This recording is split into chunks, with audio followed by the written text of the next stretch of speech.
Welcome to HOJO Radio.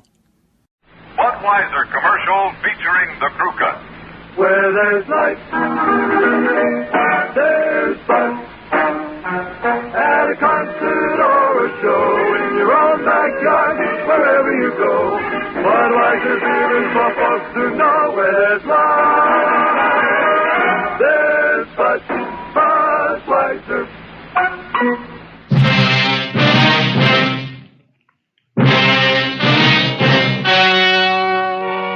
The story you are about to hear is true. Only the names have been changed to protect the innocent. Fatima Cigarettes, best of all long cigarettes, brings you Dragnet.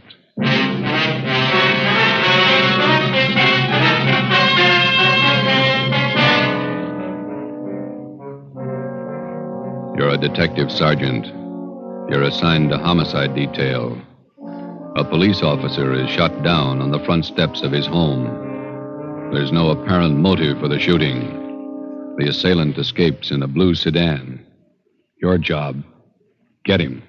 It's amazing how many long cigarette smokers are changing to Fatima.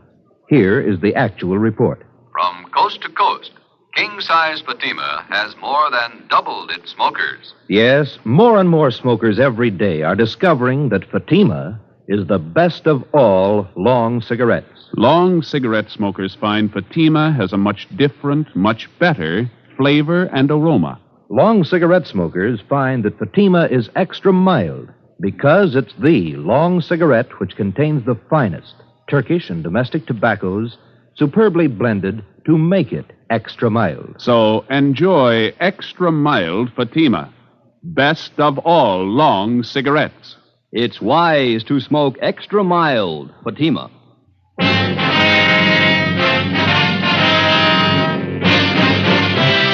Dragnet, the documented drama of an actual crime. For the next 30 minutes, in cooperation with the Los Angeles Police Department, you will travel step by step on the side of the law through an actual case from official police files. From beginning to end, from crime to punishment, Dragnet is the story of your police force in action. It was Sunday, May 23rd. It was warm in Los Angeles. We were working the day watch out of homicide.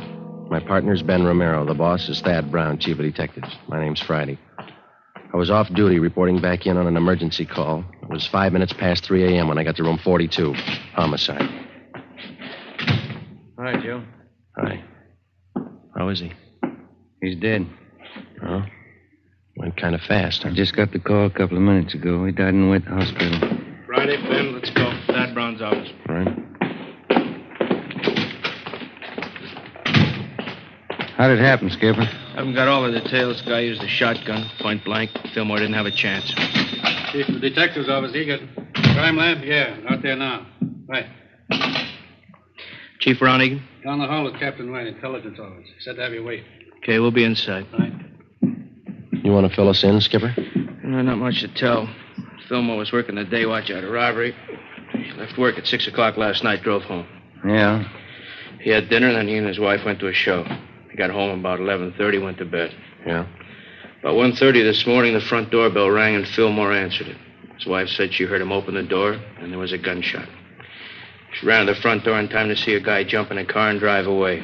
Fillmore was lying on the porch, chest ripped open. You say the guy used a shotgun? Yeah. No other information on the car he used? Blue sedan, that's all the wife could tell us. She didn't get the license number. Said it looked like a new model car. No physical evidence, huh? Haven't found anything yet. Here's the boss. Chief? Elliot, you brief Friday and Romero? Told him much as I know. Any idea what the guy's motive was? Revenge. Any leads? Just one. Then White Intelligence came up with it. A guy by the name of Jake Carver. Carver? Not familiar. He got out of Folsom 3 days ago. Served 7 years armed robbery. Yeah. Fulmore was the man who got Carver and sent him up. The time he was sentenced, Carver swore up and down he'd get Fulmore when he got out. Hot-headed punk. Where do we look for Carver? Already checked where he's supposed to be staying. Not there. Mm-hmm. There's a list of guys he used to run with before he went to Folsom. Thanks. Let's see, Joe. Here it is. Ralph Danton, Ernie Travis, Jaime Flores. Carver been seen around town since he got out? Once that we know of, in a bar out on Sunset Boulevard. Flores was with him. Well, how about Travis and Danton? They still around? Let's see. Travis went east 2 years ago. Danton's around. Still runs with Flores. That's where you start. Flores? Yeah. Okay. Any reason? 2. Flores' sister used to go with Carver. Yeah. Flores owns a blue sedan. 3:20 a.m. We checked Jaime Flores' last known address, the old 76 Hotel down on South Alameda. Flores had moved. His forwarding address was his mother's house, 1232 Alabama Street out in Boyle Heights.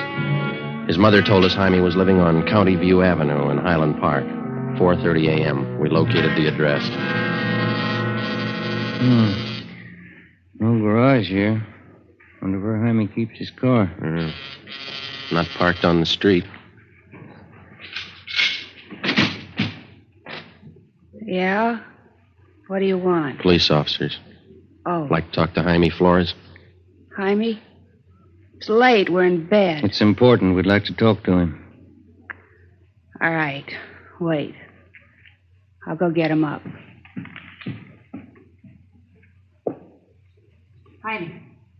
Come on, get up. Come on, Jaime. Cops at the door want to talk to you. What did they say? They want to talk to you. Okay, baby. Yeah, officers. What can I do for you? You Jaime Flores? That's right. We're looking for Jake Carver. You know where he is? I wish I did. I'm through with that guy. Why? What's the matter? He borrowed my car the day before yesterday. Said he'd only be gone a couple hours. I'm still waiting. You own a blue sedan, is that right? Yeah, 48 Chevy. Why, did he crack it up? Couldn't tell you. Do you have any idea where we can look for Carver? If I did, I'd be looking myself. Do you know if Carver's got a gun? Why, had Punk pull a job? Does he have a gun? In the trunk of the car. I use it on hunting trips. What kind? Shotgun. 4:45 a.m. We got out a broadcast and an APB on Jake Carver, containing a complete description of the car and its license number. Roadblocks were set up on all main roads leading out of the city, and police details at the airports, bus depots, and the railroad terminals were alerted. All of the people whom Carver was known to have run with before he was sent to Folsom Penitentiary were rounded up and brought in for questioning. While Captain Elliott from Homicide supervised the interrogation, Ben went across the street to check with the coroner at the morgue. I contacted Lee Jones at the crime lab. 6 a.m. We met in Chief of Detectives Thad Brown's office. Crime lab find anything? Single footprint, that's all. Jones found it in one of the flower beds in front of Fillmore's home. Does it tie in? Size 10. That's Carver's size. A little help. Is there any indication Carver might still be in the city? No, there was a good 3 hours between the time Fillmore was shot and the roadblocks went up. What about Carver's pals? Did they help any? Well, Flores is the only one who admits seeing him since he got out. What about Flores' sister, Dorothy? She lives out in Long Beach, and Cenas and Burton are bringing her in now. That guy, Flores, did you question him again, Elliot? Yeah. You satisfied with everything he told you that he knows? That's right.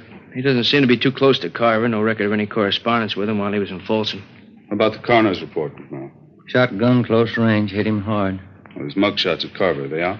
Photocopy's still working on it. Turning out 2,000. Excuse me. Brown speaking? Albert. Right. They got Dorothy Flores in the interrogation room. You want to talk to her, Elliot? Ben, you and Joe talk to her. Tell Cenas and Burton to check in here. I got another angle I want them to start on. Right, let's go, Joe.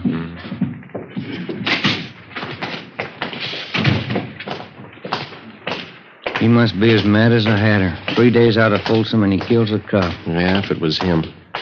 You got any other ideas? We need more than a footprint. We got to find the gun, and we got to prove that he used it. Hi. You two going to take over? Yeah, Lloyd. You and Gil check in at the chief's office. The captain wants to see you. Okay. You want the policewoman to stand by? It's fine. Let's go, Gil. See you guys later. Right. Come on. You're Dorothy Flores? Yeah, You know why you're here? Jake Carver. That's what they told me. That's right. You know where he is? No. Have you seen Carver in the past 3 days? Look, I don't want any part of the guy. He's nothing to me. He never was. You used to go around with him, didn't you? 7 years ago, before he went to Folsom. Mm-hmm. What happened to your eye, Miss Flores? Those bruises there on your arm. Oh, we had a party. I fell and bumped myself. Looks like a pretty new black eye. Did you have the party last night? I told you, Jake's nothing to me. He's a crazy hothead. I don't want any part of him. Was he around to see you last night? I used to go with him, that's all. I don't care what happened to him. You saw him last night, huh? I didn't. This is on a murder rap, Miss Flores. I didn't want to see him. He came to my room. He forced his way in. I didn't want any part of him. When was it? Early this morning. What time? About 2 o'clock, maybe 10 after.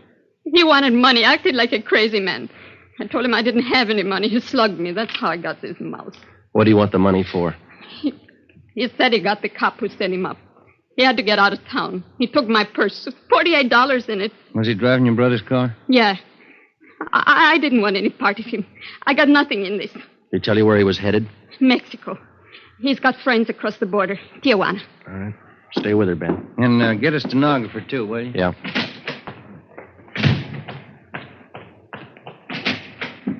Righty. The Flores girl, Skipper. Carva saw her this morning. Admitted shooting Fillmore. She says he's headed south for Tijuana. Maybe he stopped off on the way. How do you mean? The drugstore in San Pedro just held up. Owner was shot and killed. Yeah? The guy was driving a blue sedan. An immediate alert was teletyped to the coastal town south of Los Angeles in the vicinity of San Pedro. The San Diego police were alerted, as were the Mexican authorities in Tijuana and other designated points of entry along the California-Mexico border. 7:50 a.m. Ben and I, together with Lloyd Barton and Al Shambra of Homicide, drove down to San Pedro and checked in with Lieutenant Maxwell at San Pedro Homicide. What kind of a gun did the guy use, Lieutenant? I checked the body. Looks like it could have been a .45. No chance it might have been a shotgun? No, not that kind of a wound. Who saw the guy make his getaway? My wife did. We live right across the street from the drugstore. Wife heard the shooting, ran to the window. She says it was a blue sedan. She didn't see the license plate? No. I got a look at the car before it disappeared. It looked like a Chevy to me. There's been no sign of it since the roadblocks went up? Not yet. It's pretty hard to understand. How do you mean? Take a look at the map here. Here's Palos Verdes and Clifton to the west. Roadblocks there. Yeah, uh-huh. Here's the roadblock to the north, just this side of Harbor City. Another one northeast, near Wilmington. Yeah? This one here, outside of Long Beach. Had 4 roads to pick from. They're all blocked off, huh? No turnoffs, no detours. All the roads are under patrol. You think he got south beyond Long Beach before the roadblocks went up? Not a chance. Yeah, it's hard to figure. He could be hiding out somewhere along the way. Excuse me, this is Lieutenant Maxwell. Where? Okay, be right there. Anything? I found the car off the Coast Highway, blue Chevy sedan. How about Carver? Bloodstains in the front seat. That's all they found.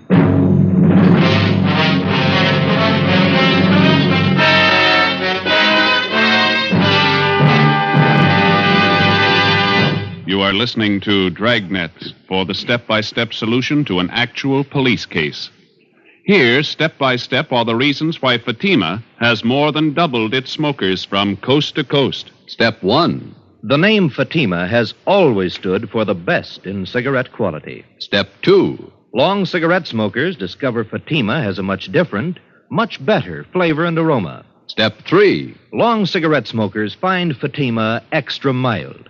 Fatima is the long cigarette which contains the finest Turkish and domestic tobaccos superbly blended to make Fatima extra mild. And that's why more and more smokers every day agree it's wise to smoke extra mild Fatima. It's wise to smoke extra mild Fatima. Yes, the name Fatima on that golden yellow package is your insurance of an extra mild smoke. So enjoy king-size Fatima, the best of all long cigarettes.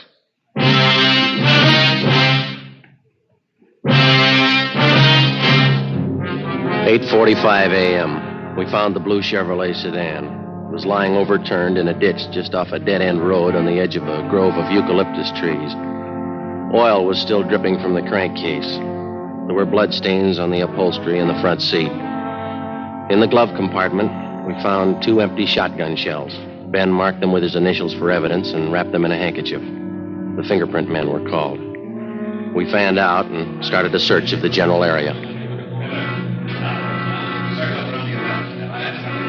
See if we can't pick up a trail in this eucalyptus grove here.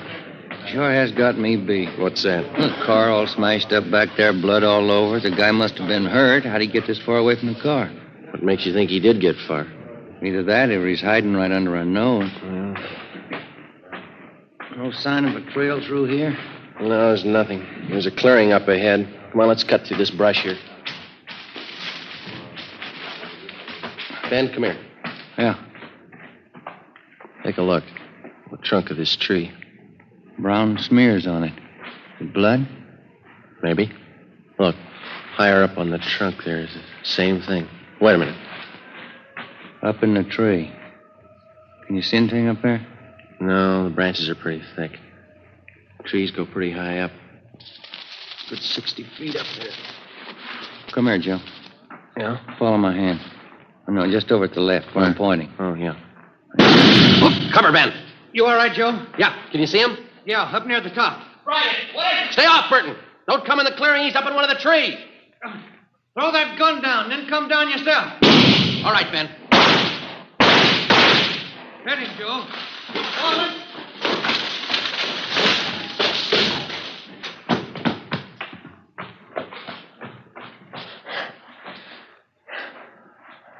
It's Carver.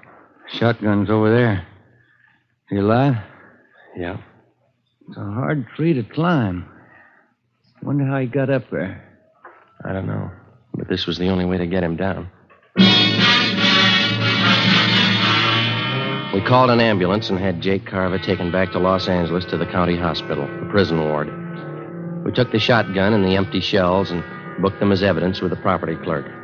The wrecked blue sedan was impounded. 2 counts of murder were filed against Carver with the district attorney. There was still one important piece of evidence missing, the .45 pistol used in the robbery and murder of the San Pedro druggist. A month passed. While Carver recuperated in the prison ward of the county hospital, we were busy building a case for his conviction. We still had only enough evidence to convict him for one of the murders. Another 2 months went by. On August 30th, Jake Carver was brought to trial for the shotgun murder of police officer Robert Fillmore. 10 days later, the jury found him guilty of first-degree murder. He was sentenced to a life term in Folsom Penitentiary. Knowing that we didn't have enough evidence to convict his client for the murder of the druggist, Carver's lawyer demanded an immediate trial on the second charge. Wednesday, September 12th, 10 a.m. I was called at the chief of detective's office. Friday? Sit down. Thank you. Elliot and I have been talking about this Jake Carver thing. They set the trial date yet? Starts next Tuesday. Bringing Carver down from Folsom tomorrow. It's bum luck. We're not going to convict him on the evidence we've got. We don't even have the gun. We've got to get a conviction.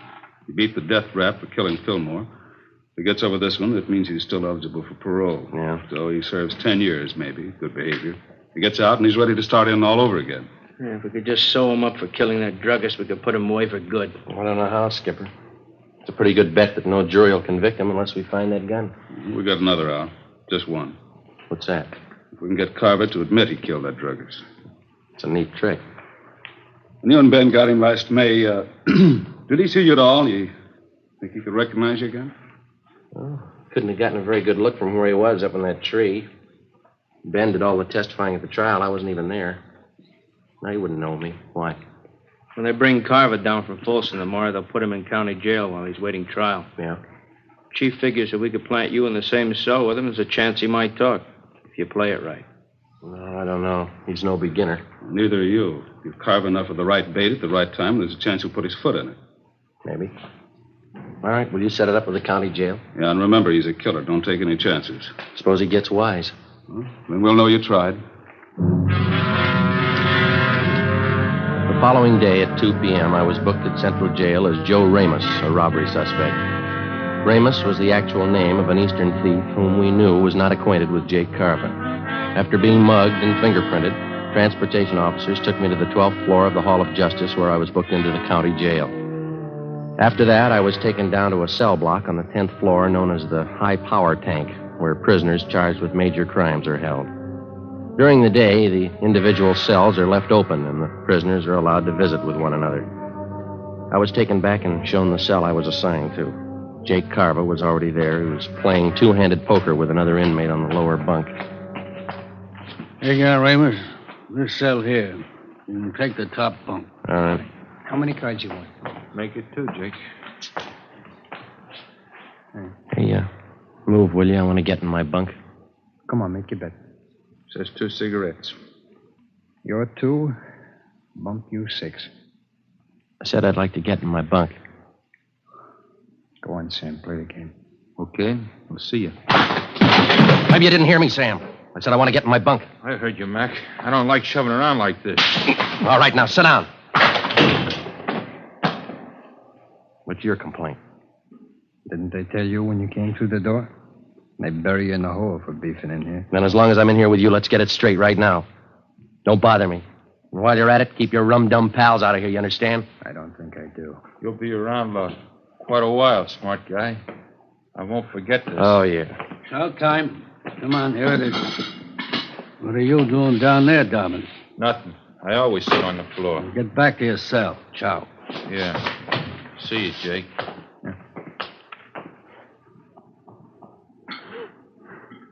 What's this junk they feed you?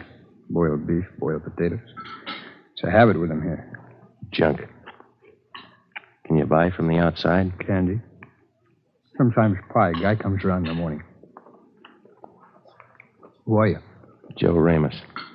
Ramos, huh? Chicago? I've been there. So have I.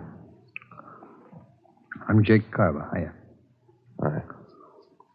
What are you up for? Talk to my lawyer. You got a smart mouth. You got a big one.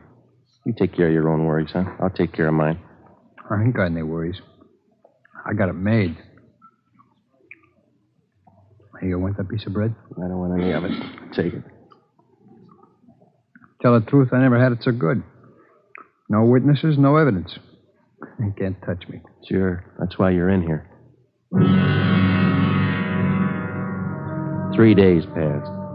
By playing the part of the tough gunman from Chicago, I succeeded in getting close to Carver. Because of the close confinement, I was with him almost constantly, but he still refused to confide. In a roundabout way, I pressed him as much as I could for the answer without making him suspicious. No results. 8:55 p.m. Sunday, 2 days before the trial opened. Sam, Jake Carver, and I were playing blackjack in the aisle just outside our cell. All right, Sam, hit me. There you are. Okay, I'm good. Ramos? I'll stand. 18. Pay 19. That's all for me. Me too. I'm going to hit the sack. Yeah, just when I start to collect. Always crying. Hey, Ramos, seems to me I remember you. Haven't I seen you around City Hall? Sure, I live there. All right, it's time. Lock up. No, seems to me I remember. Ramos? What's he talking about? I don't know. I got a headache. It's killing me. Yeah? Well, let me crack your neck. It'll help it. No, it's no good. You got any of them brown pills? Come on, I'll crack your neck. Loosen up those nerves. Always helps me. Yeah? Yeah, here, let me show you. Come on, turn around. Take it easy. Just relax. Let yourself go. Yeah. I'll get my hands around the back of your neck. Come on, relax. Well, this won't hurt you. All right. You got to be careful with this, though. You could break a guy's neck, you know. Take it easy, huh? What's the matter? Come on, relax. All right. Let me get a better grip on your neck. Take it easy, huh? All right, now. Yeah. All there is to it. How's that? Well, that's not bad. Feels a little better. That works okay. Sure. Hey, I noticed you had a visitor today. One of the boys from the East? No. A friend of mine out here. He just got in town. The coppers are trying to pin a killing on him. No? Who is he? Max Wesley. A good man. Tried to say he pulled a job down in San Pedro. Pedro, huh? What kind of job? Stick up. Drugstore a couple months ago. Yeah? That's what they got me on, you know? It's funny. I think I'll get some shut-eye. What about this job they're trying to hang on him? He tell you? I don't remember. The guy who ran the store was shot up, I think. Died. Max wasn't even in town when it happened. Happened in May? Last May? I don't know. I'll see you in the morning. Yeah. Hard bed. They didn't have nothing on Max, huh? They let him go.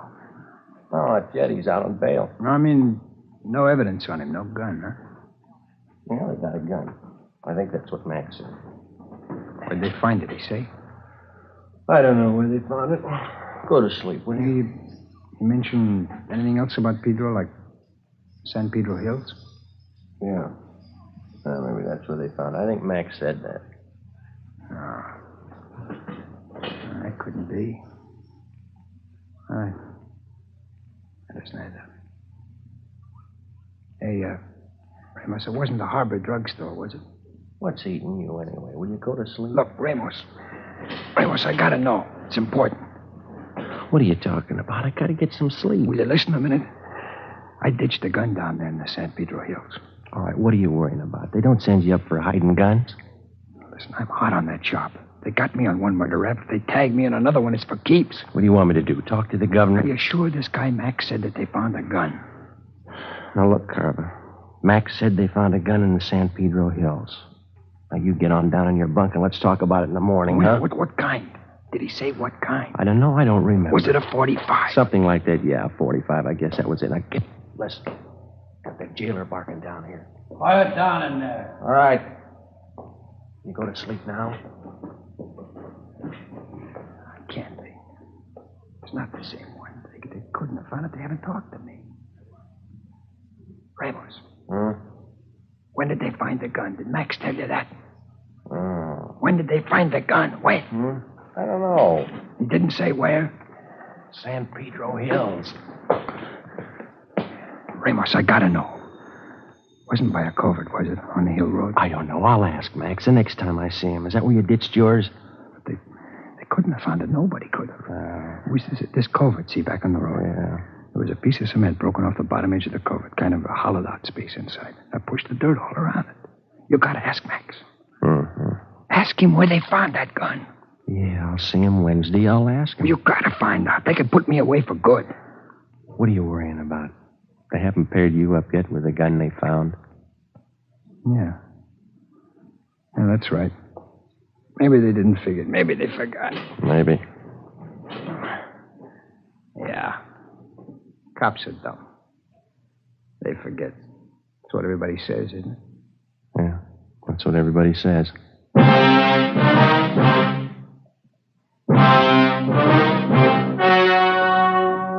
The story you have just heard was true. Only the names were changed to protect the innocent. On September 18th, trial was held in Superior Court, Department 91, City and County of Los Angeles, State of California. In a moment, the results of that trial. It's amazing how many long cigarette smokers are changing to Fatima. Here is the actual report. From coast to coast, king-size Fatima has more than doubled its smokers. Yes, more and more smokers every day are discovering that Fatima is the best of all long cigarettes. Long cigarette smokers find Fatima has a much different, much better flavor and aroma. Long cigarette smokers find that Fatima is extra mild because it's the long cigarette which contains the finest Turkish and domestic tobaccos superbly blended to make it extra mild. So enjoy extra mild Fatima. Best of all long cigarettes. It's wise to smoke extra mild Fatima. It's wise to smoke extra mild Fatima.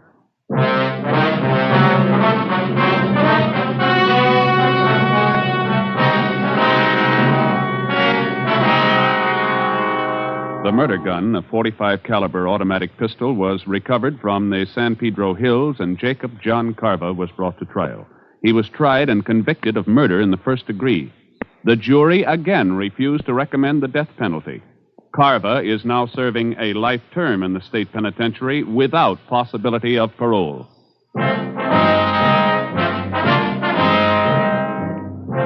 You have just heard Dragnet, authentic cases from official files.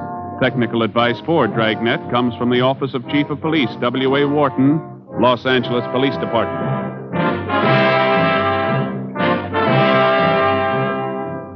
Dragnet wishes to thank the editors of Radio Best magazine for their considerate appraisal of this program. For those of you who may be interested, a novelized version of Dragnet appears in the April issue of Radio Best. Fatima Cigarette, the best of all long cigarettes, has brought you Dragnet from Los Angeles.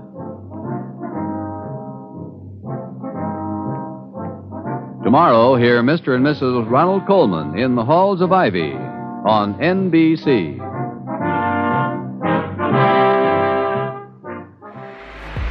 Kayla, boom, Kayla, boom, Kayla, boom, on YouTube. of a cage, scraping and rage, turning the page, making a mage, fighting and blaze. Nothing but A's, gonna keep playing and banging for days, training and raiding, playing and skating. All the rules that she be breaking, all the fools that she be shaking, making them drool and making them wait. Retro gaming long plays like you've never seen before. Check out Kayla Boo on YouTube for some fantastic long play gaming. Kayla Boo, Kayla Boo, Kayla Boo on YouTube. Kayla Boo, Kayla Boo, Kayla Boo on YouTube. HOJO Radio, we're your old-time radio headquarters. Stay tuned.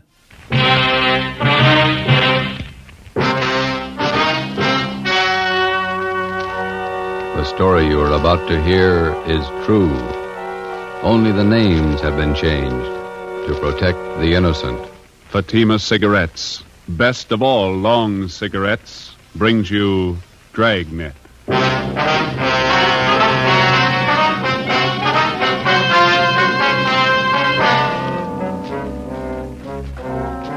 You're a detective sergeant.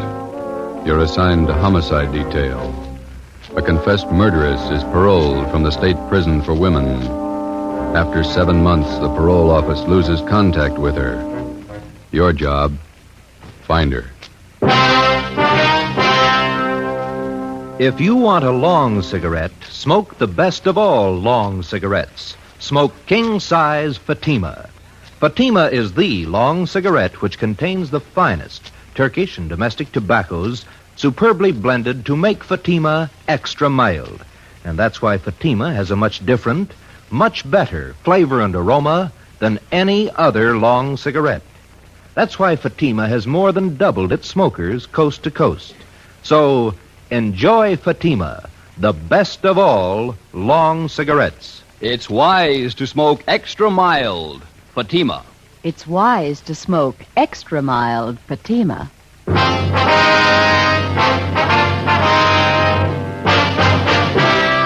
Dragnet, the documented drama of an actual crime. For the next 30 minutes, in cooperation with the Los Angeles Police Department, you will travel step by step on the side of the law through an actual case from official police files. From beginning to end, from crime to punishment, Dragnet is the story of your police force in action. It was Thursday, March 9th. It was foggy in Los Angeles. We were working a day watch out of homicide detail. My partner's Ben Romero. The boss is Thad Brown, chief of detectives. My name's Friday. We were on our way back from the state building, and it was 2:45 p.m. when we got to the city hall, room 29. Handwriting analysis. Want to have a seat, Fred? Okay, thanks. I'll see if Don's around. Maybe in the back room. All right. Don Meyer. Don, you here? Yeah, come in just a minute. Oh, hi, Ben. Got a quick job for you, Don. Can you spare a few minutes? Think so? Hi, Joe. Didn't see you. I'd like to have you meet Fred Galloway, state parole. Fred, this is Don Myers, our handwriting man. How are you? Got a couple of signatures here. I'd like to have you check them now if you can. No, I can try. Let's see what you got. You want to show them, Fred? Yeah.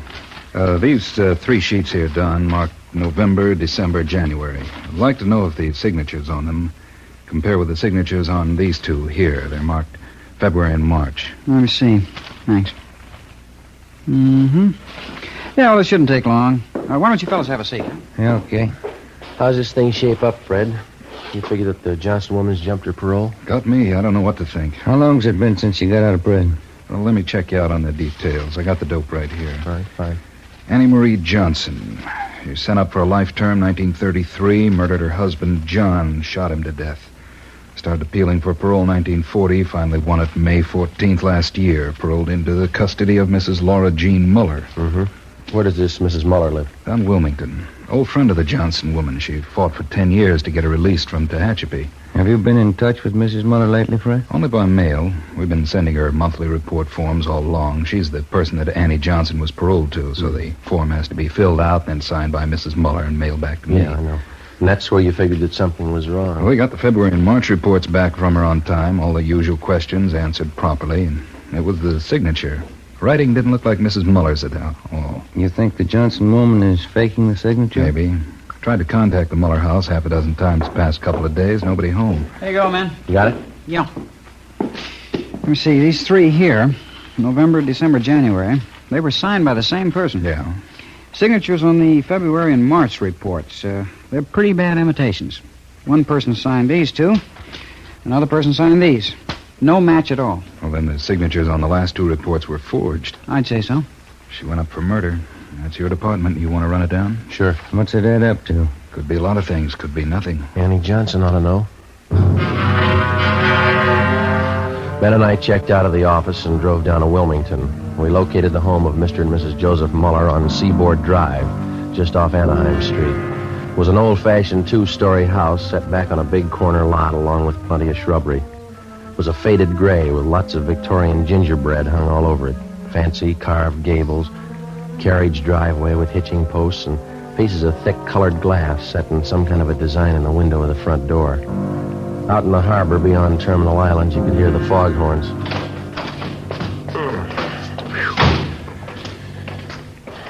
They sure get the fog out here, don't they? It's pretty thick today. My aunt used to live just above here, Grant Avenue. Oh, uh-huh.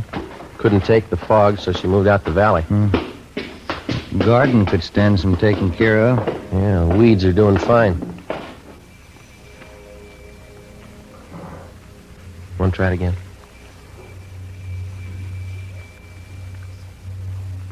What do you think? Let's try the neighbors, huh? Yeah, all right. That house across the street must be somebody there. I saw a woman shaking a dust mop out the window when we drove up. All right. Kind of a bleak-looking spot up here on the hill, isn't it? Not many houses around. Yeah, and this fog's doing nothing for me. Chills you right down to the bone. What's the name on the mailbox there? Let's see. Miss Flora Carpenter. Well, maybe she can tell us something.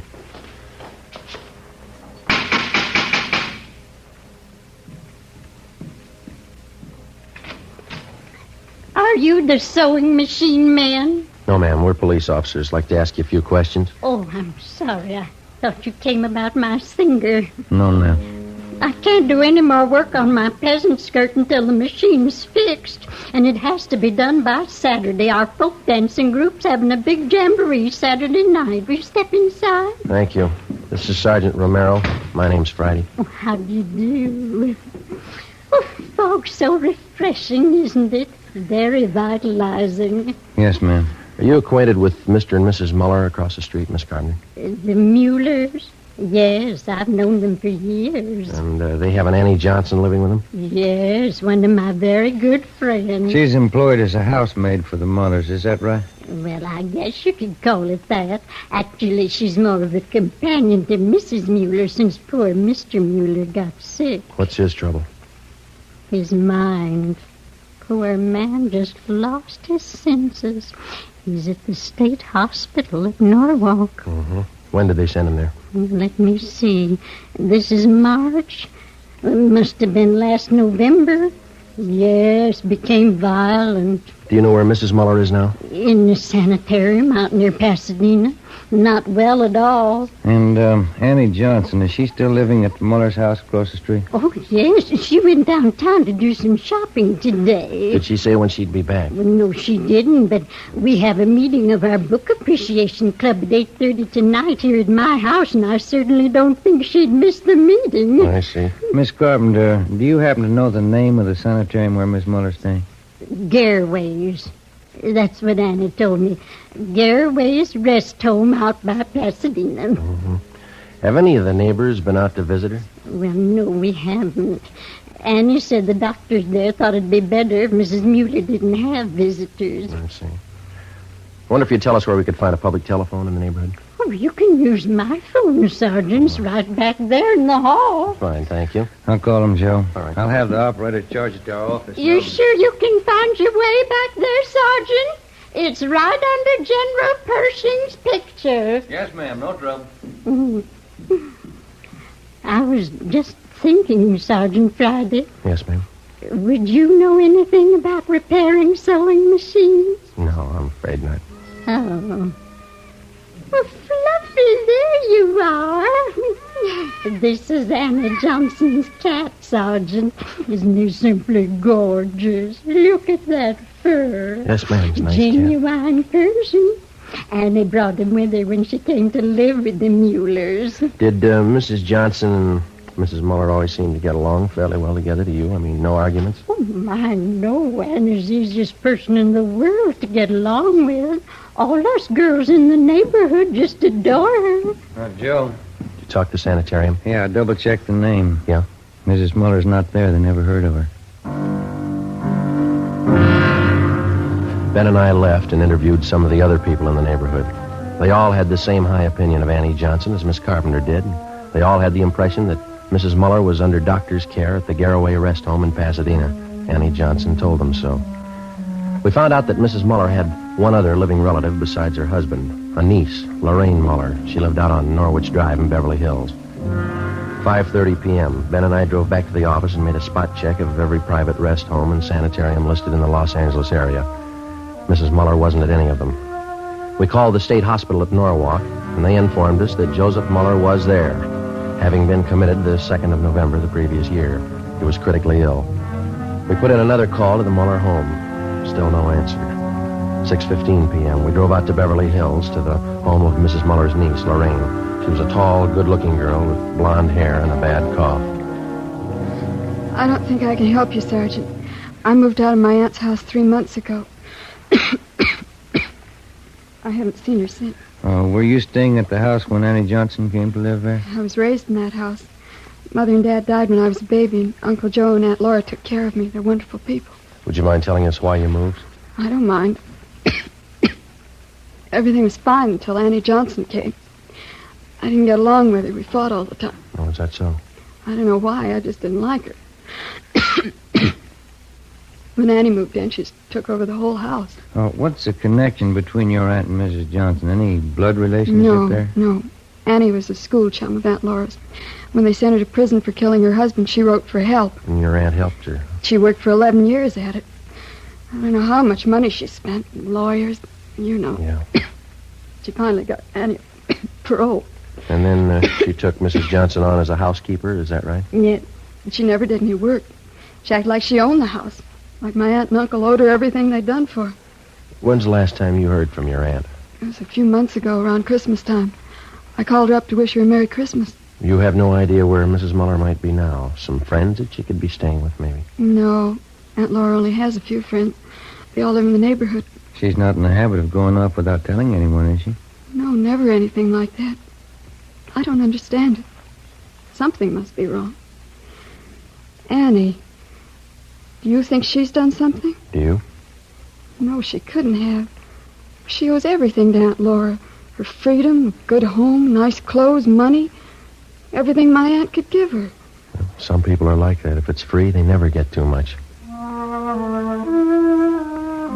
Before we left Lorraine Muller's house, we got the name of her aunt's lawyer. We had dinner at a lunch counter on La Cienega, and then we drove back to Wilmington to the Muller house. Lights were burning in the front windows. The fog was thick now.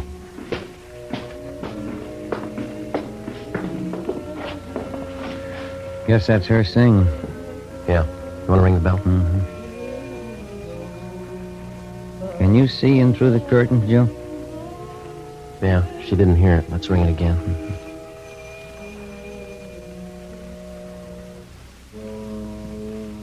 There, here she comes. Yes? Are you Mrs. Johnson? Yes, that's right. What is it? Police officers, our identification. Oh. Yes, won't you come in? Thank you, ma'am. Thank you. We'll go in the parlor, shall we? All right. No. For February and March, Yes? we think the signatures on those two reports are forged. Oh, those. Mm-hmm. Oh, yes. I don't know what to say. I really didn't think it was that serious. I knew the reports had to be sent in. Did you sign Mrs. Muller's name on them? Well, yes, I did. You see, Laura Muller's at a sanitarium now, resting up. Mm-hmm. I didn't want to bother her with all this business, so I signed them and put them in the mail. But forgery, I didn't think it was that serious. Mm-hmm. Which sanitarium is Mrs. Muller staying at? Garraway's. A very nice place. It's near Pasadena. She's been there about 2 months now. Have you been out to visit her yet? No, I haven't. I'm a little ashamed of myself. I've just been too busy keeping up the house here. It's lots of work. Yes, I understand. I suppose you drove Mrs. Muller to the sanitarium. As a matter of fact, I didn't. You see, we don't have a car, so she took a taxicab. Have you telephoned Mrs. Muller at the sanitarium? Yes, just once, the day she went in. She's there for a good rest. I don't feel that anyone should bother her. Not even myself. Does she have any other relatives? Besides her husband, that is. None at all. Poor Mr. Muller. We had to send him away, to Warwick State Hospital. Yes, ma'am. It got out of hand. Just terrible. He almost murdered poor Laura once, and those were awful days. He's much better off where he is. Yeah, it's too bad. Well, that's about all, Miss Johnson. Oh, here. Let me show you to the door. Thanks. You'd better contact your parole officer the first thing in the morning and clear up this matter of the reports. I'll do that. Thank you. Good night, Miss Johnson. Thanks again. All right. Good night.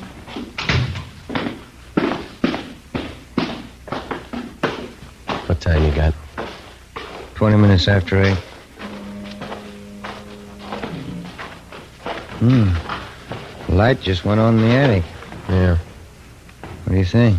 We better go take a look around. What do you think we'll find? I don't know. Maybe a reason for some of those lies she told us. 8:35 p.m. Annie Johnson left the house and crossed the street to Miss Carpenter's place. In the Muller house, in a small desk in one of the rear bedrooms on the first floor, we found a file for Mrs. Muller's business papers. In the file, we located 3 of her insurance policies. There was one for $5,000 and 2 for $3,500. Each policy had a rider attached, changing the beneficiary from Joseph Muller, the husband, to Annie Johnson. $12,000 worth of insurance. Yeah, let's get them back in this folder. Did you get the policy numbers? Yeah. What's this? Let's see. Phone bill. Light bill. Here's one. Labor bill. $1 an hour paid to Tom McCrae, charged to Annie Johnson. Let's go. Yeah, I want to get this address here. Tom McCrae, East Jefferson. There's her cat. Yeah, let's go see what we can find upstairs, huh? It's a pretty cat. We went upstairs to the second floor of the house and searched the rooms. We went up another flight of stairs to the attic. For a full half hour, we searched through dozens of corrugated cartons crammed with souvenirs and picture postcards. Joe, come here. Yeah. Take a look. Wrapped in newspaper. 3220 Colt. 3 empty cartridges. We got a gun and we got a suspect. Those insurance policies could be the motive. Let's pray to God there's no victim.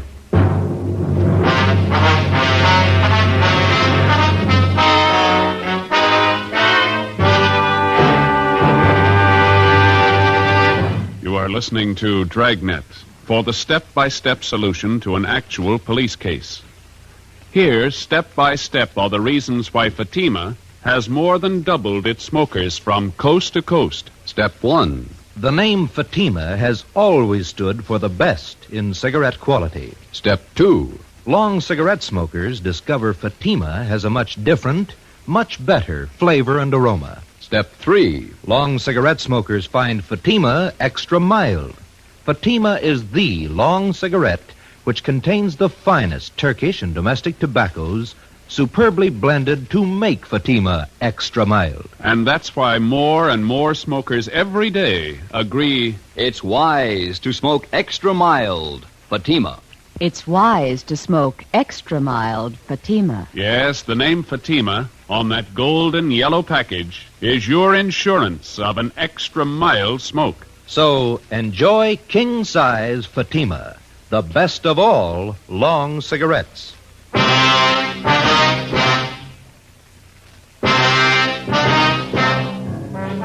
10 p.m. An immediate stakeout was placed on the Muller residence in case Annie Johnson made an attempt to leave during the night. Ben and I took the gun that we'd found to the crime lab for analysis. The next morning, we checked with the Muller's family attorney.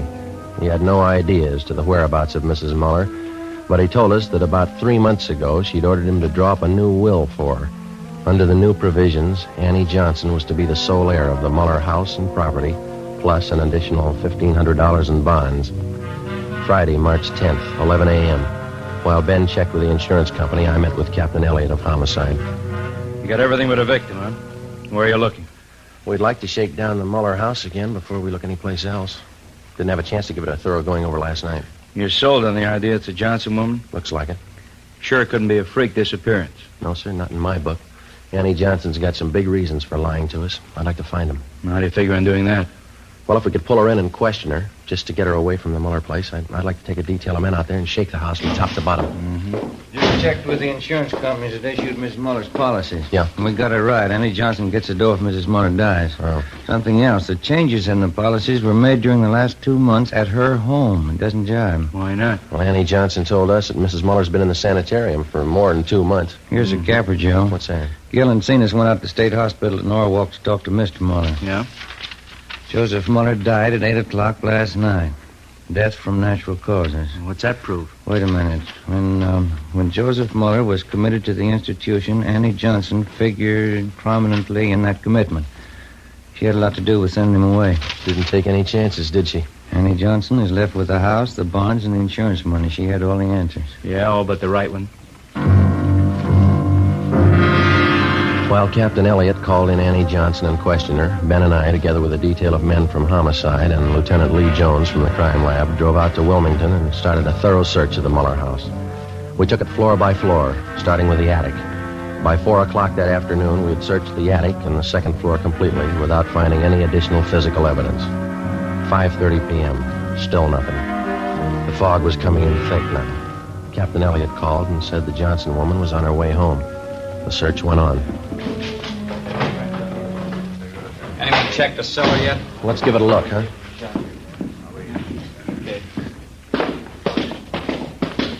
Joe, come on down. Lee's with me. We're checking some stains.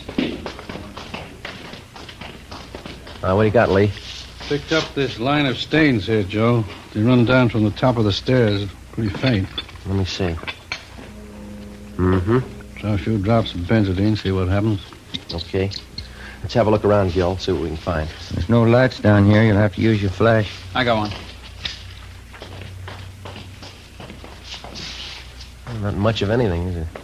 Guess they use the attic for their storage place. Yeah. Wait a minute. Put the light over this way, will you, Gil? No, in the corner. That's it. See something? I don't know. Yeah, have a look here. New patch of cement. Looks pretty new alongside the rest. Yeah. There's a sledge and a couple of shovels back in the garage. Get them, will you? Yeah. Joe. Yeah. Stains turned blue. It's blood.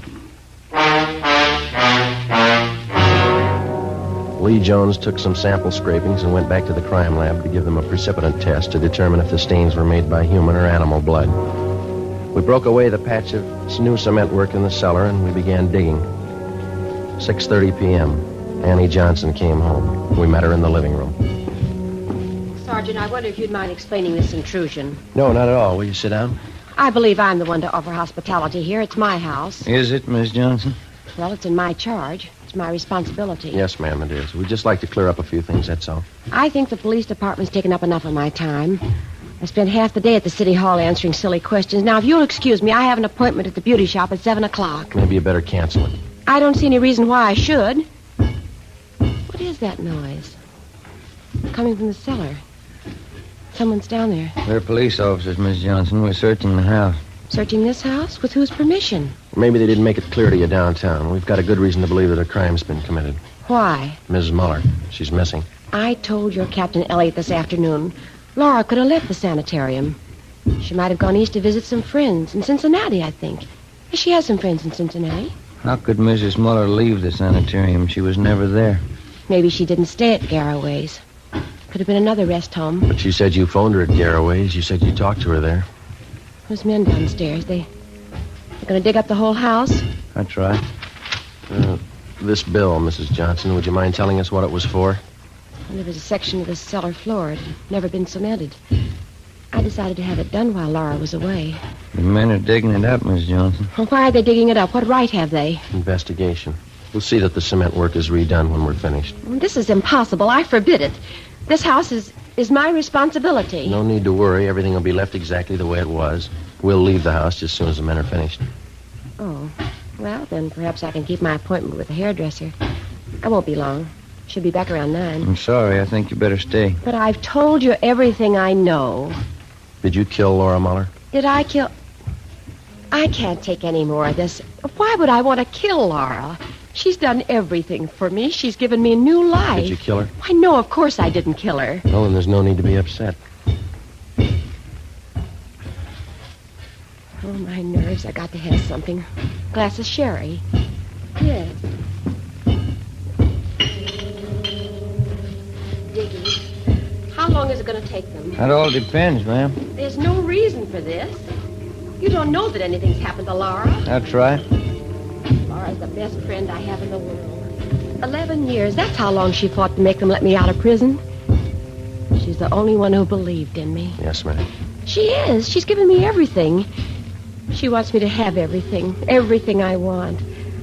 I wouldn't have a reason for killing her. What, my clothes, my home here, money. They're all Laura's. She's given them to me. Would you like a glass of sherry, Sergeant Friday? No, thanks. You know, Laura was much older than I, Sergeant. She could have taken her own life. She didn't have much to live for. Old and sick. But I got everything to live for. Laura used to tell me that. So she gave me everything. Laura was much older than I. Would you care for a glass of sherry, Sergeant Romero? No, thank you. This whole thing's so silly. Laura's away on a trip. She's much older than I am, you know. I'm 38. You wouldn't take me for a woman 38 years old, would you, Sergeant? No, ma'am. I know I'm not really young anymore, but I'm still attractive, don't you think? A lot of men prefer mature women. Women with experience, background. I'd know how to take care of a man.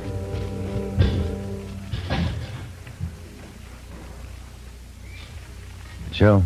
Yep.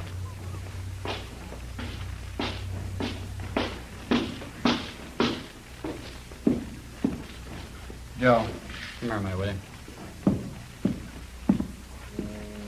Yeah? We found her. I didn't mean it. I didn't mean it. She didn't have anything to live for. She wanted to die. Call the coroner, Gil. Let's go, Miss Johnson. Laura wouldn't want this. She knows I didn't mean it. She's the only one who knows what I went through. Years in prison.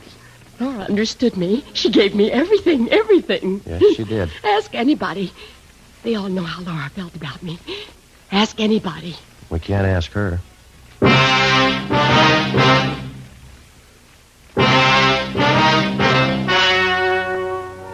The story you have just heard was true. Only the names were changed to protect the innocent. On July 14th, trial was held in Superior Court, City and County of Los Angeles, State of California. In a moment, the results of that trial.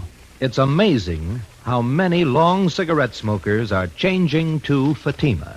Here is the actual report. From coast to coast, king-size Fatima has more than doubled its smokers. Yes, more and more smokers every day are discovering that Fatima is the best of all long cigarettes. Long cigarette smokers find Fatima has a much different, much better flavor and aroma. Long cigarette smokers find that Fatima is extra mild because it's the long cigarette which contains the finest Turkish and domestic tobaccos superbly blended to make it extra mild. So enjoy extra mild Fatima. Best of all long cigarettes. It's wise to smoke extra mild Fatima. It's wise to smoke extra mild Fatima.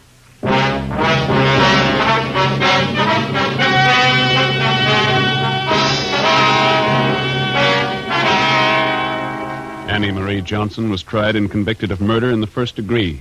She was executed in the lethal gas chamber at the state penitentiary, San Quentin, California.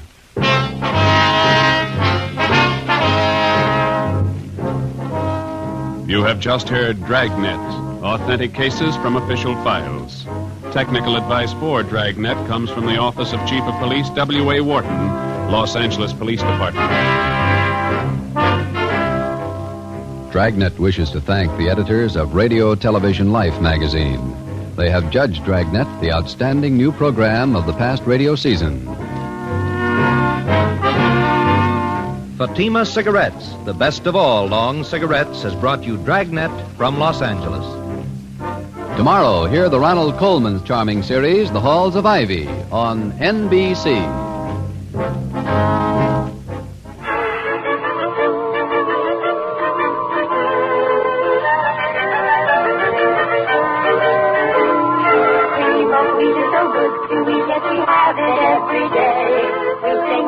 It will make us strong and it takes a shout. Hooray! It's good for growing babies and grown-ups too to eat. For all the family's breakfast, you can see cream of wheat. Stay tuned to HOJO Radio.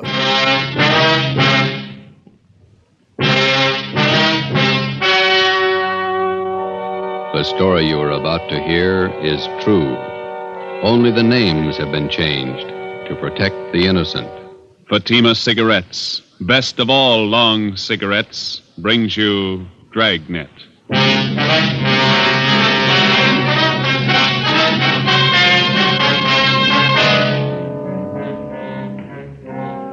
You're a detective sergeant. You're assigned to robbery detail. 4 young hoodlums wanted for a series of robberies are headed for your city. They're armed, reckless, cold-blooded. Your job, get 'em. If you want a long cigarette, smoke the best of all long cigarettes. Smoke king-size Fatima. Fatima is the long cigarette which contains the finest Turkish and domestic tobaccos, superbly blended to make Fatima extra mild. And that's why Fatima has a much different, much better flavor and aroma than any other long cigarette. That's why Fatima has more than doubled its smokers coast to coast. So, enjoy Fatima, the best of all long cigarettes. It's wise to smoke extra mild. Fatima. It's wise to smoke extra mild Fatima.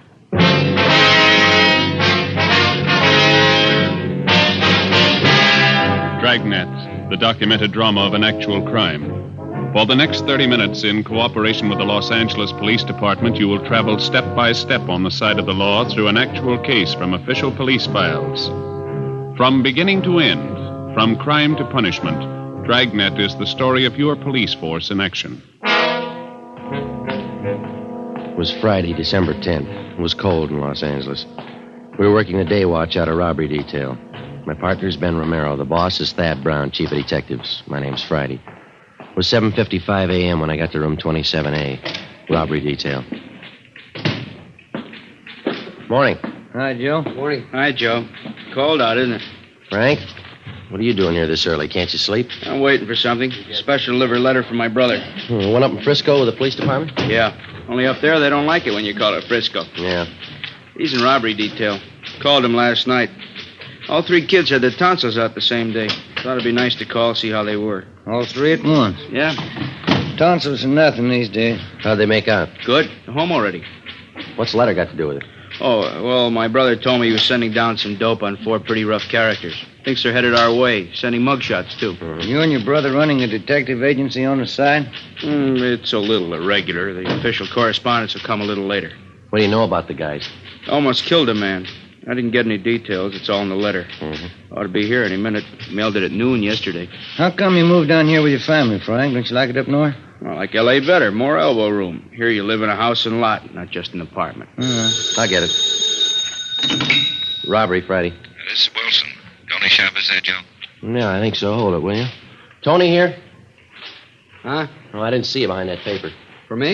Yeah, he's here. Well, if he's not busy, ask him to come over to auto theft. Especially a couple of Mexican girls who can't speak English. I guess we can spare him for a while. I'll tell him. What's up?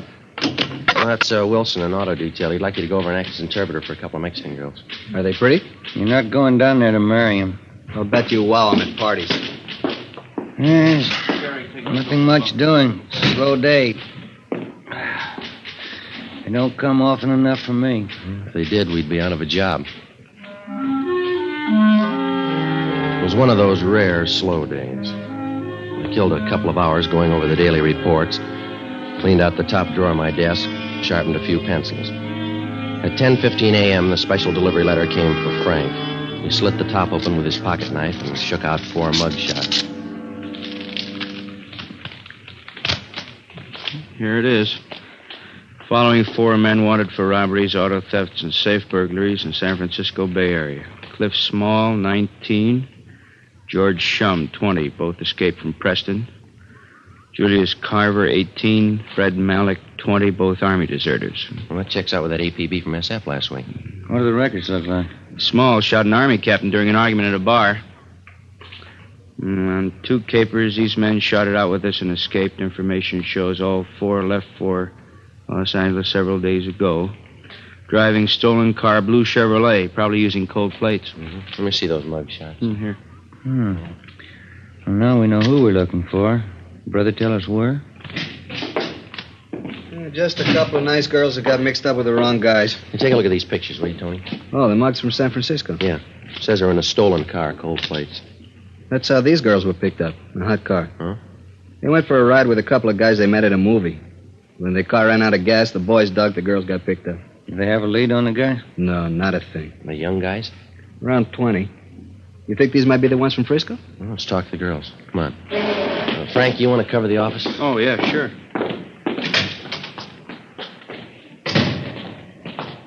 Do they speak English at all? Not enough to make sense.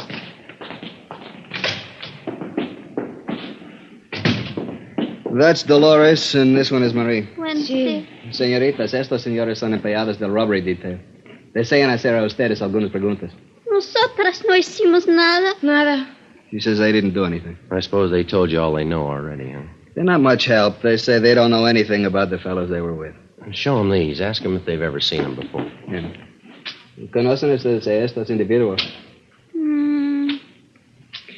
Sí. Estos dos. ¿Estos son los muchachos? Sí. Sí. These are the guys that took them out last night? Ask them. ¿Quieren decir que estos dos son los que las llevaron anoche? Sí, ellos son. Carver and Malik, the Army deserters. Ask them to describe them, will you? ¿Cómo eran los muchachos? Ya le dijimos. Estuvimos en el carro todo el tiempo y estaba oscuro. Pero parecían muy guapos y hablaban bien. She says they sat in the car all the time. It was dark. But they looked very handsome and they talked nice.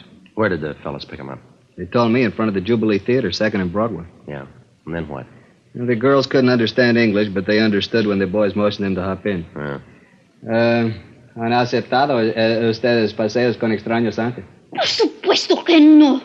María creo haberlos visto en la iglesia el domingo. She says no. Marie thought she recognized them from church Sunday. Pero estaba equivocada. But she was mistaken. Must have been some date. The boys couldn't talk Spanish and the girls couldn't talk English. Where'd they go on this ride, Tony? They don't know the streets. They just know they got to the beach, and then they turned around and were about halfway back when the car ran out of gas. Mm-hmm. Ask them again. See if you can get Marie here to talk. María. Sí. ¿Qué camino tomaron para ir a la playa? Yo no sé. Ay, María. Primero, paramos cerca de un hotelito. Esperamos mientras los muchachos llevaron a un perito y lo dejaron en su cuarto. She doesn't know, but she remembers they stopped near a little hotel. The girls waited while the boys took a little puppy out of their car and put it in their room. A puppy? Well, if they don't know where the hotel was, maybe they can tell us what it was near. ¿Qué edificios había cerca del hotel? En la esquina había una estación de gasolina. And she says there was a gas station on the corner. What else? ¿Qué más? Del otro lado de los rieles había 2 o 3 garajes. 2 o 3? Creo que sí, 2 o 3. She says across the car tracks there were 2 or 3 big garages. Yeah. Could be in the Westlake district. Lots of garages and second-rate hotels around there. Or East 1st Street? Maybe Grand Avenue and Pico. Pico! Pico! Ahora me acuerdo. Esta calle era Pico. We took the girls with us and drove out to Grand and Pico, and then up and down Pico slow until the girls pointed out a hotel just south of Flower. They weren't sure. Ben and I got out. We walked up to the hotel desk. The clerk was just starting to vacuum. We're looking for Julius Carver and Fred Malik. Are they staying here? What's the names? Can't hear you over the vacuum. Julius Carver and Fred Malik? Nope, not here. Police officers. You take a look at these pictures? Well, could have been 2 of the boys that checked out this morning, but They didn't look as tough as this. How many were there? 4. Here are 2 more pictures. You have a look, please? Could be. About the right age. How long did they stay? Just 2 nights. Did they have a pup with them? What? I said they have a pup with them. Puppy dog? Yes, they did. Yes, sir. A little collie pup. Did they pay up? No, they skipped out, owing me 2 days. Can we see how they registered, please? Shut off this dang vacuum. Person can't hardly hear himself think over that racket. Now, you want to see the register. We use cards here. All right, sir. Let me see. Now, here they are. Bob Reynolds, Jack Sharp, Jim Smith, and William Grant, Las Vegas, Nevada. I must have picked those names out of a hat. They say where they were going? No forwarding address. Did they write these cards out themselves? You bet they did. That's the law. You mind if we borrow them for a while? We'll have them photostated and returned to you. We're supposed to keep them, you know. You'll get them back. I like to do everything legal. Are those boys in some kind of trouble? They leave anything in their room? They did. It's all in the vacuum. If they happen to come back, give us a ring, will you? Here's our card. Robbery detail. Who'd they rob? They took you for 2 days' rent.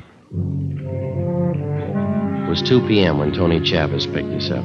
He had Frank O'Donnell with him. We stopped at a dairy lunch, and I called the office, and we split up into 2 teams. While Tony and Frank checked parking lots in the neighborhood for stolen cars, Ben and I ran down the other hotels. In the next 3 hours, we talked to a dozen desk clerks and rooming house managers. Always the same answer, no. 5:30 p.m., we tried the Achilles Hotel on Grand Avenue. We walked into an overheated lobby crowded with modern furniture.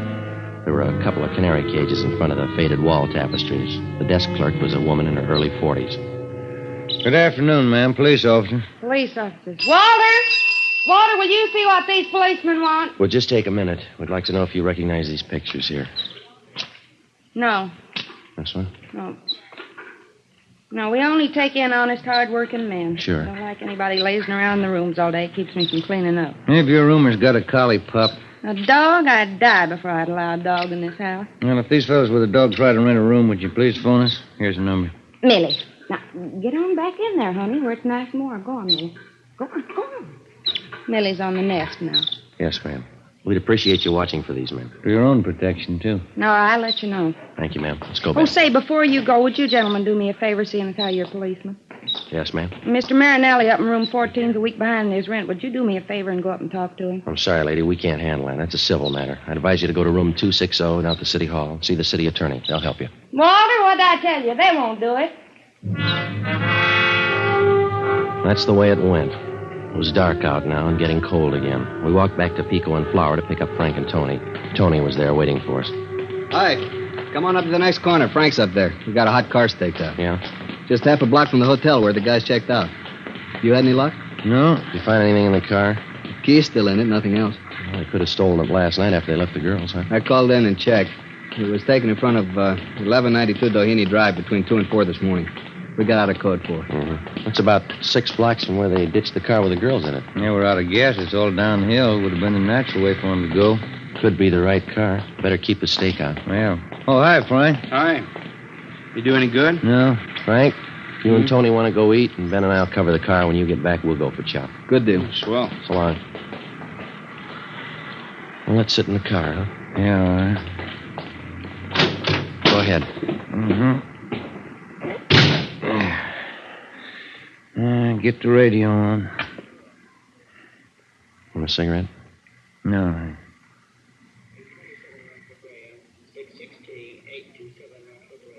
What do you think? I don't know. Maybe it's the same guys, maybe not. Same neighborhood. A couple of things might tie in. Yeah, can't be sure. We're really making headway. About all we know is they're in town. Yeah, and it's a good-sized town. Right now, it's the biggest in the world. 7 p.m. We knew the 4 gunmen were in town. We knew they'd been seen. We figured there was no reason for them to skip town until they pulled a job or heard that we were looking for them. Time was in their favor. Time to rob, time to kill, time to get away. The check on the hotels continued. We left Frank O'Donnell and Tony Chavez on the stakeout, and Ben and I picked up the hotel routine. One place after another.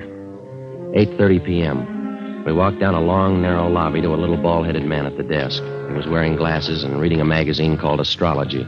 When we walked in, he tried to hide the bottle. Police officer. Oh, would you take a look at these pictures, please? What for? See if you can identify them. No, they don't look familiar to me. They may be carrying a collie pup. Collie pup? Let me see those pictures again. All right. They look familiar now? They had a pup with them, all right. Yes, I think so. I study faces. Yes, the same. Are they here? I don't know. Mean they're out for the evening? I don't know. Are they registered here? Yes, they are. What room? Are they expecting you? Now listen. This is important. Just answer the questions. What did they do? What's their room number? Second floor, room 22. You have the key? Just a sec. Here. Thank you. Come on, Ben.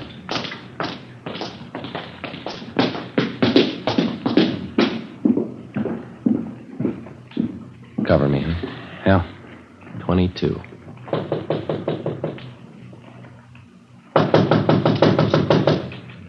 Give me the key. Watch it. Well, maybe we're home. Clothes, shoes, all their stuff's here. They'll be back.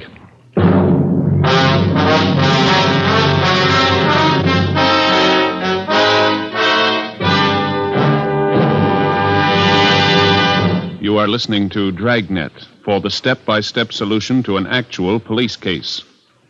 Here, step by step, are the reasons why Fatima has more than doubled its smokers from coast to coast. Step 1. The name Fatima has always stood for the best in cigarette quality. Step 2. Long cigarette smokers discover Fatima has a much different, much better flavor and aroma. Step 3. Long cigarette smokers find Fatima extra mild. Fatima is the long cigarette which contains the finest Turkish and domestic tobaccos superbly blended to make Fatima extra mild. And that's why more and more smokers every day agree it's wise to smoke extra mild Fatima. It's wise to smoke extra mild Fatima. Yes, the name Fatima on that gold and yellow package is your insurance of an extra mild smoke. So enjoy king-size Fatima, the best of all long cigarettes.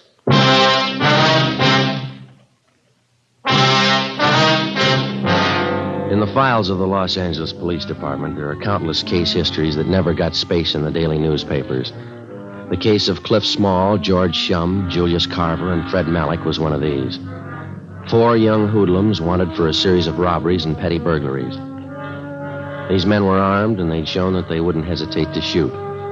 By comparison with the sensational crime headline, the news value of this story rated an inch of type on the 4th page of the 2nd section.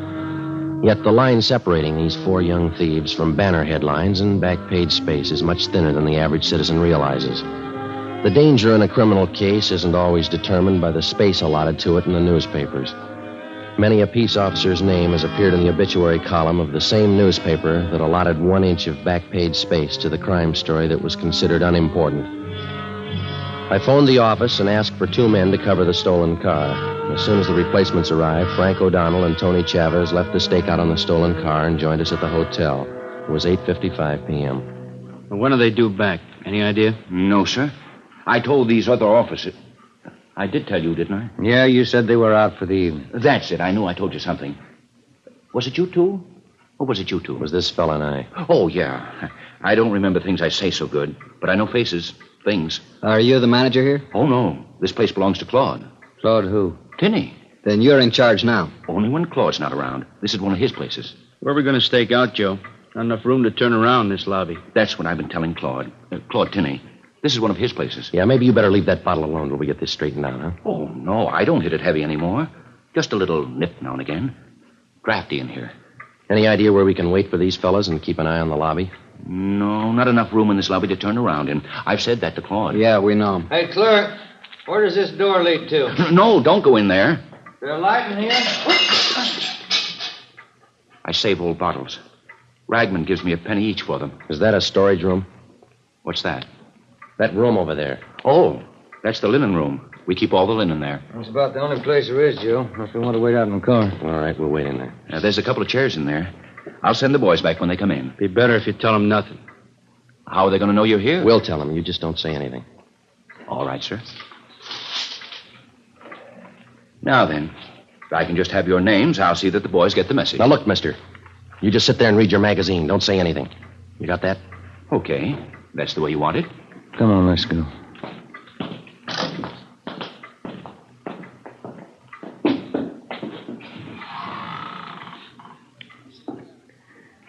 What's that smell in here? Bleach, I think. Strong. What time is it? Can't see. Frank, you got a luminous watch. 9:28. Evening, Mac. Good evening, Mr. Sweeney. Give me an 8 o'clock call. Yes, sir. All right. All right.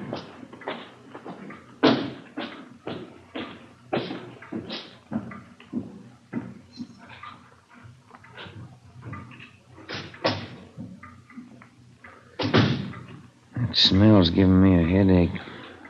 Air's bad in here. Yeah.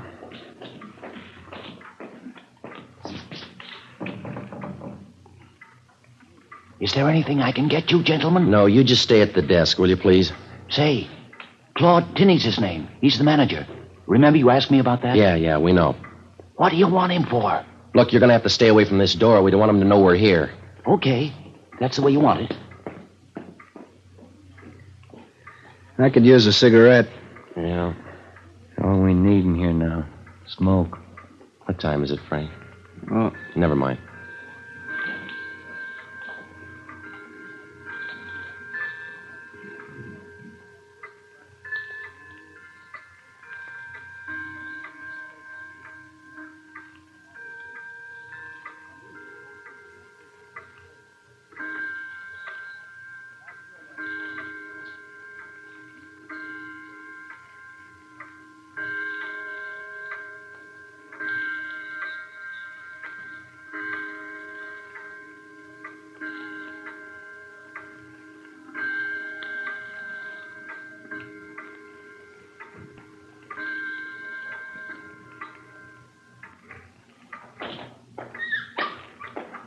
That's it. There's two of them. Ben, you come with me. Frank, Tony, stay here. Right. All right.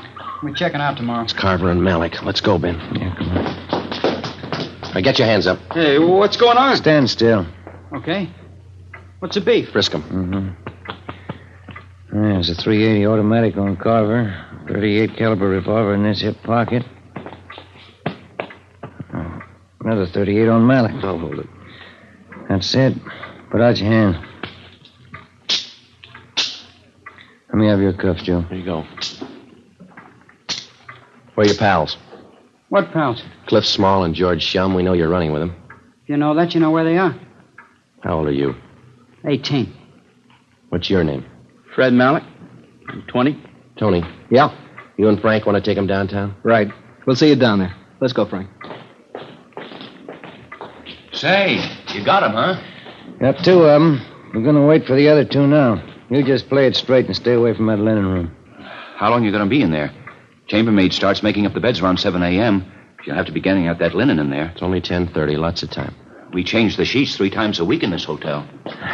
Not a worry in the world. Let's get back in there.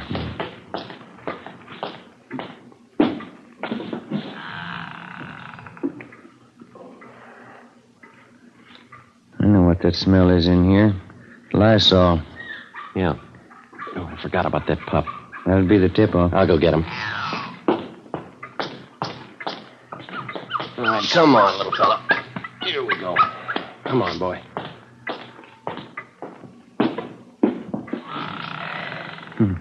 He's hungry, Joe. Yeah. Look, I'll put him down on the floor. Don't step on him.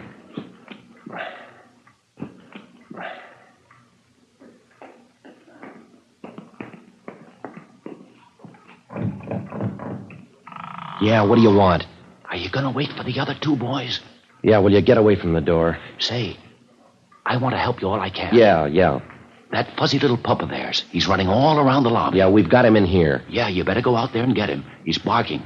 It'll tip him off. Yeah, all right. Now go on back to the desk. All right, then. You stay in here. I'll see if I can catch him. He comes around here again, he'll have to wait in here. Can you see your watch? No? Must be around 11. Yeah, must be.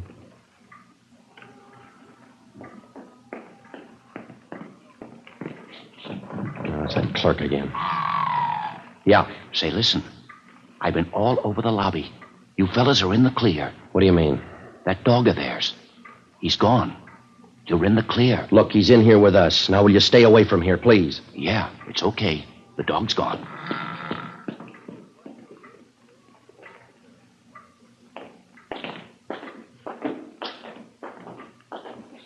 Hey, Pop, give me the key for room 22. Yes, sir. That's their room. Come on. Yeah. Get your hands up. Watch him, Joe. Wait a minute, you. You hold it. Get your hands Come off on, me. Get your All right. hands up. Oh, you didn't have to slap me. You didn't have to pull that gun. All right, now over here. Stand still. 38 revolver on this one. Here it is, 45 Colt.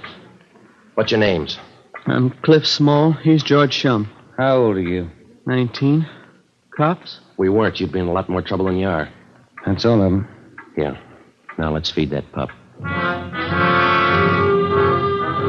12:15 a.m. We took the prisoners down to the city hall to the interrogation room. Tony Chavez and Frank O'Donnell were there with the other two, Carver and Malik. While Ben helped question the suspects and made out the necessary reports, I went across the street to the Federal Cafe. I picked up 2 10-cent bottles of milk and a few slices of bread. Look at him go. He was hungry. Yeah. How'd you come out? Well, I got it all here. Let's see. 4 stolen cars, 8 known robberies in San Francisco they copped out to. 3 jobs in Portland they admitted. You remember that Bakersfield liquor store holdup about 4 weeks ago? A Watson job? They pull that? Yeah, probably a lot more. They haven't told us all of it yet. Got out an APB. We'll probably get a lot more wants on them. Well, that's it. None of them are even old enough to vote yet, but they've committed practically every crime in the book. Just one thing more left to work out. What do we do with the pup? How about the SPCA? They'll find a home for him. No, not this little guy. Why don't you take him, Tony? You got kids. You got a deal.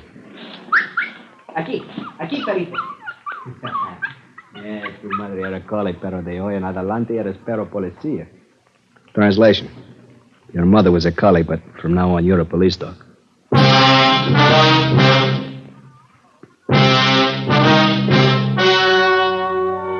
The story you have just heard was true. Only the names were changed to protect the innocent. On February 9th, trial was held in Superior Court, Department 88, City and County of Los Angeles, State of California. In a moment, the results of that trial. It's amazing how many long cigarette smokers are changing to Fatima.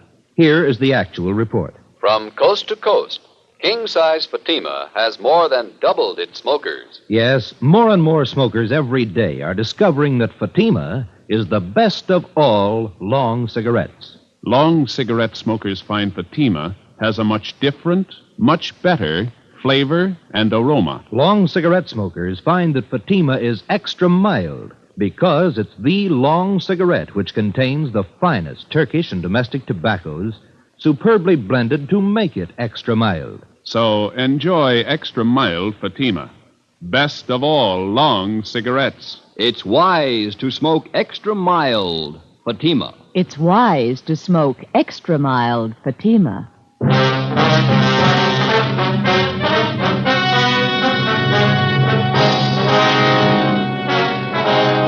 Clifford Small, George Shum, Julius Carver, and Fred Malik were released to San Francisco authorities where they were tried and convicted on 8 counts of robbery in the first degree. A hold was placed on them by the state of Oregon. They are now serving their terms in the state penitentiary. You have just heard Dragnet, a series of authentic cases from official files. Technical advice for Dragnet comes from the Office of Chief of Police, W.A. Wharton, Los Angeles Police Department. Fatima Cigarettes, the best of all long cigarettes, has brought you Dragnet from Los Angeles. Tomorrow, hear the Ronald Coleman's charming series, The Halls of Ivy, on NBC.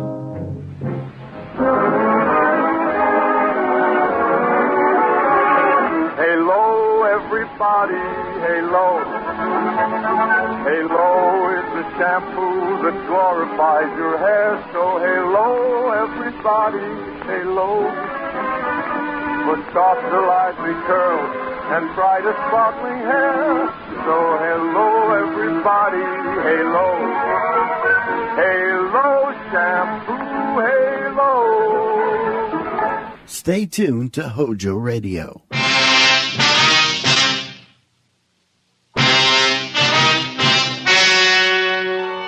The story you're about to hear is true. Only the names have been changed to protect the innocent. Fatima Cigarettes, best of all long cigarettes, brings you Dragnet.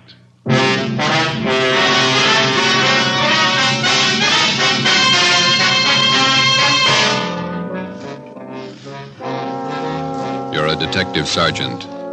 You're assigned to homicide detail. Attempts have been made on the life of a notorious hoodlum in your city. His death could mean an open gang war. Your job, stop it. If you want a long cigarette, smoke the best of all long cigarettes. Smoke king-size Fatima. Fatima is the long cigarette, which contains the finest Turkish and domestic tobaccos, superbly blended to make Fatima extra mild. And that's why Fatima has a much different, much better flavor and aroma than any other long cigarette. That's why Fatima has more than doubled its smokers coast to coast. So enjoy Fatima, the best of all long cigarettes. It's wise to smoke extra mild. Fatima. It's wise to smoke extra mild Fatima.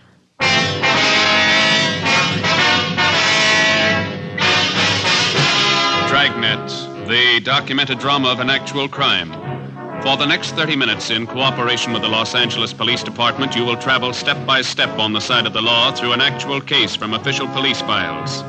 From beginning to end, from crime to punishment, Dragnet is the story of your police force in action. It was Tuesday, July 18th. It was hot in Los Angeles.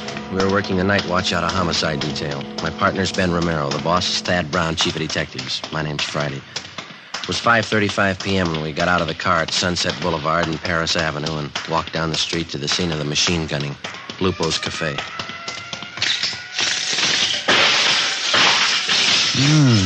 Look at that, Joe.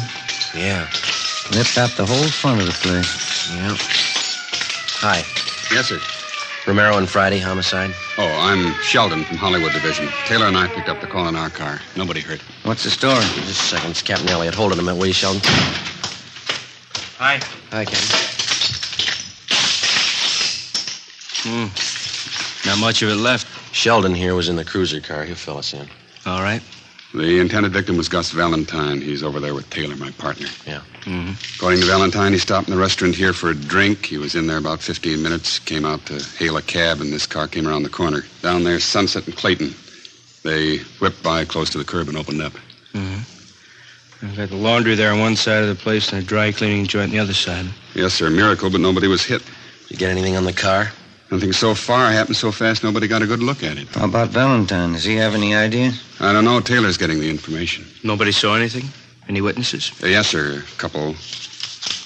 Newsboy Tim Benson, the lady in the dry cleaning place, Agnes Rebard. Mm-hmm.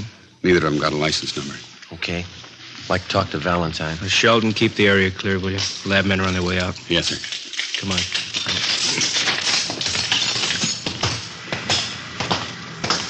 Oh, I told you I haven't any idea. Green Ford sedan, that it? Yeah. Elliott, Central Homicide. Yes, sir. This is Mr. Valentine, the intended victim. Yeah. This is Sergeant Friday, Sergeant Romero. Sergeant Friday, how are you? Fine. It's been a long time. Finally got out of the uniform, huh? 7 years ago. Who was it, Gus? If I knew, I'd tell you. I don't like being shot at. Let's go sit in the car. This way, Valentine. You want to get him back? All right. All right. What's the story, Valentine? How do you mean? Let's not play it cozy. Who's after you? You suppose this would have happened if I knew? Who's carrying the beef? Somebody's unhappy with you. You must know who. I don't. You know what kind of a car it was? I told the other cop over there. Sedan, green Ford. We're not going to press you, Valentine. You might as well know how we peg this kind of thing. Yeah? We got your number, had it for a long time. You're all up and down the blotter from Lincoln Heights to the county jail. You got a record everybody in this town knows about. Aren't you a little mixed up? I'm the guy that got shot at. We know that. I pay my taxes for protection, not a lecture on my past. Let me give you the word, Valentine. I've known you for a long time, and I've read about you in the newspapers. I've watched your so-called climb from two-bit penny ante rackets all the way up. Now, you've been told more than once about keeping your nose clean. This is a switch, isn't it? Man got shot at, cops read riot act, innocent victim. Look, we know you and we know that crowd you run with. If you want to start a war, run a battlefield. Don't pick the streets of Los Angeles to fight it out. I think I asked for it the way you men talk. You did somewhere up and down the line. We know your operation. You walk the sideline marker all the way. Always got 1 foot inside the law. When you make yourself a target for some punk's machine gun, that's where you step outside. Well, what are you going to do, eat me out and let the man with a machine gun get away? We'll get him, whether you want to help us or not. We just don't have the time to run around jamming a cork in the barrel of every gun in town. Before you get out of this car, let this sink in. There's not going to be any innocent people cut down by bullets that were meant for you. Oh, I get it. My tax money's no good, huh? I pay a bigger chunk than most of the clouds in this town. You haven't got a clear title to the city yet, and until you do, don't set up a shooting gallery. Now, what do I do, dig a foxhole till you get ready to tab whoever's taking pot shots at me? You can tell us who it is. You got all I know. Don't you think I'd want him picked up? I think you're a liar. I think you better square your beef and knock off this gangster stuff. There's not going to be any more of this kind of thing, understand? That's the trouble with civil service. It makes a big man out of you $200 a month. I've never passed an exam, but I keep in step. You missed the first one, from the gutter to the sidewalk. Almost without exception, every city in the United States has its Gus Valentine. These men remain out of custody, not because of any lack of law enforcement, but because of their ability to hide behind the laws which are designed to protect the innocent and use them to their own advantage. They operate allowing only the thinnest margin possible between themselves and the state penitentiary. We drove back to Central Division. At 6:18 p.m., we were called to the chief of detective's office. He wouldn't give you anything, huh? Not a thing. Usual line of smart talk. Who's ever after him meant business. Those storefronts were a mess. Yeah, they won't quit now. Just a minute. What's that intelligence number? 2821. Oh, yeah.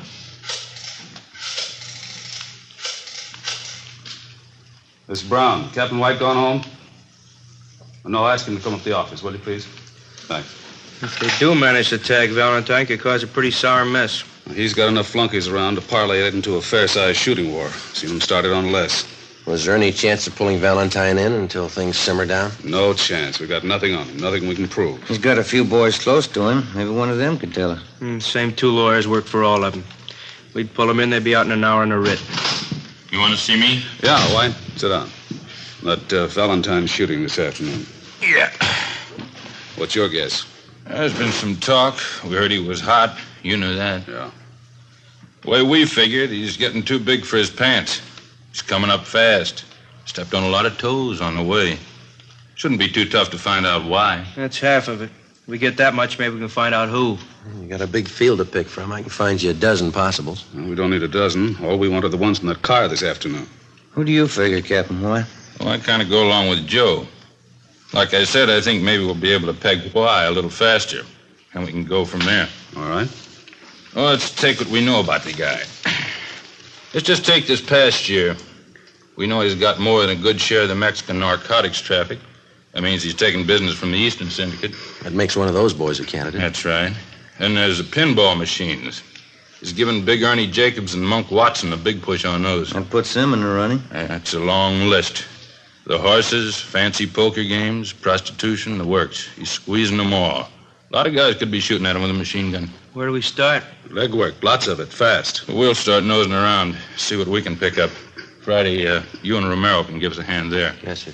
All right, with you, Elliot? Fine. I don't have to tell you we've got to move as quick as we can. We've got a lot of places to hit, and we haven't got too much time. We'll keep Valentine under surveillance to make sure he doesn't try to square things with a gun. Yeah. This is one the taxpayers wouldn't understand. Yeah. Trying to keep a guy alive that'd be more dangerous dead. Wednesday, July 19th. Ben and I started making the rounds to find out why someone was out to get Gus Valentine. Captain was right. The list of his enemies was long. For 2 days, we talked to gamblers and bartenders at the usual hangouts. The few slim leads we picked up led nowhere. Saturday, July 22nd, we met with one of Ben's informants, a bar boy at a cafe out on Santa Monica Boulevard. That's him over there at that table. Oh, yeah. Jerry? How are you? Hiya, Ben. Grab a chair. You know my partner, don't you? Sure. Sit down, Joe. Hi.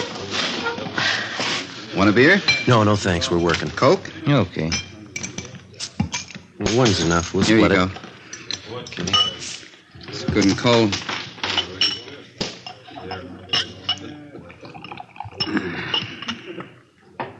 Doctor cut me down 1 beer a day. It's a spot on a hot day, don't it? Yeah.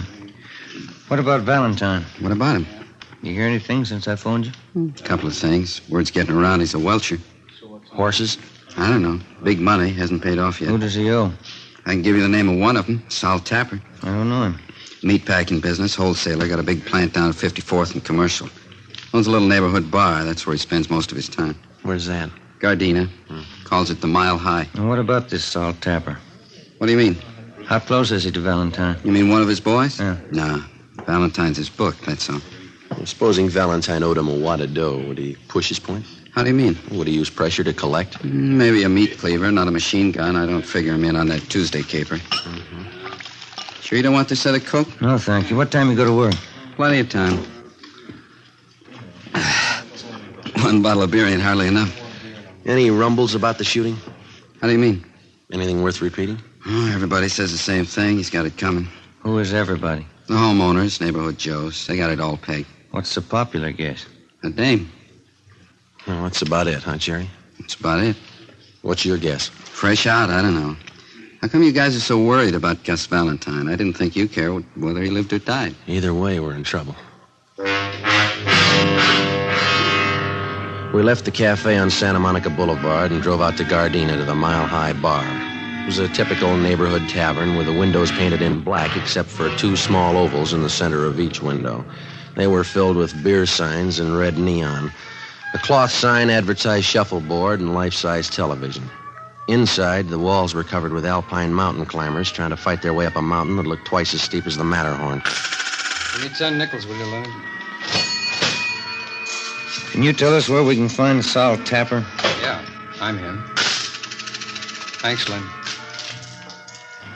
What do you want? Police officers. I'd like to talk to you. Sure, what about? Gus Valentine. Yeah? He owes me money. Is that all you've got against him? As much as he owes me, that's enough.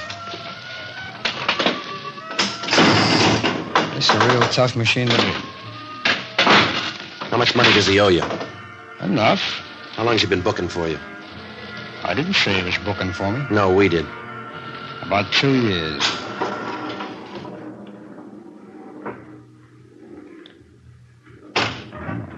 Come on. Get it. 4,000 on the first ball. I gotta do better than that. Where were you Tuesday afternoon? At the packing house. Can you prove it? Would I say it if I couldn't prove it?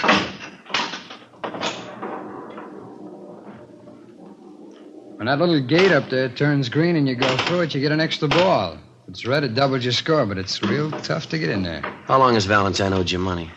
Oh, a little over a week. When did he say he'd pay you? He didn't say. Said he was trying to raise the dog. You're the only one he owes? No.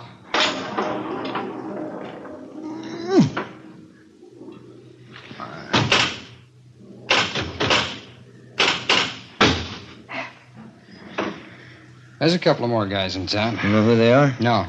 How do you know he owes somebody besides you? I heard. Did he say why he hasn't paid up?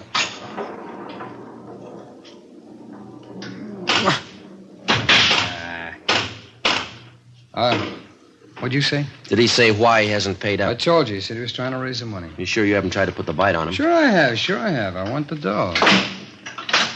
But I didn't gun him. Somebody did. Yeah, I know. It wasn't me. You had a reason. It's a lot of people. Yeah. We're looking for the one with the machine gun. Well, I can't help you there. Come on. Oh. Get in there. Hey, look at that. Free ball. 26,000. Now, that's a real tough machine to beat. Where did you say you were Tuesday? At my packing plant, 54th and Commercial. Okay. How long have you known Gus Valentine? About 4 years. I met him at a party out in Hollywood. It's the first time I've ever known him to welch. Mm-hmm.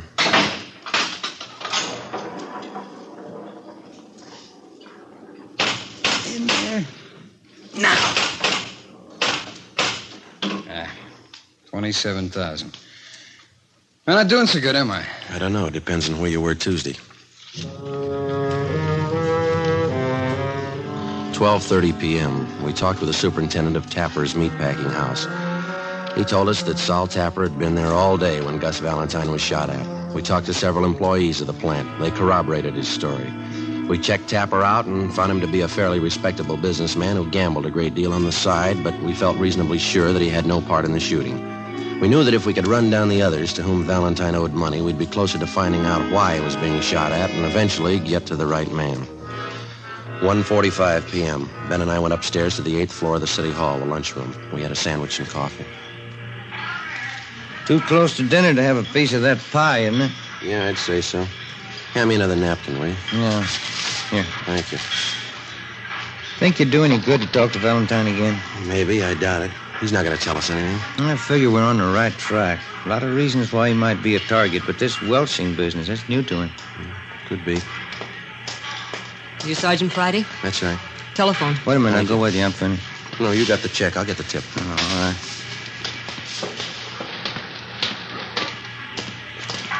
Slide that phone over, will you? Oh, yeah. Thank you. Friday. Elliot, come down to Chief Brown's office right away. Yes, sir. Let's go.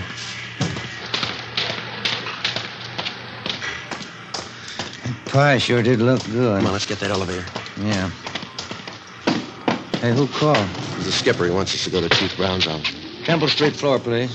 What's up? I don't know. We make the runs again tonight? Yeah, a couple of places we can hit in the south end of town. I called Charlie Flint's place this afternoon. Maybe he'll have something for us. Yeah, I hope so. Come on. Wish now I'd had that pie. I'm still hungry. I got a candy bar in my desk we can have there. I can't eat those chewy bars inlays. Oh, it's some kind of a fudge bar. Oh, fine. Come in. Yes, sir. Get over to Georgia Street right away. Why? Gus Valentine. They did it again. Yeah? This time they didn't miss.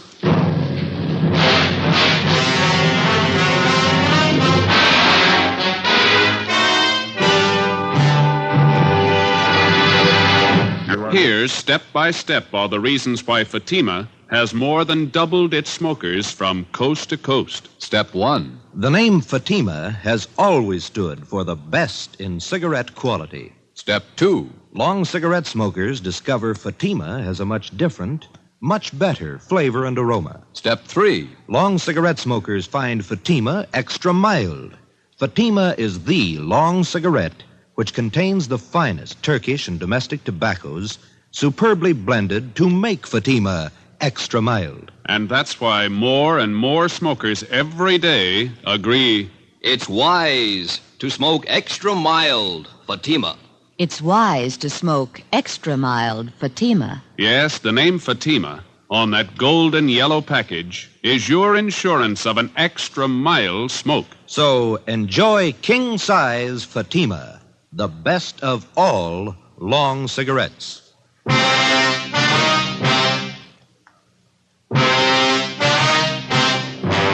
Saturday, July 22nd, 5:30 p.m. We drove to the Georgia Street Receiving Hospital and went up to the 3rd floor. We talked to the doctor in charge, who told us that 2 slugs had been taken from Gus Valentine's right leg and 1 from his right shoulder. They had been marked for identification.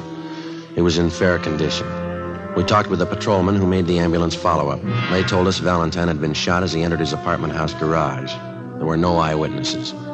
We went in and talked to Valentine. You told the officers that the guy who shot you was on foot. Yeah, Who was it? couldn't tell. You haven't any idea who it could have been? No, You don't expect us to swallow that again, do you? I don't care either way. Why don't you pay up what you owe? What do you mean? You owe some big money you haven't paid off. Where'd you get that? That's the word going around. Looks to us like you either pay up or get shot up. Did I ask for advice? No, and here's something else you didn't ask for. Twice in 1 week you've been mixed up in shooting scrapes. We told you this city doesn't belong to you. I don't claim ownership. Now listen, we've been over this before, and this is the last time. Don't push us any courage. We know you talk big and you haven't got the guts to go along with it. Yeah, sure. Now come on, who's shooting at you? I know your phone number. I'll call you if I need help. I'll take care of this myself. Valentine, the first time you pull a cap gun, we're going to sit on you. If there's any retaliating, we'll do it. I'm tired of sitting like a duck on a pond. Then tell us who's gunning for you. That's between me and them. I'll meet them when I'm ready. All right. We're through talking. When we get to the bottom of this and find out who's been doing all the shooting, we'll have an answer. And if we find out you've been withholding evidence, it's going to go hard for you, understand? Yeah, sure. Now leave me alone. Come on, Jim. Yeah. I better call the office.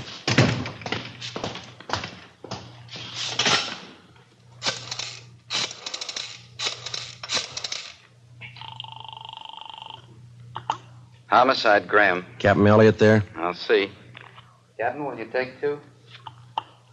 Elliot, This is Friday, checking in on the Valentine thing. what's the story? Couldn't get anything out of him. He isn't hurt bad. Right leg and shoulder. All right. Here's something you can run down. Yeah? Got a tip from White in Intelligence. He's got a man out at Freddy's Fish and Chips on Slauson. Says a couple of guys in there blowing off about Valentine. Who are they? Billy Keel and Tony Farrar. They're not on Valentine's team, That's right. White's man says the party's getting rough out there. You, Romero, better follow up on it. right? Another thing, if it looks like anything, you better bring him in for questioning. Okay, Check me when you get in. right? Let's go. What is it? Keel and Farrar. Skipper wants us to pick him up and bring him in for questioning. What do they know about the shooting? They know enough to talk about it. 7 p.m. We located Freddy's Fish and Chips place on Slauson near Montgomery Street. A dozen or so tables at the back of the restaurant were already taken with the overflow lined up 2 deep at the bar. The man from Intelligence Detail was down at the far end of the steam table nursing a cheese sandwich. He motioned us over and pointed out Billy Keel and Tony Farrar. They were sitting at one of the tables along with 4 other men drinking Boilermakers and eating French fried potatoes. Ben and I made our way through the crowd toward the back tables. Sorry. Sorry. Pardon me. Can I get through here, please? All right. So it figures. Done it? You, Billy Keel? That's right. Which one's Tony Farrar? He's getting a beer. What do you want? Police officers want to talk to you and Farrar downtown. What's the matter? I'd like to ask you a few questions. You want to get your hat? You got any questions, you can ask him here. Hey, Vic, how about buying a round? Come on, Keel, let's go. I got nothing to tell you now. Let me alone. There's 2 ways to go downtown, the hard way and the easy way. Let's take the easy way. All right. This way. Okay.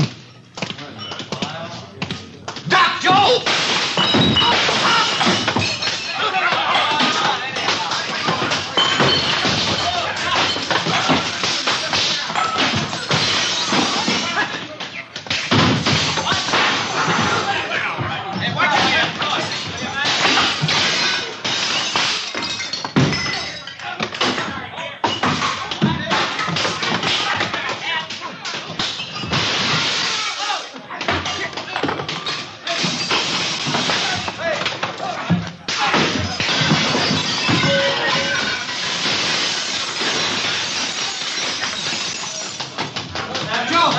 Joe, I got Farrar.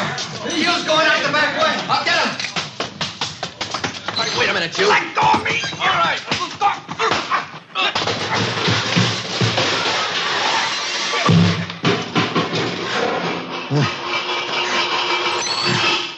Come on, Farrar, come on. You all right, Joe? Yeah. You're bleeding pretty bad. Yeah, I know. Let's get him to the car. Look at your suit. It's ripped to pieces. My wife's gonna kill me.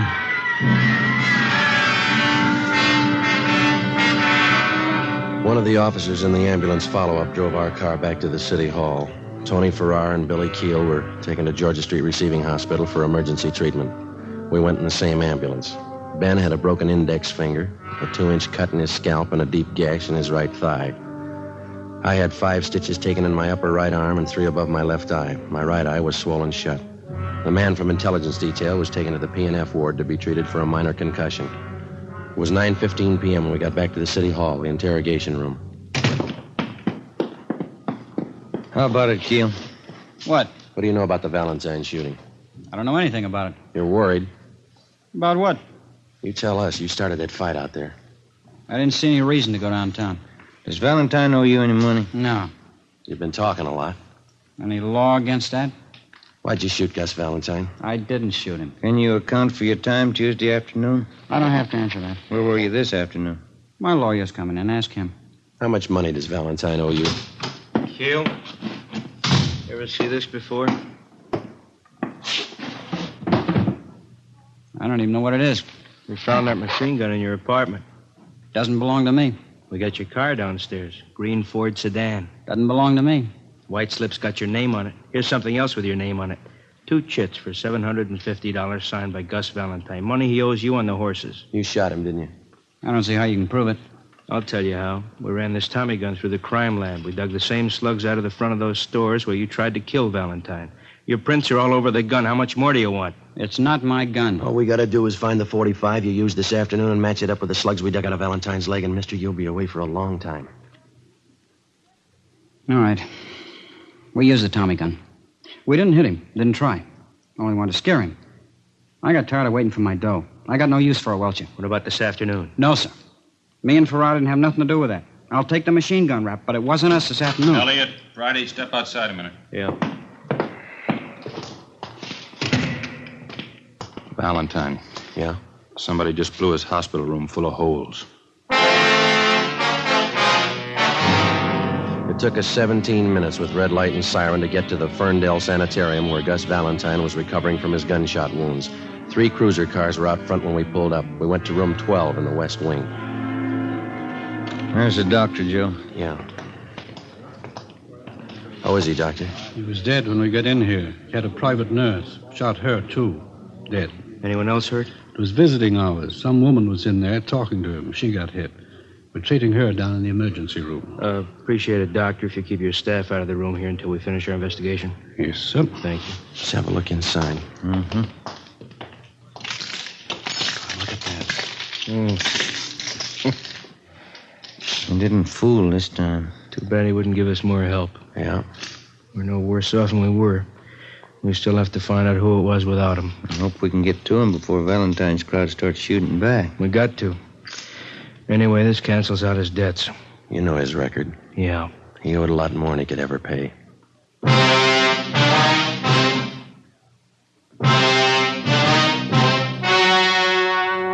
The story you have just heard was true. Only the names were changed to protect the innocent. On October 26th, trial was held in Superior Court, Department 97, City and County of Los Angeles, State of California. In a moment, the results of that trial. It's amazing how many long cigarette smokers are changing to Fatima. Here is the actual report. From coast to coast, king-size Fatima has more than doubled its smokers. Yes, more and more smokers every day are discovering that Fatima is the best of all long cigarettes. Long cigarette smokers find Fatima has a much different, much better flavor and aroma. Long cigarette smokers find that Fatima is extra mild because it's the long cigarette which contains the finest Turkish and domestic tobaccos superbly blended to make it extra mild. So enjoy extra mild Fatima. Best of all long cigarettes. It's wise to smoke extra mild Fatima. It's wise to smoke extra mild Fatima.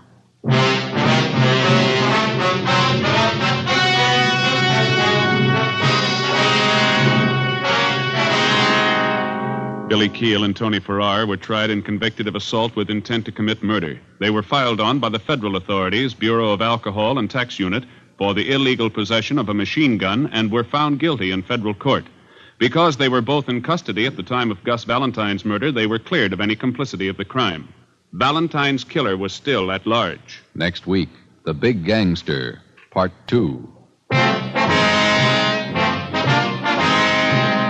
You have just heard Dragnet, authentic cases from official files. Technical advice for Dragnet comes from the Office of Chief of Police W.A. Wharton, Los Angeles Police Department. Today, the American Red Cross is carrying on a campaign to finance one of the greatest programs in peacetime history. Give now to the Red Cross. Fatima Cigarettes, the best of all long cigarettes, has brought you Dragnet, portions transcribed from Los Angeles. Tomorrow, hear The Halls of Ivy on NBC. Dream girl, beautiful luster cream girl. Tonight, show him how much lovelier your hair can look after a luster cream shampoo. Only Luster Cream brings you Kay Dumas' magic formula blend of secret ingredients plus gentle lanolin. Gives loveliness lather even in hardest water. Glamorizes your hair as you wash it. Luster Cream, not a soap, not a liquid, but a dainty cream shampoo. Leaves hair fragrantly clean, free of loose dandruff, glistening with sheen. Soft, manageable. Gives new beauty to all hairdos or permanents. 4-ounce jar, $1. Smaller sizes, either tubes or jars. Tonight, try Luster Cream Shampoo and be a dream girl, beautiful Luster Cream girl. You owe your crowning glory to a Luster Cream Shampoo. Stay tuned to HOJO Radio.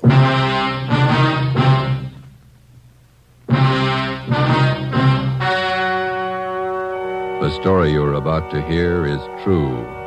Only the names have been changed to protect the innocent.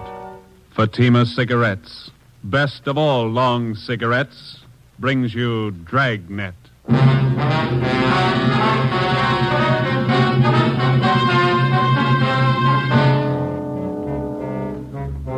You're a detective sergeant. You're assigned to homicide detail. A notorious hoodlum in your city has been shot to death. A gang war is threatened if his followers seek revenge. Your job, find the killers. If you want a long cigarette, smoke the best of all long cigarettes. Smoke king-size Fatima. Fatima is the long cigarette which contains the finest Turkish and domestic tobaccos, superbly blended to make Fatima extra mild. And that's why Fatima has a much different, much better flavor and aroma than any other long cigarette. That's why Fatima has more than doubled its smokers coast to coast. So, enjoy Fatima, the best of all long cigarettes. It's wise to smoke extra mild. Fatima. It's wise to smoke extra mild Fatima.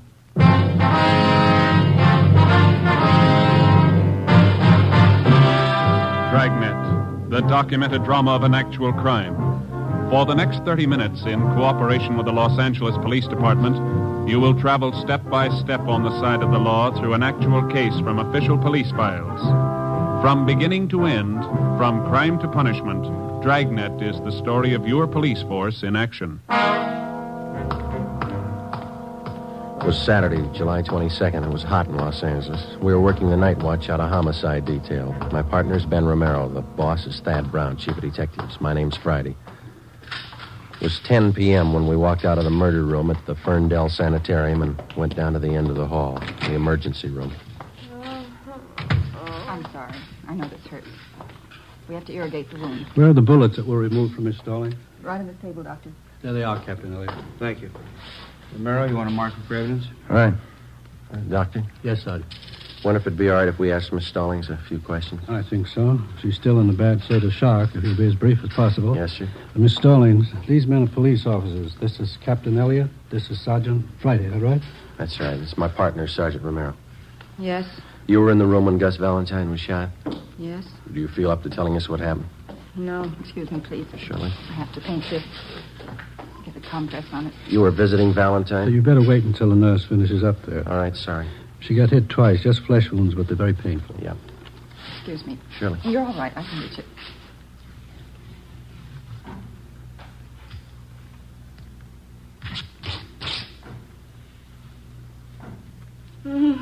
There. All right. You were in the room when Valentine was shot? Yes, I saw it. Did you get a look at the men that did the shooting? I don't remember. Could you describe them? I don't know. You sure you're feeling up to talking now?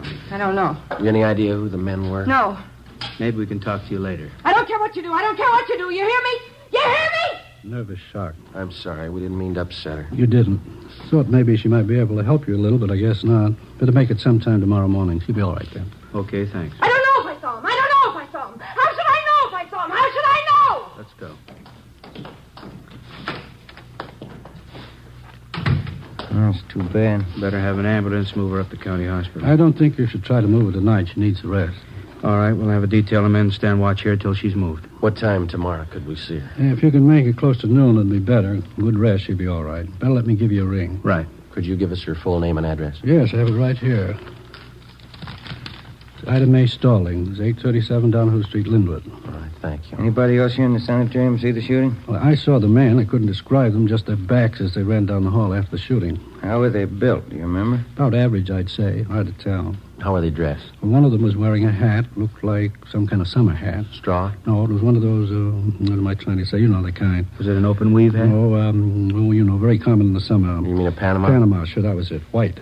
What kind of suits did they have on? I couldn't tell you. I was in my office when I heard the shots. I came out in the corridor. They were just making to the back door. Anyone else see it? Sylvia Proctor, the nurse who was in the room at the time. Why'd they kill her? I don't know. Any of the patients? Is it possible one of them might have seen him? Yes, one of them did see something. Bert Anderson. Like to talk with him? Yes, we would. And down this way, he's in room 38, just down the hall from the shooting. All right. I should tell you, Mr. Anderson lost a speech about 9 years ago. He uses a child's slate to write on. Why is he here in the sanitarium? He's old, 73, lives on a pension. Except for losing his speech, he's as sharp as a high school boy. Hello, Bert. Sorry to bother you after all the excitement. Yeah, all right. We won't keep you up long. It's after your bedtime. Would you hand me that box of chalk over there? Oh, yeah.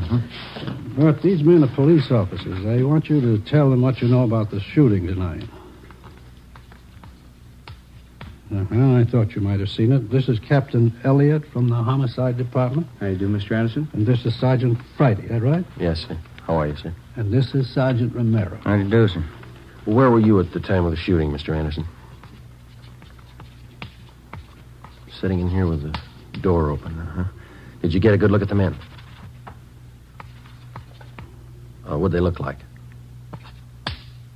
Question mark. I don't think he understands what you want to know. Yes, that's the trouble. Let's put it this way, Mr. Anderson. How many men were there? Let's take one of these two men. Can you describe one of them? That's the way, Captain. That slate's rather small, and he can only get so much on it at a time. He's like all of us. He wants to talk fast, and this is the only way he knows, so we have to make it easy for him. I understand. Built like the captain. Your bill, Skipper. Same man had a thin mustache. That's all I can tell you about him. How about the other man, Mr. Anderson? Can you describe him? Please. What's that second word? I can't make it out. Understand. Uh-huh. They were running very fast. Thanks. Yes, we understand. Did you see the other man at all? Fine. What can you tell us about him? All he could see was... man was wearing a hat. A white Panama hat, Mr. Anderson? He says yes. Was there anything peculiar about the way they walked or ran? Did one of them have a limp, for instance? Didn't notice anything. He says he didn't notice anything. Could you tell us anything about the men's faces? They passed by so quickly. I was worried about the gunshots. Yes, we can understand that, but do you think you could identify them if you ever saw them again? He says he could try. Could Mr. Anderson come downtown if we ever show up? I don't see why not, but gets around fine. Now, he wants to know why they killed Miss Proctor, the nurse. He says she was one of his best friends. We don't know, Mr. Anderson. Says he wishes he could talk. Maybe he could help you more. It's all right, Bert. You talk loud enough.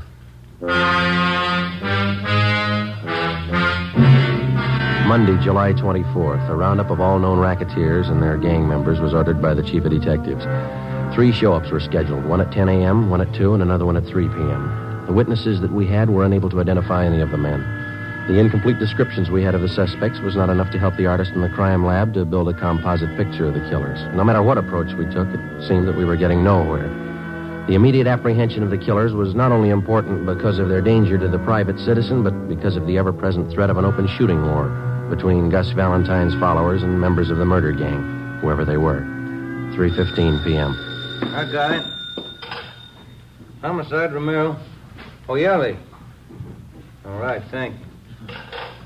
Crime lab. They make a run on those slugs you got at the hospital? Yeah, no match. Oh, that's great. How fouled up can it get? Yeah. Hi. Come on, Slow-Mo. I'm with you. Hi, Rambo.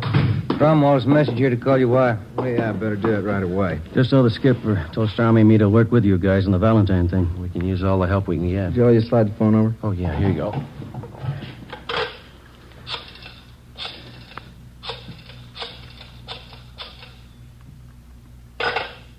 What's the matter? Change your mind?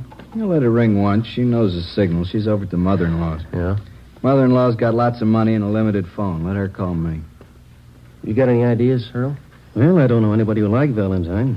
A lot of them could have killed him. Just got word from the crime lab. There's no match on those slugs. And you didn't get anything out of the show-ups. No, no. Maybe that Stallings woman can give us something, huh? You haven't been out there yet? No, not yet. We've been sweating out the show-ups. Strami and I read your reports. Rough go. We had an idea. Yeah? One of Valentine's boys you didn't get around to yet. Who's that? Benny Davis. He was pretty close to him. Thought a lot of him. If anybody figures to take over his interest, it's probably Davis. Well, you think advancement could have been the motive for him? No, he wouldn't kill him. Anyway, he couldn't have. Just got in from Florida this morning. That doesn't mean he couldn't have engineered it. Possible, but I doubt it.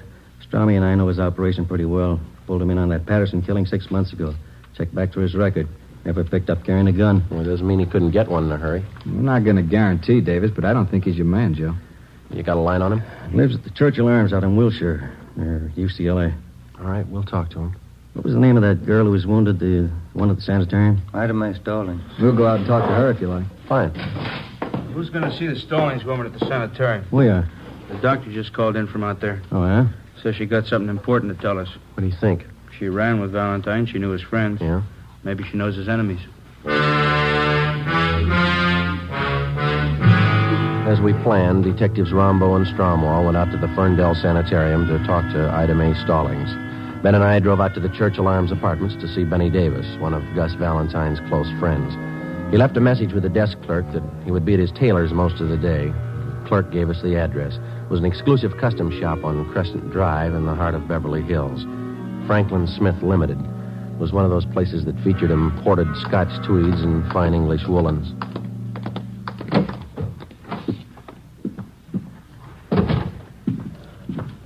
Good afternoon, gentlemen. May I serve you? Could you tell us if Benny Davis is in here? Mr. Davis. Yes, sir. Third fitting room. To the rear, on your left. Thank you. Come on. Look at that brown cloth over there, Joe. Yeah, that's Donegal tweed. It's nice fabric. I had me one of them once. Wears like iron. Oh, yes. This blue pinstripe certainly fits a great deal better than the brown one. You turn round. Yes, excellent fit. Yeah, looks fine. I don't know if I like that right shoulder. Looks a little low, Mr. Davis. Excuse me? This fitting room's taken, gentlemen. Benny Davis in here. Yeah, what is it? Wonder if we could see you alone. What about? Confidential. No, Cedric, not like that. Pull the shoulder up. More padding, maybe. Oh, do you think so? I don't know if I agree, Mr. Davis. Well, you can see how it slopes off there. I like a good full shoulder. Well, you've got a good full cut here. Of course, too much padding is going to ruin the line of the jacket. I'd like more padding. Yeah, very well. A number 2 pad in the right shoulder and easy armholes. Number 2 pad, right shoulder, ease armholes. What is it, income tax? What's the secret? We're police officers. I'd like to talk to you alone for a minute. All right, be finished in a second. That takes care of this one, Mr. Davis. You want 2-inch cuffs in the trousers? Yeah, on all of them. Cedric, be sure to get these sleeves short enough. I'd like lots of linen to show. Oh, yes, surely. Now, if you'll slip on the green tropical. Okay. I'll take your jacket. Thanks. Hey, want to tell me what it's all about? Rather talk to you alone. Here are the trousers. Okay. Good-looking suit, huh? Fine.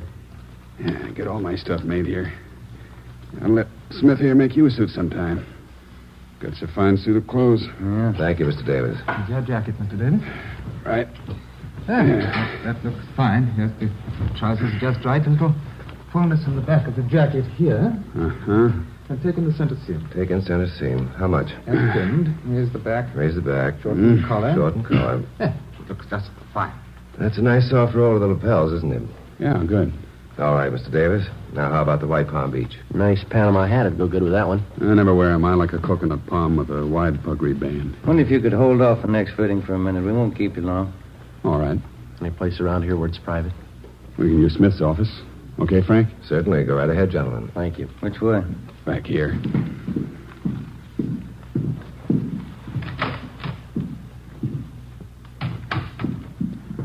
Okay, what's on your mind? Gus Valentine. Yeah, that's a tough one to lose. You got any idea who killed him? We're working on it. How do you mean? Just that. Well, that makes us even. There's only one difference. Yeah? We get paid for it. You don't. We thought a lot more of Gus than you did. Any law against striking down the killers? It's a law against shooting him down. Tell that to the boys who cut down Gus. I don't think you can get to him without us. We've done it before. You're a little late with Gus. We tried to keep him alive. We warned him for a month. He knew what was coming. We talked to him. Yeah, he told me. Funny guy. He had a mind of his own. He had a reason for not telling you. What was it? When we get there, we can ask him. You think you know who did it? Won't be too tough to find out. Meantime, you can work it from your end. And if you get to him first? Maybe we'll give you a call. Now, you listen, Davis. I'll tell you the same thing we told Valentine. It's not open season for murder. This town's had all the shooting it's going to have. Valentine's killer's going to go to the gas chamber. That's the only way he's going to go. You understand? Nobody said any different. All right. Then you can tell us what you know. Who do you think shot Valentine? I can't be sure. You've got somebody in mind? There's a dame. Who? Audrey Thompson. What about her? She runs around with a couple of guys. Yeah? There's never any love lost between them and Gus. They were always talking big about what they'd do if Gus got out of line. What'd they have against him? Business. Claimed Gus was squeezing them out. Was he? I never knew much about Gus's out-of-town business. That's where these guys are from. They're new in town. Figured Gus was cutting them off out here on the coast. Who are they? Shaker brothers. Bud and Carl. Where can we find them? I don't know. They're in town somewhere. What about this Audrey Thompson? Nice dame. Hard to figure. Husband died a year ago. Real nice woman. Been doing the town with the Shaker boys. Nobody can figure it. You think she's in on it? No, but she could finger him if anybody could. Lives at 8700 North Serrano. All right, Davis, thanks. What's the new wardrobe for? Going east to catch the new Broadway shows leaving Wednesday. Better hold off for a week, huh? All right. Come on, Ben.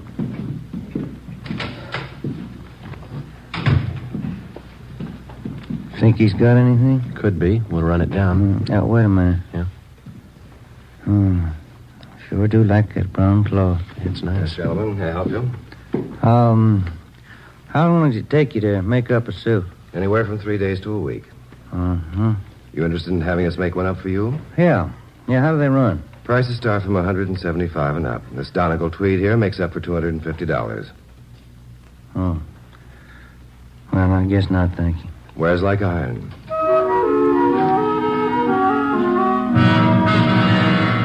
4:30 p.m. We drove out to 8700 North Serrano to the home of Audrey Thompson. There was nobody home. We went back to the office to check with Rombo and Stromwall. We drove in the Spring Street entrance of the City Hall garage.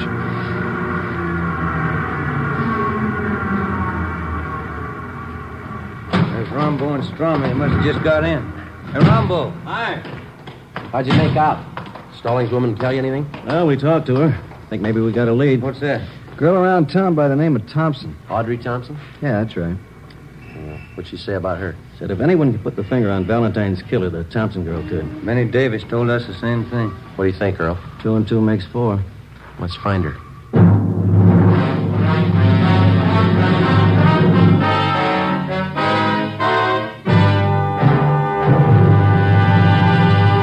You are listening to Dragnet for the step-by-step solution to an actual police case. Here, step by step, are the reasons why Fatima has more than doubled its smokers from coast to coast. Step 1. The name Fatima has always stood for the best in cigarette quality. Step 2. Long cigarette smokers discover Fatima has a much different, much better flavor and aroma. Step 3. Long cigarette smokers find Fatima extra mild. Fatima is the long cigarette which contains the finest Turkish and domestic tobaccos superbly blended to make Fatima extra mild. And that's why more and more smokers every day agree it's wise to smoke extra mild Fatima. It's wise to smoke extra mild Fatima. Yes, the name Fatima on that golden yellow package is your insurance of an extra mild smoke. So enjoy king-size Fatima, the best of all long cigarettes.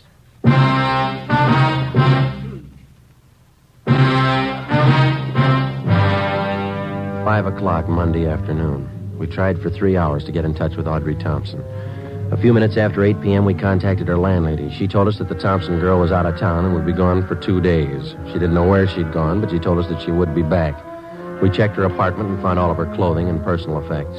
A stakeout was placed at 8700 North Serrano, and then we went back to the office and got out a local broadcast on Audrey Thompson. Tuesday morning, 8 o'clock. Ben and I met with Captain Elliott, Detectives Rombo and Stromwall. Get a line on the Shaker brothers? Located them at the Eagle Towers apartments. Got them under surveillance. I don't think it'd be a good idea to pull them in yet. See what the Thompson girl has to say, then we can move on him. That's what we figured. Pull the packages on him? Yeah, they both got fair records. Been up on 3 raps, 1 conviction, second-degree robbery in Tulsa. That's where they're from. Couple of tough ones, always ready to use a gun. Apparently got a wad of dough somewhere. They've been throwing a lot of money around town. Pick up any rumbles about him? Well, we've been nosing around. We can't get anything on them for sure. They're not known around here. Shown the mug shots of the Shaker brothers to Mr. Anderson at the sanitarium. The doc, too. Yeah? Looks like the guys to them. Everything hinges on the Thompson girl. Check her out? Yeah, she used to be married to a newspaper man, Blaine Thompson. Died last year in an auto accident. No children. Went to high school here in town, local girl. Reputation's good all the way. Why the sudden switch to tough guys? I don't think she knows. You satisfied Davis is leveling with you? Well, if he's not, he did a good job briefing the Stallings woman. They both came up with the same lead, the Thompson girl. We had him in on the Patterson killing. You remember that, Skipper? He cooperated then. That time it was his skin. This time it's not. Well, I laid it out for him. He's been told. Well, how's it feel to you fellas? Pretty quiet around town? Yeah, seems to be. I wouldn't make book on what might happen if we don't wrap this thing up quick. I think after Joe and Ben gave Davis a word, he passed it down along the line. Anyway, there's an outside chance. They just brought in the Thompson girl. Send her in. Right. In here. You just sit there, Miss Thompson. All right. Our detectives Friday, Romero, how do you do? Bramwell, Rambo. How do you do? Guess you're wondering why you've been picked up. Yes, I was rather surprised. I was down at Palm Springs for a few days. I don't often get away. My boss gave me a 2-day holiday. What do you know about the Shaker brothers, Miss Thompson? They're friends of mine. I go out with them. We have reason to believe they might be mixed up in a murder. I don't believe that. What's this all about? The Gus Valentine killing. Do you think they're mixed up in that? How well do you know the Shaker boys? Well, to be truthful, I don't know them at all, really. I met them at a dance. Who introduced you? Nobody. I go to the Brookdale Ballroom every Wednesday night with some of the girls from the office. It's open to the public. Carl Shaker asked me for a dance one night, and that's how I met him. You ought to pick your companions a little more carefully. Both of these men have criminal records. I didn't know that.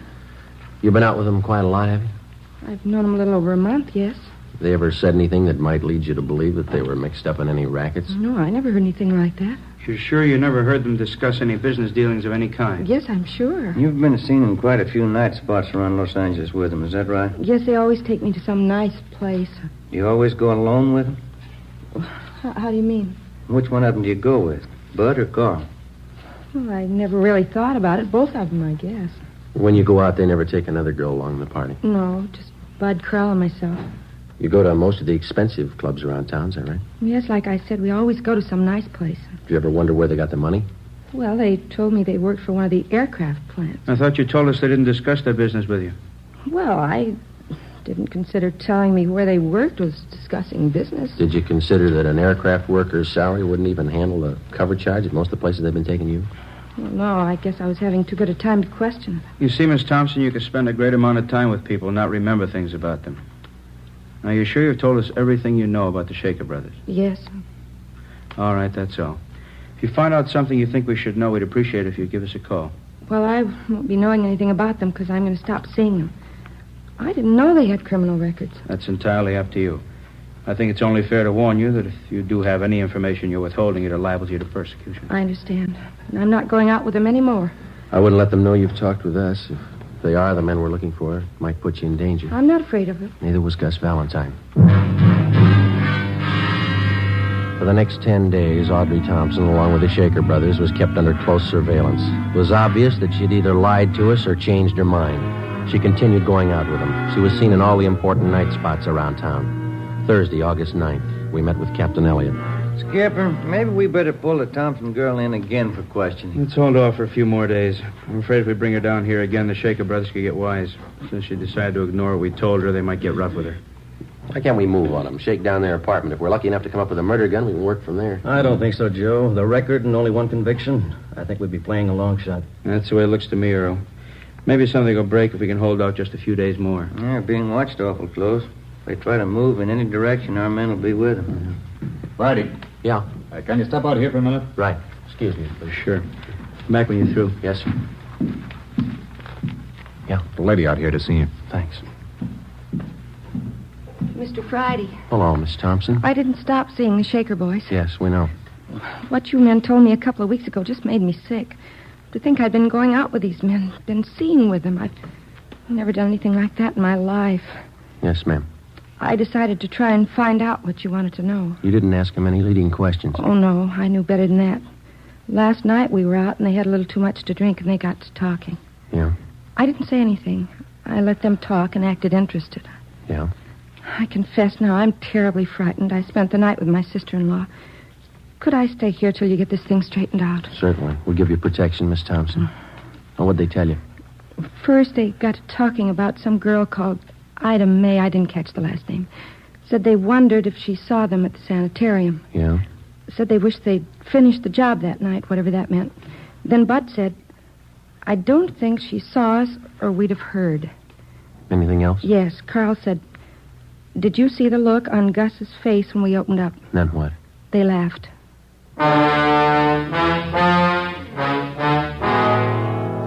I had a stenographer take Audrey Thompson's statement, and I filled in Captain Elliott, Rombo, Stromwall, and Ben. We checked the stakeout on the Shaker brothers' apartment. The suspects hadn't been seen since early that morning when they'd gone in. Detectives Rombo and Stromwall, together with Ben and I, drove to the Eagle Towers apartments. It was 4:35 p.m. Strummy and I'll go up the back way. We'll notify the men on stakeout to keep a sharp eye all around. Right. Let's go.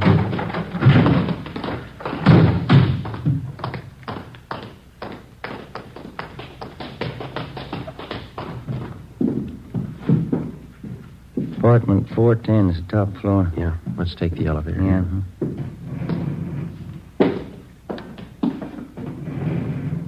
Push 4. Right.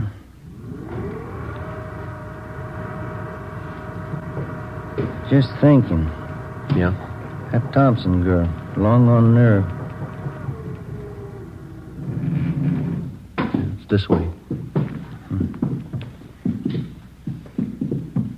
Here it is. Cover me. Yeah.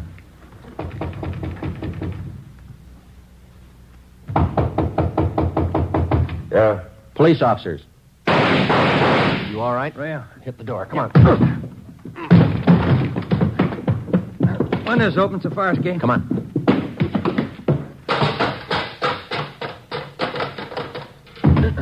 There they go over by the ventilator. Watch it. There's Strom and Rombo coming out the door onto the roof. Rombo, watch it. They're up here. There goes one of them. Come on. All right, hold it right there. I give up. There goes the other one. He's making for that cable house. Stay with this one. I'll get him. All right, Shaker, let's put the gun away. You make a break onto the roof, they'll cut you down. Hold it, Shaker. Ah!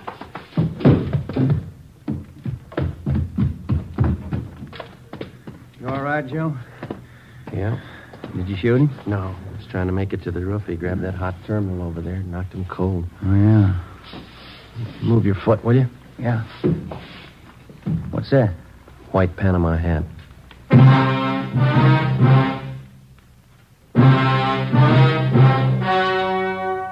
The story you have just heard was true.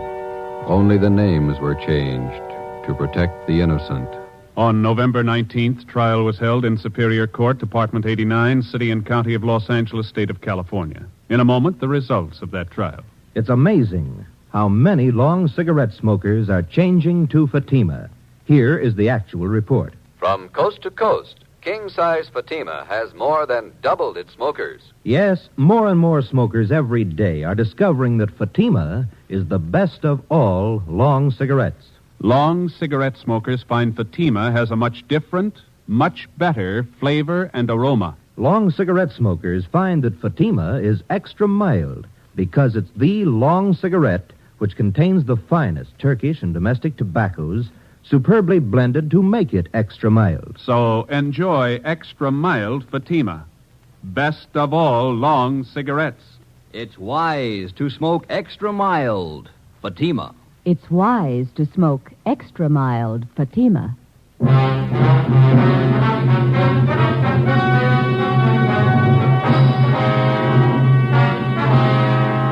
Adolph Bud Shaker and his brother Carl Shaker were tried and convicted of murder in the first degree. On recommendation of the jury, they received life sentences. They are now serving their terms in the state penitentiary. You have just heard Dragnet, authentic cases from official police files. Technical advice for Dragnet comes from the Office of Chief of Police W.A. Wharton, Los Angeles Police Department.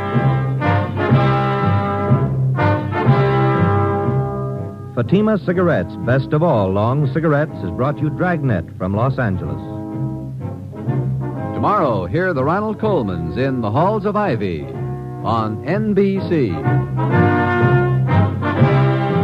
Tonight, there are more than 420,000 enthusiastic 1950 Ford owners, and it seems as though most of them are talking about this car. Listen to what Judge Richmond B. Keach of Washington, D.C. has to say about his new Ford. I was so satisfied with my 49 Ford that I decided to get a 50 as soon as they became available. I've been more than pleased with the 50. Truthfully, I see no cause to pay more when a Ford gives me all the performance, quiet, and comfort a man can ask for at such a reasonable price. The Ford is wonderfully easy to handle, particularly in traffic. Yes, ask any Ford owner how he feels about his big new Ford, and he'll tell you it's tops for performance and for comfort. But prove it for yourself. Drop into your neighborhood Ford dealers and test drive this truly great car. You'll be amazed when you discover how little it costs to buy, to run, and to maintain. Do it tomorrow. Test drive the big new 1950 Ford. HOJO Radio, where the classics come alive.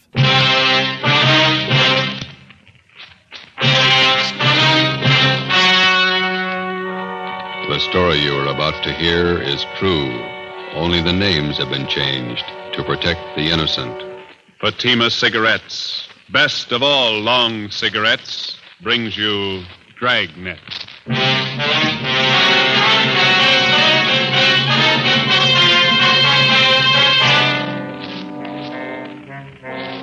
You're a detective sergeant. You're assigned the Juvenile Bureau. The high schools in your city have been flooded with obscene literature. You stamp out one source, and a dozen more spring up. Your job, stop them. If you want a long cigarette, smoke the best of all long cigarettes. Smoke king-size Fatima. Fatima is the long cigarette which contains the finest Turkish and domestic tobaccos superbly blended to make Fatima extra mild. And that's why Fatima has a much different, much better flavor and aroma than any other long cigarette. That's why Fatima has more than doubled its smokers coast to coast. So enjoy Fatima, the best of all long cigarettes. It's wise to smoke extra mild. Fatima. It's wise to smoke extra mild Fatima.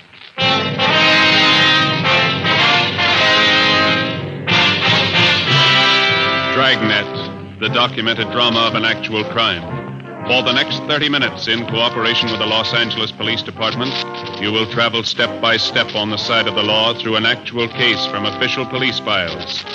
From beginning to end, from crime to punishment, Dragnet is the story of your police force in action. It was Monday, October 21st. It was cool in Los Angeles. We were working the day watch out of Juvenile Bureau. My partner's Ben Romero. The boss is Inspector Lester, commander of the Juvenile Bureau. My name's Friday. It was 10 a.m. when we got to the auditorium of Canfield High School. Stage door.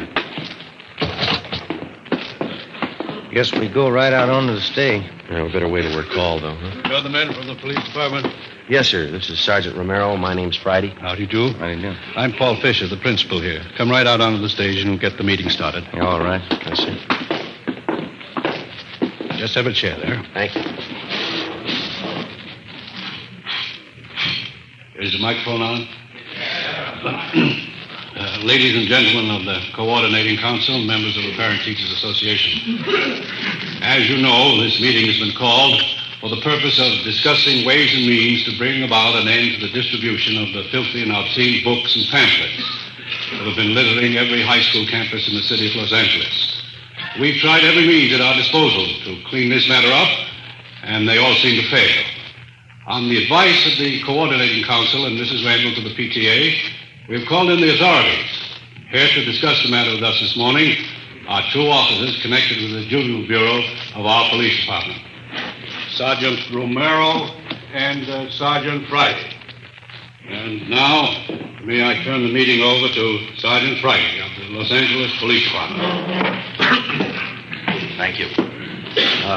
Ladies and gentlemen, the only way we're going to get to the bottom of this thing and put a stop to it is to get all the information we can on where this lascivious material is coming from. Now, you people, as parents and teachers of the children who are buying and reading this stuff, might be able to give us some help. So, if it's all right with you, Mr. Fisher, I'd like to hear from some of the people sitting out there, if I may. Certainly. Go right ahead. Thank you. Well, if any of you people have anything to say or any information, any questions, why, we'd be glad to listen to you and do our best to answer your questions. Yes, the lady out there, go right ahead. I'm Mrs. Stein. I know of a place in our neighborhood that has dirty books. I feel sure that that's one of the places where the children are getting this trash. Complaints have been made to the police department, but the man who runs the place has never been arrested. Can you tell me why? Well, ma'am, I think I'd better make it clear now that there's only one way a police officer can arrest anyone for possession of lewd literature. The officer has to prove that the party who possesses this literature does so for the purpose of selling it. Sometimes that's difficult to prove. Well, I told you I can prove it. You mean you can go to this place and buy a book from him? Well, maybe I couldn't. If I were known. Yes, ma'am, that's just the point. Now, I don't know offhand about the one in your neighborhood, but I can assure you that we've cracked down on hundreds of such peddlers in the past few months. And you can see for yourselves that this doesn't put a stop to it. We've got to get to the source. I have a question for you. Yes, sir? My name's Fred Scott. I'm director of the Square Shooters Boys Club. Yes, sir. Point I'm trying to make is, I know the young boys pretty well. With the exception of my boys, 49 in number, I'll wager just about every boy in this high school has one of those books. Or at least he's seen one. Yes, sir, we're aware of that. Point I'm trying to make is, somewhere in the municipal code, there's got to be a law to forbid such things. Yes, sir, there is such a law. Then why isn't it enforced? It is. What does the law say? Well, how do you mean, sir? Well, I mean, what happens when somebody's found guilty of selling these books? What's the penalty? Oh, well, the law states that an offender is liable to fines, a jail term of 6 months, or both. That's not much of a law, is it? Why isn't there a stronger law? Well, I wouldn't know that, sir. The point I'm trying to make is, we need laws with some teeth in them. We have good laws in the state of California for the most part. It's true that we're weak in some cases, but you can say that about most states, I think. Well, you may be satisfied with the laws, but I'm not. I say stronger laws. That's the answer. No, I don't think it is, Mr. Scott. Passing a set of new laws isn't going to make this city a cleaner or a safer place for your boys to grow up in. Laws don't decide how moral a city's going to be. People do. Laws don't mold character in young boys either. The parents and teachers do that. I don't think I know what you're getting at. What do you mean? Well, just this, Mr. Scott. It's our job on the police department to keep filthy junk like these books from falling into youngsters' hands. Yes? Now, on the other side of the fence, the youngster has to be taught to recognize this obscene material for what it is, filth and garbage. And the youngsters have to be taught that in the home, in the school, and the church. Now, if they can be made to understand that the kind of dirt and filth that these books represent, well, that'd be worth more than any new set of laws, wouldn't it? But what about these men who put out the books? The men who sell them? How do you reach them? Through the youngsters. They seem to know the way. The next morning at 8 a.m., after meeting with Inspector Lester of Juvenile Bureau, Ben and I went on stakeout at Canfield High School. From past experience, we knew there was little hope of a quick end to the case. It was going to be a long haul, tracing the source all the way up the line from the high school kids who bought the filthy books to the small fry pushers, the wholesalers, and finally, we hoped, to the top, the man who printed the books. We had no illusions on that score.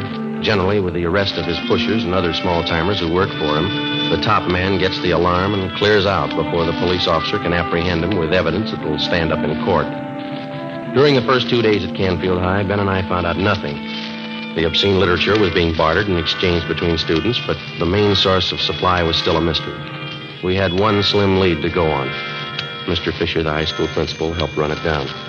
We've been watching that boy down in the yard since yesterday, Mr. Fisher. Seems to have quite a bit of spending money, expensive clothes, car of his own.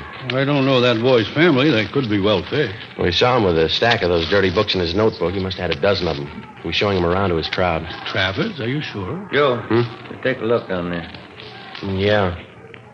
Yeah, Travers is showing him something. I can't see what it is. Come over at this side of the window. Yeah. Small books.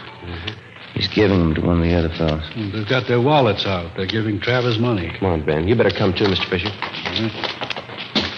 This way out to the yard? No, to the left. That's it. Let's hurry, huh? This door, Sergeant. Right here. Travers. Travers. Hello, Mr. Fisher. I'd like to talk to you. Yeah? These men here are from the police department. They want to ask you some questions. Can we go inside? Come on. Oh. What's the matter, Mr. Fisher? I haven't done anything. Oh, you see. Come on. What is it?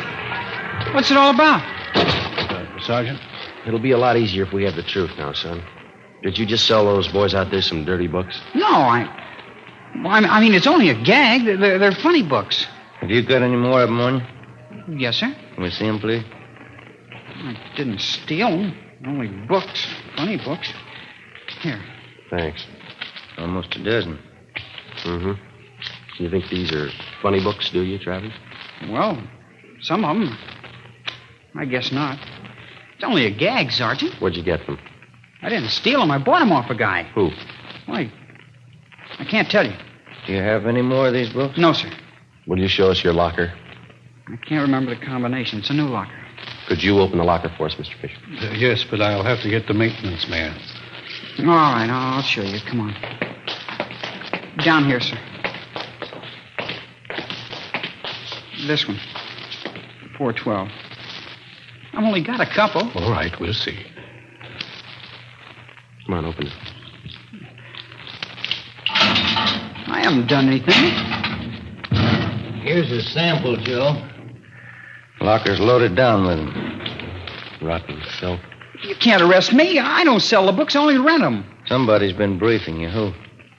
You're only making it hard on yourself, boy. You can't prove anything. These are my books. I don't sell them. Where do you get them? Who sold them to you? Nobody. I got them, that's all. All right. We'll have to talk to your folks. You can't. They're away. No, you can't. Don't. Afraid we'll have to, son. Oh, please don't tell them. Please don't let them know I'll do anything. All right, let's have the truth then. Who are you selling the books for? His name's Barney. That's all I know. I meet him at a cigar store downtown, 5th and Harrison. Does he sell you the books? He gives them to me. I sell them and then give him the money. I get 10 cents for every one I sell. How much do you sell them for? 25 cents. Some are $1. I get 30 cents for those. And the boys in this school have been paying that kind of money for this film? Yes, sir. This man who gives you these books, you know where he lives? No, sir. I haven't any idea. When are you going to see him? Well, this is Wednesday. I was going to meet him downtown this afternoon. The cigar store? Yes, sir. But I don't want to get Barney in trouble. He's been okay to me. Sure. He's done a lot for you. 4 p.m. Wednesday. Ben and I drove downtown with 16-year-old Eddie Travers. We parked the car near the corner of 5th and Harrison and kept an eye on the cigar store. We waited. No sign yet, Travers? No, sir. Barney usually waits by the newsstand there. I haven't seen him yet. How long you been selling for this man, son? About 3 months, maybe 4. Any idea where he gets the books? Well, Oh, just a minute, Sergeant. Yeah? I think... Yeah, that's Barney, the one going up to the cigar counter. The man in the gray suit there? Yeah, that's him. He's going into Juanita's Cafe. Is that where you usually go after you meet him? Yes, sir. You better take the boy back to the office, Ben. I'll tail this guy and see what I can find out. Okay, you want me to pick you up later? No, I'll call you at the office. Oh, you got any matches?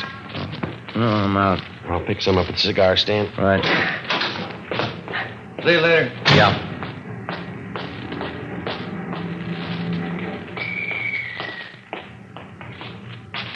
Box of matches. Oh, yeah. And pack of spearmint, too. All right, sir.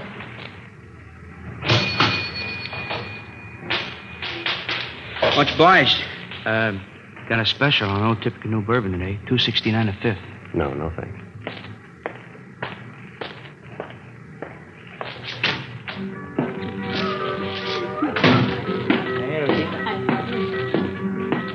Hey, Rosie. Rosie, another tamale when you get time, huh? All right, Barney, go come in.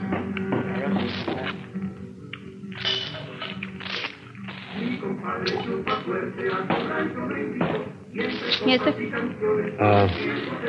Let me have chicken tacos, side order of fried beans, and a cup of coffee, huh? Chicken tacos on one, side of beans. Another tamale. Anything else, Barney? Yeah, some more coffee, huh, Rosie? Tamale on one. Hey. Slide the ketchup down here, will you? Yeah, here you go. Thanks. They got good tacos in there. Lots of meat of them. It's fresh stuff. Yeah. There's the sugar. Oh, thank you. Hey, Rosie. Here. Here, Rosie. Yeah? I got some new ones in just today. Whole stack 'em. What are you talking about? You know, the picture books. Good ones. You can make some money on the side. They'd sell good around here. Listen, Barney, I told you once, no. Oh, come on. Here, look them over. These are good ones. I said no, that lousy junk. The next time you bring that stuff in here, I tell the boss, understand? Now eat and get out. Well, that's a real funny day. Looks great, but boy, what a cold potato. Yeah? Come on, eat and get out and take that junk with you. Cold potato. I don't like the chow in there anyway. Well, coffee's certainly cold. Yeah. Yep. You probably get a big boot out of these. Take a look. That's pretty good. Yeah, it's good quality stuff. Yeah. Give me that little book there. Let me show you one. Wait a minute. Yeah. Wouldn't that kill you? Man. How about selling me one of them? Okay. 4 bits for the small ones, $1 for the big one. Wait a minute. Let's see, I got 14 of them here. I'll tell you what I'll do. I'll make you a deal. You can have the whole works for $10. Okay. You got any more? Well, you going in business for yourself? No, I got a newsstand out in Riverside. Books like this ought to go fast. I think I can probably handle another $25 worth. Ah. I got the rest of them back at the hotel. Some of them are in color. Huh? You want to meet me there tonight? Around 7?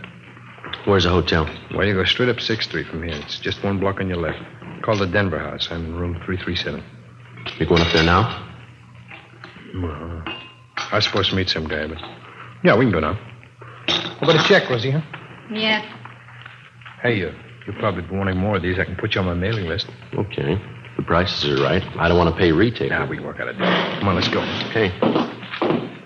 Hey, that Rosie, huh? She's really put together. Yeah? Too bad. A real cold potato, though. Some are like that. Yeah. No sense of humor.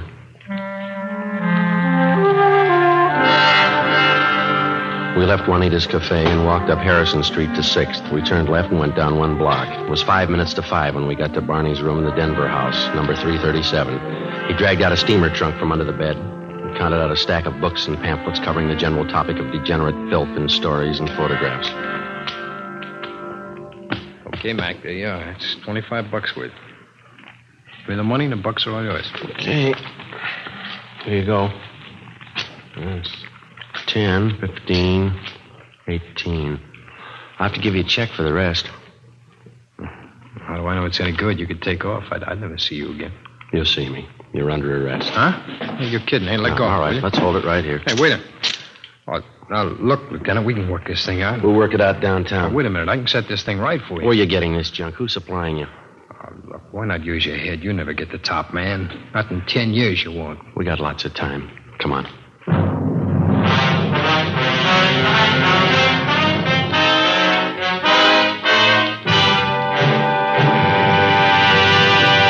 You are listening to Dragnet, the case history of a police investigation presented in the public interest by Fatima Cigarettes. If you smoke a long cigarette, it will be in your interest to listen to a typical case history of a Fatima smoker. It's the case of Mr. Joseph G. Hertzberg, city editor of one of New York's great newspapers, and this is his actual signed statement. I recommend Fatimas to anyone who likes a king-size cigarette. In my business, the long hours really put smoking to the test. Working overtime means smoking overtime, and that has sold me on Fatimas. No matter how often I light up, Fatima gives me an extra mild smoke. And Fatima flavor, it's much better every time. I found out it's wise to smoke extra mild Fatima. And more smokers are discovering this every day. Actual figures show Fatima has more than doubled its smokers coast to coast. So enjoy Fatima yourself. The long cigarette, which contains the finest Turkish and domestic tobaccos, superbly blended to make it extra mild. You will prefer Fatima's much different much better flavor. You will agree. It's wise to smoke extra mild. Fatima. It's wise to smoke extra mild Fatima. The best of all long cigarettes. The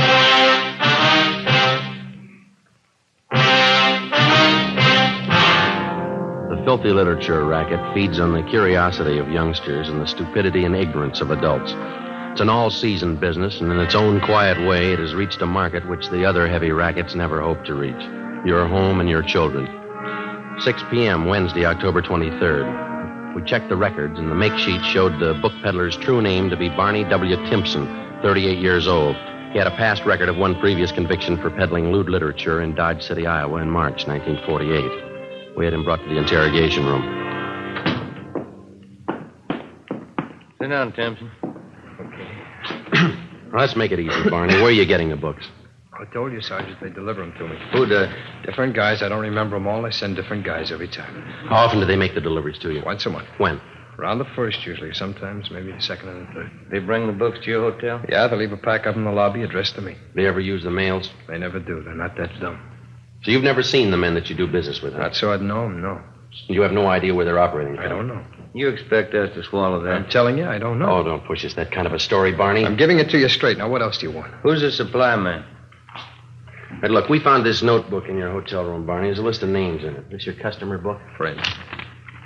Okay, they're customers. It gives us enough to land on you. I know that. I've told you everything. You still don't know who you're working for? Oh. Look, there's a phone number in this notebook. No name to go with it. Yeah. Now, look at it. This one right here. I don't know. Must be another customer. Yeah.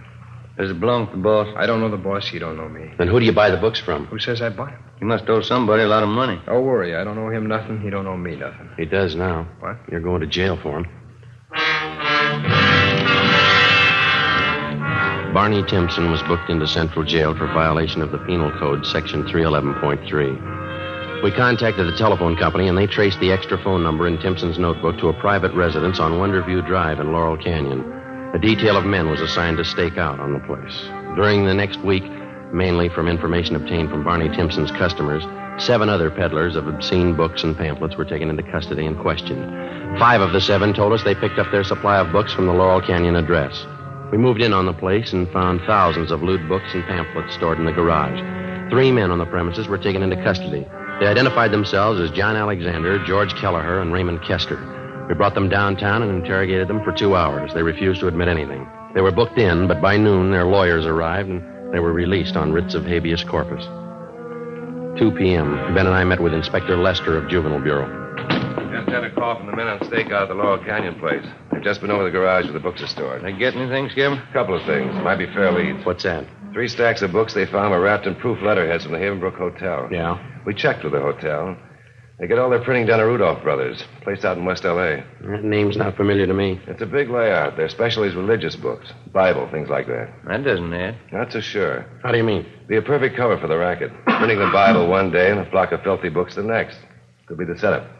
What kind of a name does this Rudolph's place have around town? They've been here long? 50 years. Good reputation. Well, we could give it a look. Where's the place? On West 3rd, just below Athens Street. All right. Check the place over, but don't make them suspicious. If there's anything wrong, no use tipping until we're ready to move. Right, Skipper. They got to reach the presses turning out this junk and choke off the supply where it starts.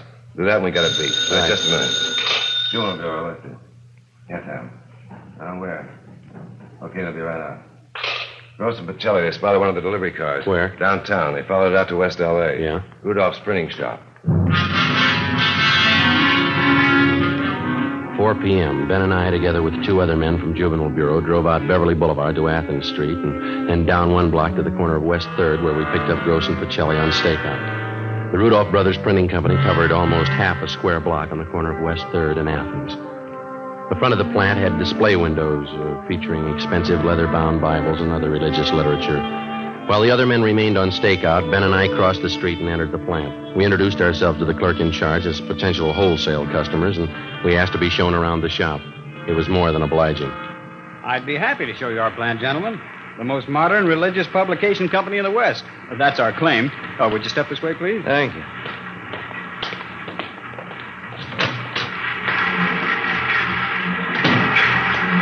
On your left there, those are 3 of our new Ludlow machines.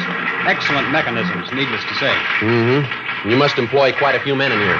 65 full-time. Enough to meet any emergency rush jobs you might want done. Now, over here are Bush Emerson hand presses. Oh. You handle only religious books then, nothing else? That's right, sir. We specialize exclusively in that. You don't take in any small contracts, school journals, things like that? No, our steady customers take up all of our time. Here on this stone, you see the pages of a new prayer book we're getting together. Very ultra. Mm-hmm. An entirely different kind of typeface. Oh, is that so? Yes, and back there, along the wall, are new linotypes. The very latest, monotypes. Then the proof presses. Next to them are proof readers. And the flatbed truss flow press beyond that. Seems like lots of activity. Business is pretty good, I guess, huh? Oh, yes, we're kept pretty busy. Quality printing is always in demand. Yeah.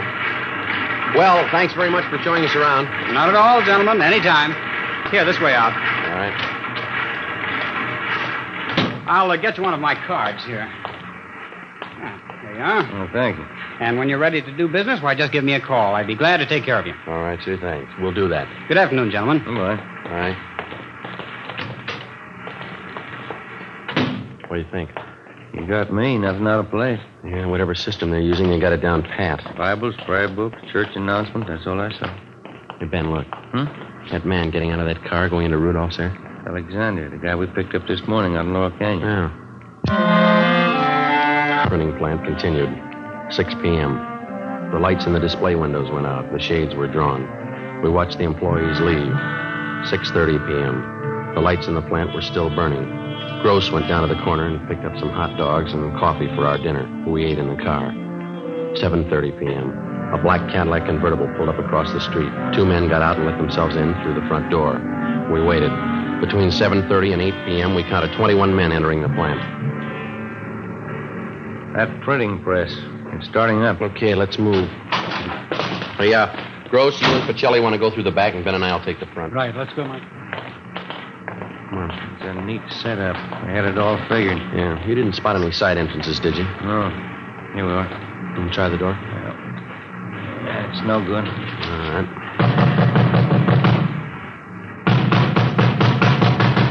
Who is it? Police officers, open up. All right, come on, open up. The press is stuff. All right, let's hit it quick. Come on, again. There we go. There they are, Joe. They're trying to smash the plates. Come on. Pacelli, save those plates! Watch it, Ben. All right, come on. All right, you, all right, hold it. Hold against the wall. Hey, Gross, get those plates off the press, will you? All right, hold it, you two. Joe, look out! All right.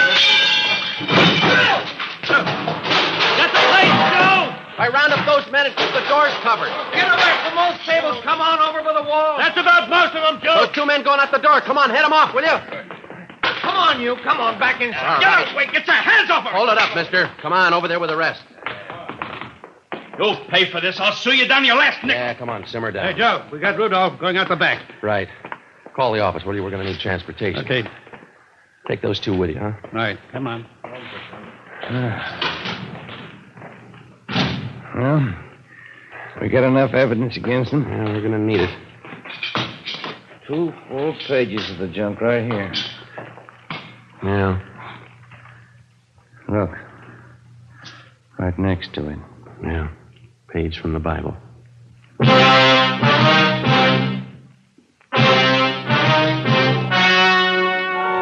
The story you have just heard was true. Only the names were changed to protect the innocent. On January 9th, trial was held in Superior Court, Department 94, City and County of Los Angeles, State of California. In a moment, the results of that trial. It's amazing how many long cigarette smokers are changing to Fatima. Here is the actual report. From coast to coast, king-size Fatima has more than doubled its smokers. Yes, more and more smokers every day are discovering that Fatima is the best of all long cigarettes. Long cigarette smokers find Fatima has a much different, much better flavor and aroma. Long cigarette smokers find that Fatima is extra mild because it's the long cigarette which contains the finest Turkish and domestic tobaccos superbly blended to make it extra mild. So enjoy extra mild Fatima. Best of all long cigarettes. It's wise to smoke extra mild Fatima. It's wise to smoke extra mild Fatima.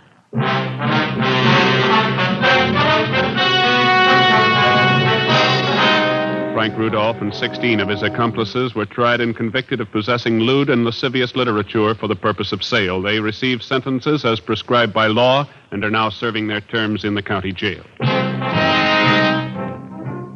Remember this Saturday, because that means Dimension X on NBC.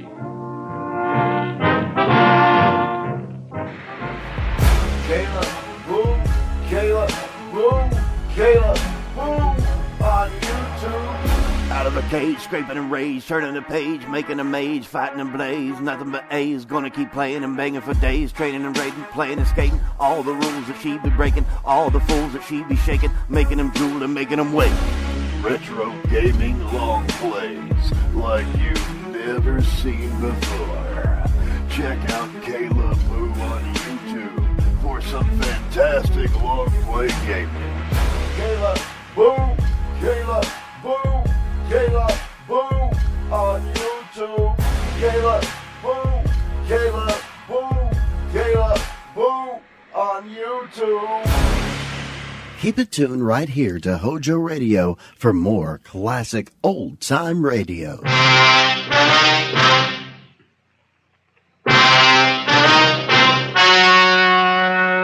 The story you are about to hear is true. Only the names have been changed to protect the innocent. Fatima Cigarettes, best of all long cigarettes, brings you Dragnet.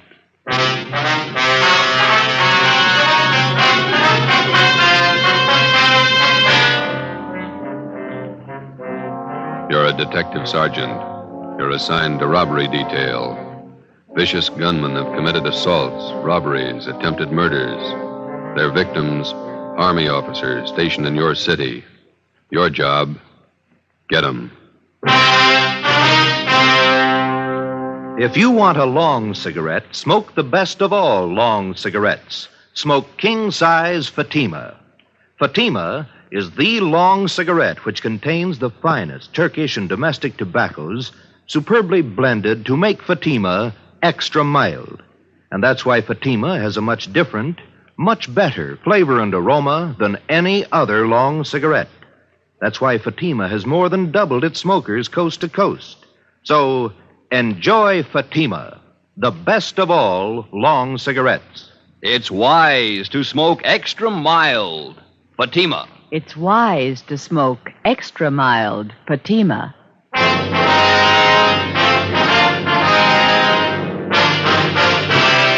Dragnet, the documented drama of an actual crime. For the next 30 minutes, in cooperation with the Los Angeles Police Department, you will travel step by step on the side of the law through an actual case from official police files. From beginning to end, from crime to punishment, Dragnet is the story of your police force in action. It was Wednesday, February 3rd. It was cold in Los Angeles. We were working the night watch out of robbery detail. My partner's Ben Romero. The boss is Thad Brown, chief of detectives. My name's Friday. It was 1:45 a.m. when we got to Highland Park Division. Booking desk. Hi, Shepard. Hi, Friday, Ben. Hi. Brings you out here. We got one to book, Shep. You want to do the honor? Okay. Just a minute. I want to sharpen this pencil. Right. All right, Jackson. Take it easy. Yeah. Relax, huh? Jerks. Okay. Yeah, let me get a new form in the machine. All right, what's your name? Roy Jackson. Address? 414 Alabama Street. Age? 23. Location of arrest? 1730 West Hill, the old Ranger Tavern. Time of arrest? 11:25 p.m. Charge? Suspicion 211 PC. PC. Come on, let's get this over with. Hey, you got lots of time. Let's check your property. All right, Jackson, everything out of your pockets. Put them on the desk.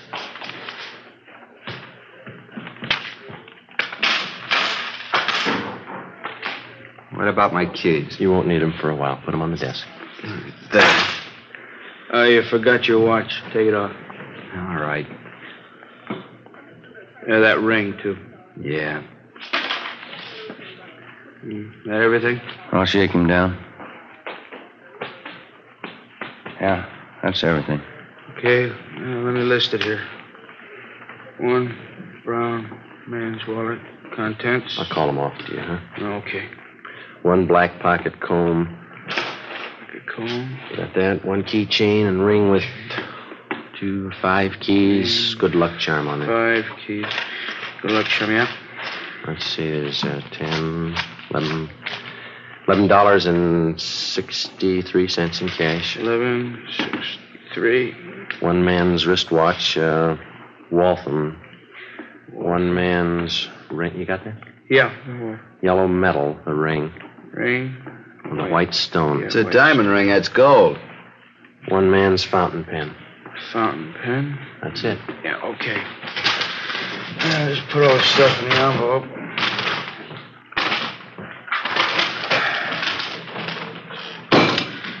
Okay. Get me a booking number, will you, Jimmy?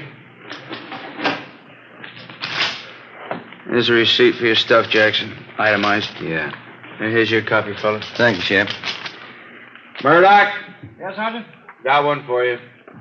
You got a slip on it? Yeah, here. Thanks. Let's go. Wait just a minute. You got nothing else to say, huh, Jackson? Been yapping at me for 2 hours. I told you all I'm going to tell you. 6 robberies, 6 assaults, 3 attempted murders. It's a tough rap to stand alone. What about your pals? You got my story. Okay, take them. Stubborn. Yeah. We better get the arrest on the teletype. All right. What? 2 a.m. It's a long day. It's Thad Brown coming in the door. Yeah. Hi, Chief. Hi. What are you doing out here this time of the morning? On my way home, thought I'd drop by and call the office. Forgot something. About Jackson. Do any good? Not much. He's got a story. He's sticking to it. Where'd you pick him up? Bar on Hill Street. We booked him here. It's out of the way. Jackson finger any of the gang? No, questioned him 2 hours. Either of you got a smoke? No. Yeah. Here you go. Well, let's go in this office. Sit down a minute. It's a good idea. My feet are killing me. Pretty hard to figure this thing. All right. Yeah. Thanks.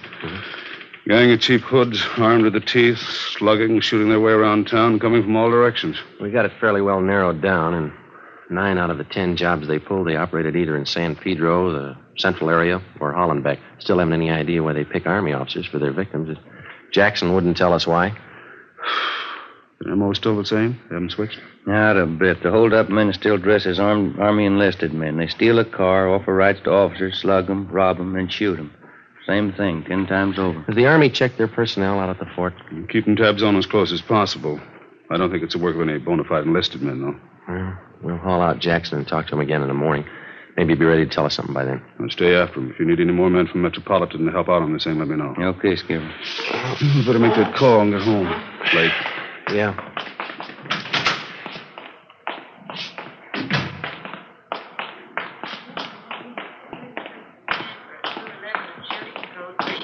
Attention, all units, code 3. What was it, code 3, Shep?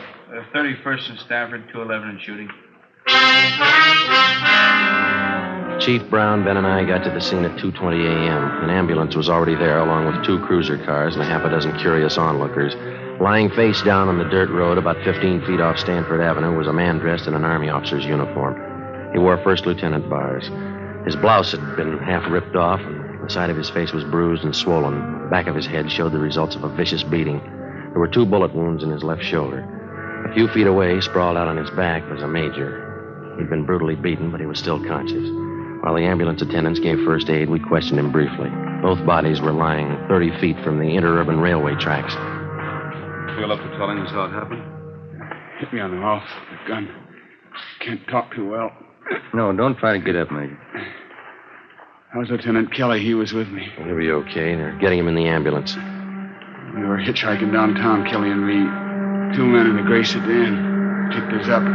Said they were going back to the fort. How were the men dressed? Do you remember? Too much noise. What do you say? Just a minute. What was that? The PE train going by. Now, can you tell us about it? Enlisted men. One is a tech sergeant, and I'm a private.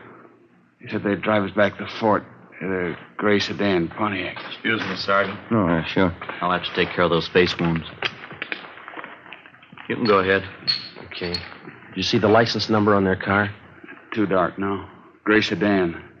Pulled guns, stopped the car here. Took our money, everything. This'll sting a little. There, it's good. You think you'd recognize the men if you saw them again? One was tall, 6'2", I guess. Think I know him. They shot Kelly. He tried to run. They shot him. How is he? He's okay. Is there anything else you can tell us about the man? Ambulance is ready. Now, take him. We can talk to him later. All right, Rob. Yeah.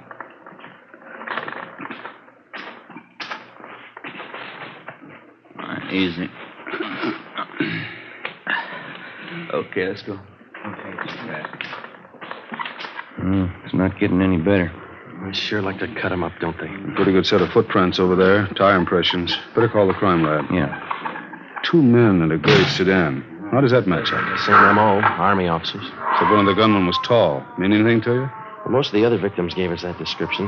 Either the same tall guy works most of the jobs, or he's got a twin brother. The stats office make a run on the description for you? 4 different times. Nothing yet.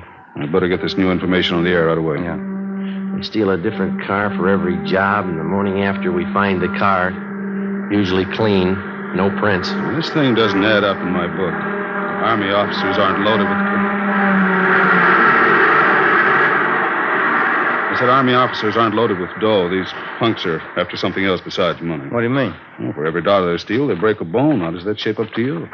You think they like to draw blood? I think so. I think they're pointing for murder. What's the motive, Chief? Oh, forget the motives. I don't care what their reason is. Somebody's robbing and shooting. It's our job to stop them.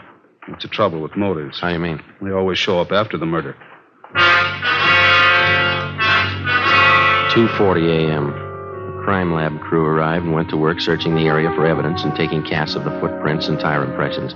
The chief of detectives, Ben, and I drove back to Georgia Street Receiving Hospital in time to watch the doctor remove 2 .38 caliber slugs from the shoulder of one of the victims. From his ID bracelet, he was identified as Harold Kelly, 1st Lieutenant Signal Corps, U.S. Army. The other victim was Major Richard Farmer, Signal Corps. I initialed the slugs for evidence, and then we drove back to the crime lab and dropped them off. The next morning, before they were transferred to a military hospital for further treatment, we talked with Lieutenant Kelly and Major Farmer and filled out a robbery report and one for crime against person. At 5 minutes past 10, we checked back into robbery detail. I better see if we can get a stenographer in here. There's a lot of paperwork to catch up on. Yeah, I'm going to have to learn shorthand. Joe? Yeah, Ed? Come in a minute, will you? Right. They picked up a gray sedan using that job last night. Where? Out on Laguna, about a block from Echo Park. They find anything? Nothing. The boys from Leighton Fingerprints called just before you came in. They dusted the car inside out. No luck. That Roy Jackson we picked up last night. Has homicide got the stakeout on his apartment? Yeah, Fremont and Tetrick. Nothing yet. What'd you find out at the hospital this morning? Well, we talked to Lieutenant Kelly and that Major Farmer again. They're still in bad shape. You have anything to add? No. We got their crime reports and a list of the property taken, gave it to pawn shop detail to put on the stolen property list. What are the hold-up men doing with all the stuff they grab? Watches, cigarette cases, men's jewelry? It's all on the stolen property list. Pawn shops have been alerted. It's not showing up. Robbery, Walker. Yeah, just a minute. You, Joe. Oh, thank you.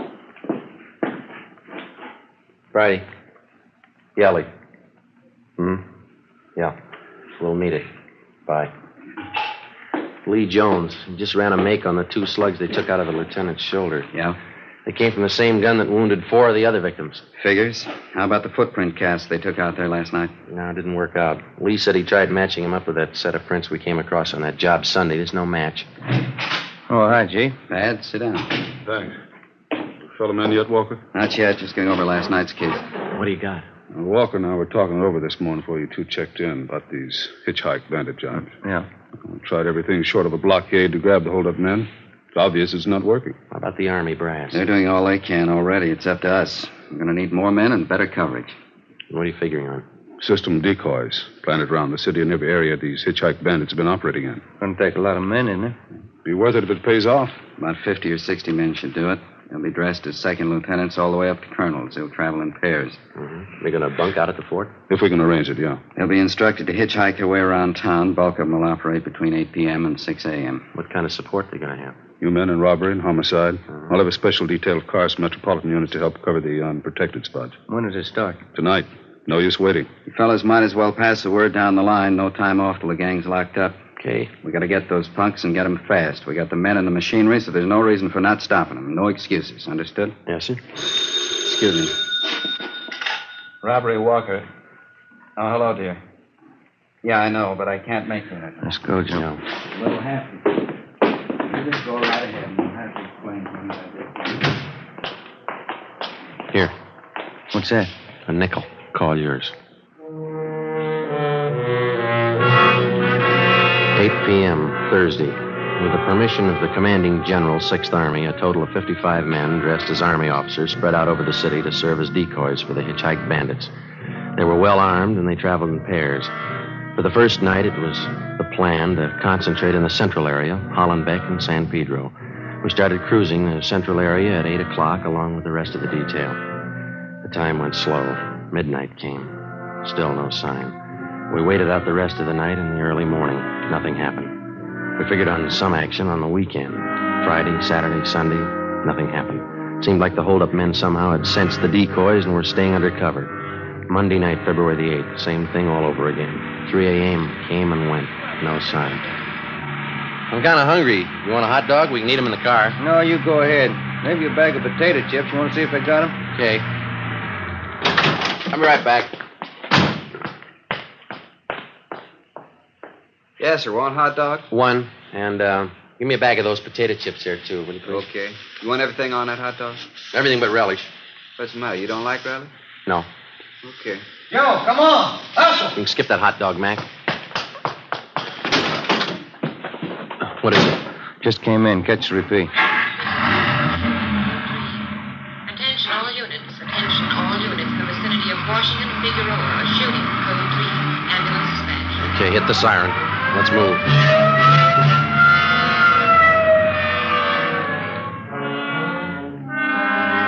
When we got to the scene, neither of the two victims were identified as police decoys.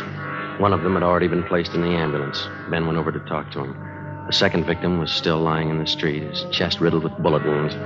Two figures bent over him, an ambulance attendant and a priest. That heavenly Jerusalem where God shall wipe away the tears from your eyes, where there shall be no more sorrow, no more sickness, no more death, where you will live forever in possession of that happiness which the eye hath not seen nor the ear hath heard, neither hath it entered into the heart of man what things God hath prepared for them that love him. Same as that up, Joe. Hitchhike man. Yeah. Well, the victim can't help us much. How about this man? Oh, wait a minute. In the name of the Father, and of the Son, and of the Holy Ghost. Amen. There's your answer.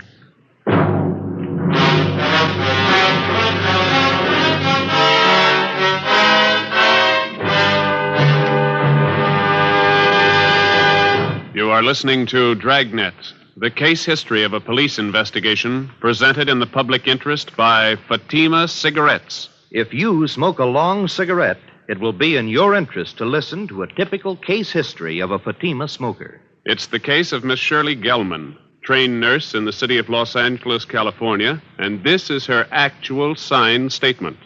Hospitals are short-handed these days, and nurses are working under pressure. I've found king-size Fatima just perfect when I'm off duty.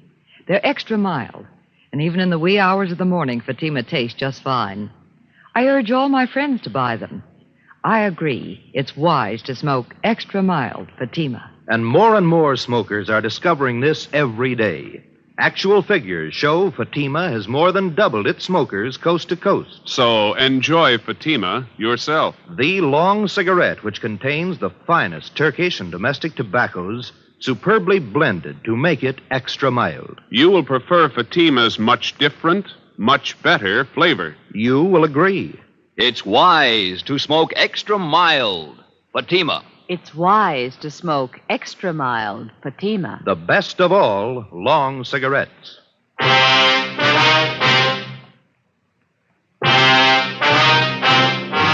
Wednesday, February 10th. At the inquest, the murder victim was identified as Marine Corps Lieutenant Robert Paul Lawrence, age 24.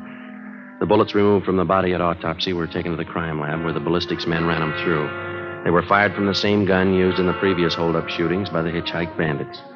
The companion of the victim at the time of his murder could add little to what we already knew as far as the descriptions of the gunmen were concerned. The following morning, Ben and I drove out to the home of the murdered man to interview his father, a colonel, Marine Corps, retired. Black wreath on the door. Yeah. It's a big house, isn't it? Mm-hmm. Yes, sir? Police officer, sir. This is Sergeant Friday. I'm Sergeant Romero. Oh, yes. I saw you the other day at the inquest. Yes, sir. We hate to bother you again, but we'd like to ask you a few questions. Yes. All right. Will you step in? Thank you. This way. He was a small man, well-built, with thick snow-white hair combed straight back and a neat white mustache well-trimmed.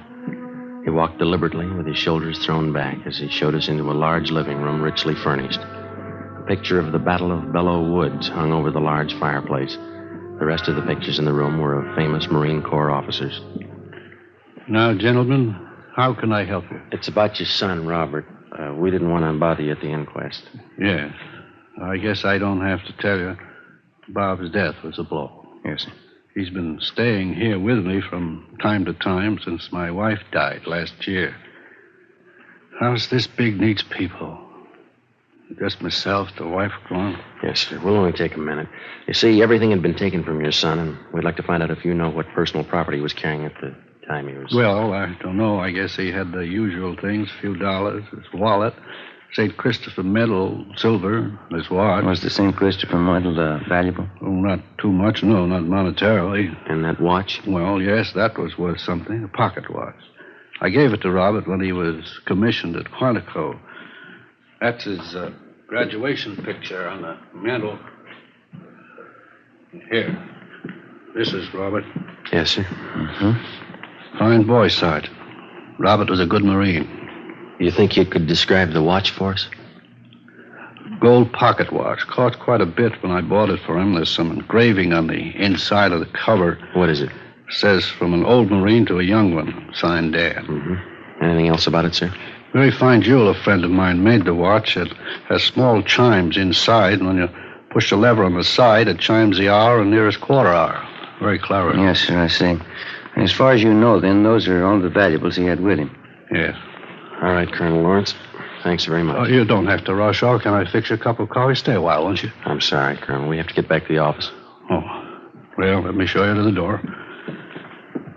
I hope I've been of some help to you. You're not feeling too well. You've helped a lot, sir. Thank you. Thank you. Goodbye.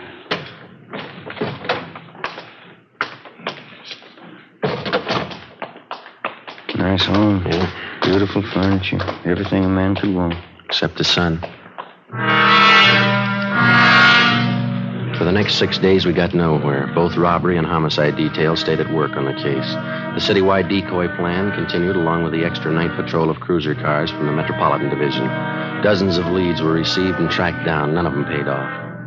We stayed on it, but despite all our work, in 1 week, the hitchhike bandits were credited with 16 car thefts, 8 actual holdups, and 3 more assaults with intent to commit murder. February 18th, 2 p.m. Ben and I were called to Captain Walker's office. Close the door, will you, Ben? Oh, yeah. What is it, Ed? Both of you know Burdick here, theft detail? Oh, yeah, sure. Hi. You want to tell him what you just told me, Burdick? Yeah, I was just telling the captain. I was on night watch last night with Resnick, and we picked up this guy for grand theft auto. Got him out in a bowling alley on Vermont. Yeah. Well, Resnick and I didn't think too much about it. We took him into Central and had him booked. Gave his name as Clyde Black. Mm-hmm. As I say, I didn't think too much about it. But on the way into work, I got to thinking. This fella comes pretty close to the description of one of your hitchhike bandits. Yeah?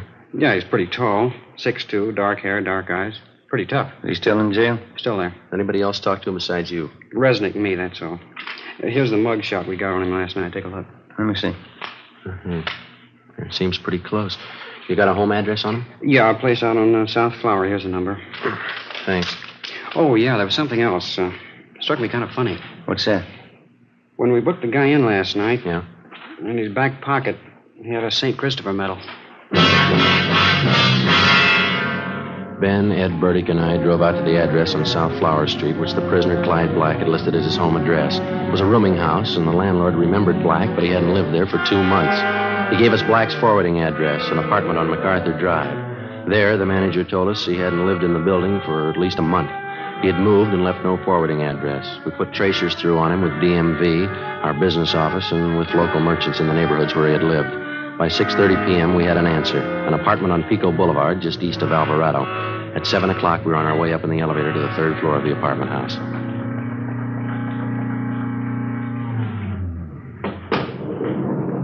It's number 307. Must be down this way. Come on. Pretty run-down place. Musty. Yeah. This is it, 307. Somebody's in there. The apartments have back doors, Joe. You want me to cover it? Yeah, you better hustle. Right. Okay.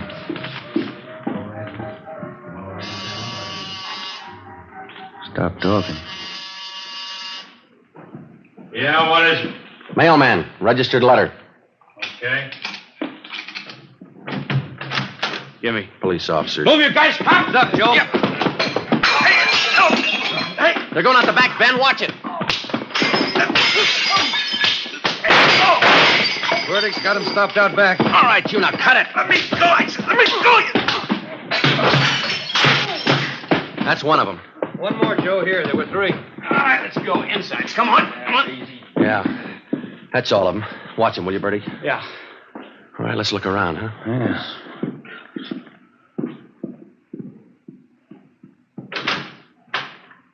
Take a look. Yeah, enough uniforms for an army. Before we left the apartment, we searched it thoroughly and found dozens of personal valuables, watches, rings, and wallets. There was also a .38 caliber Colt. We took the 3 men downtown and booked them at Central Jail. Then we dropped off the gun that we found at the crime lab for a ballistics check. 8:35 p.m., we brought suspect Clyde Black to the interrogation room. Captain Walker, Ben, and I confronted him with the evidence. Here you are, Black. Take a look at these.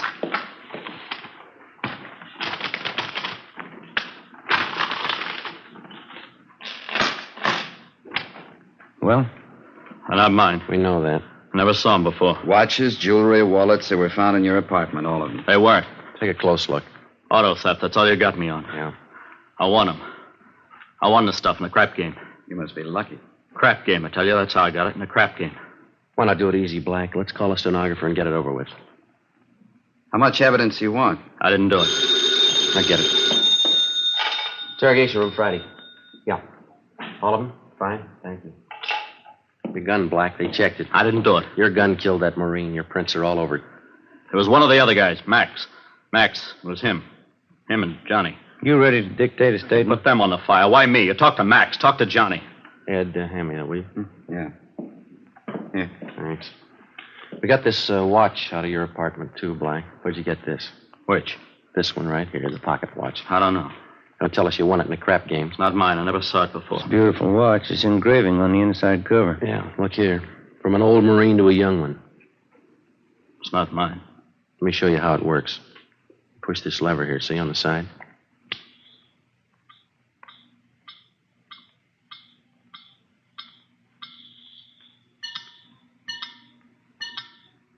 Now, how about it?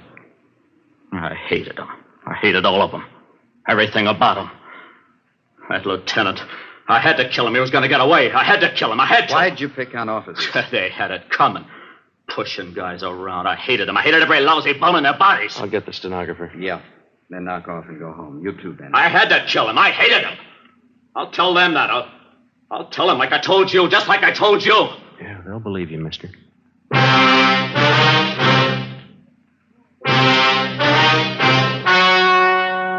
The story you have just heard was true. Only the names were changed to protect the innocent. On June 17th, trial was held in Superior Court, Department 87, City and County of Los Angeles, State of California. In a moment, the results of that trial. It's amazing how many long cigarette smokers are changing to Fatima. Here is the actual report. From coast to coast, king-size Fatima has more than doubled its smokers. Yes, more and more smokers every day are discovering that Fatima is the best of all long cigarettes. Long cigarette smokers find Fatima has a much different, much better flavor, and aroma. Long cigarette smokers find that Fatima is extra mild because it's the long cigarette which contains the finest Turkish and domestic tobaccos superbly blended to make it extra mild. So enjoy extra mild Fatima, best of all long cigarettes. It's wise to smoke extra mild Fatima. It's wise to smoke extra mild Fatima.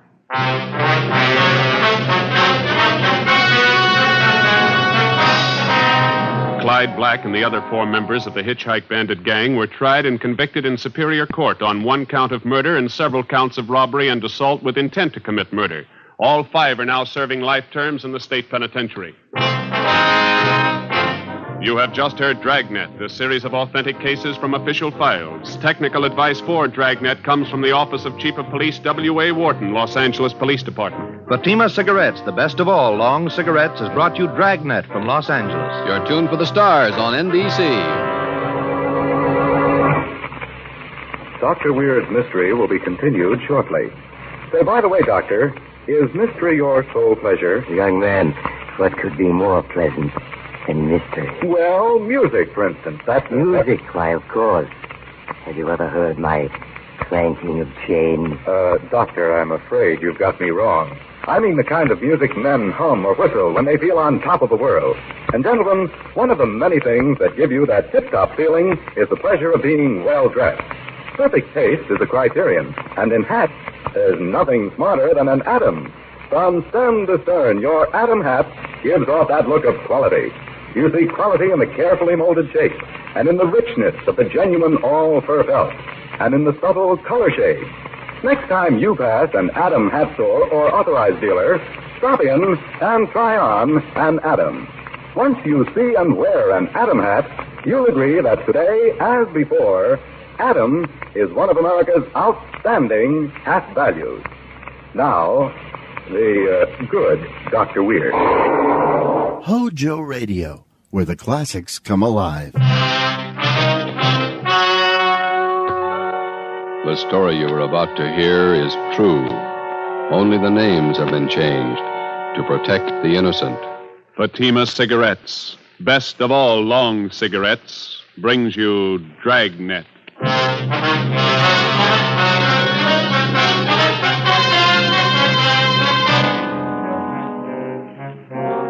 You're a detective sergeant. You're assigned to accident investigation, felony detail. In the early hours of the morning, a woman pedestrian is struck down by a hit-and-run driver. Your job, find him. If you want a long cigarette, smoke the best of all long cigarettes. Smoke king-size Fatima. Fatima is the long cigarette which contains the finest Turkish and domestic tobaccos superbly blended to make Fatima extra mild. And that's why Fatima has a much different, much better flavor and aroma than any other long cigarette. That's why Fatima has more than doubled its smokers coast to coast. So enjoy Fatima, the best of all long cigarettes. It's wise to smoke extra mild Fatima. It's wise to smoke extra mild Fatima.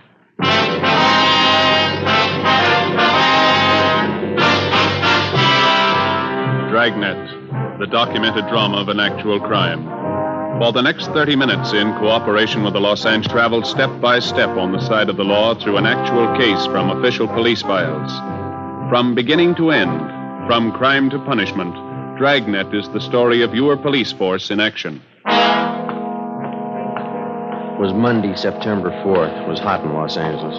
We were working the night watch out of traffic division. My partner's Ben Romero. The boss is Captain Sullivan, Commander AID. My name's Friday. It was 12:45 a.m. when I got to the second floor at 123 South Figueroa Street. Accident investigation. The Record Bureau. Hi, Wanda. Hi. Sergeant Romero come back with you? I got a phone message for him. So he's over at Georgia Street. He'll be back in a couple of minutes. You got time to take a 15-7? Sure. I got some additional information on a hit-and-run felony. All right.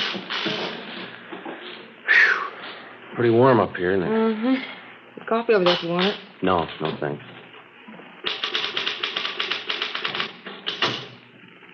All right, officer's memo. Subject? Investigation of hit-run felony.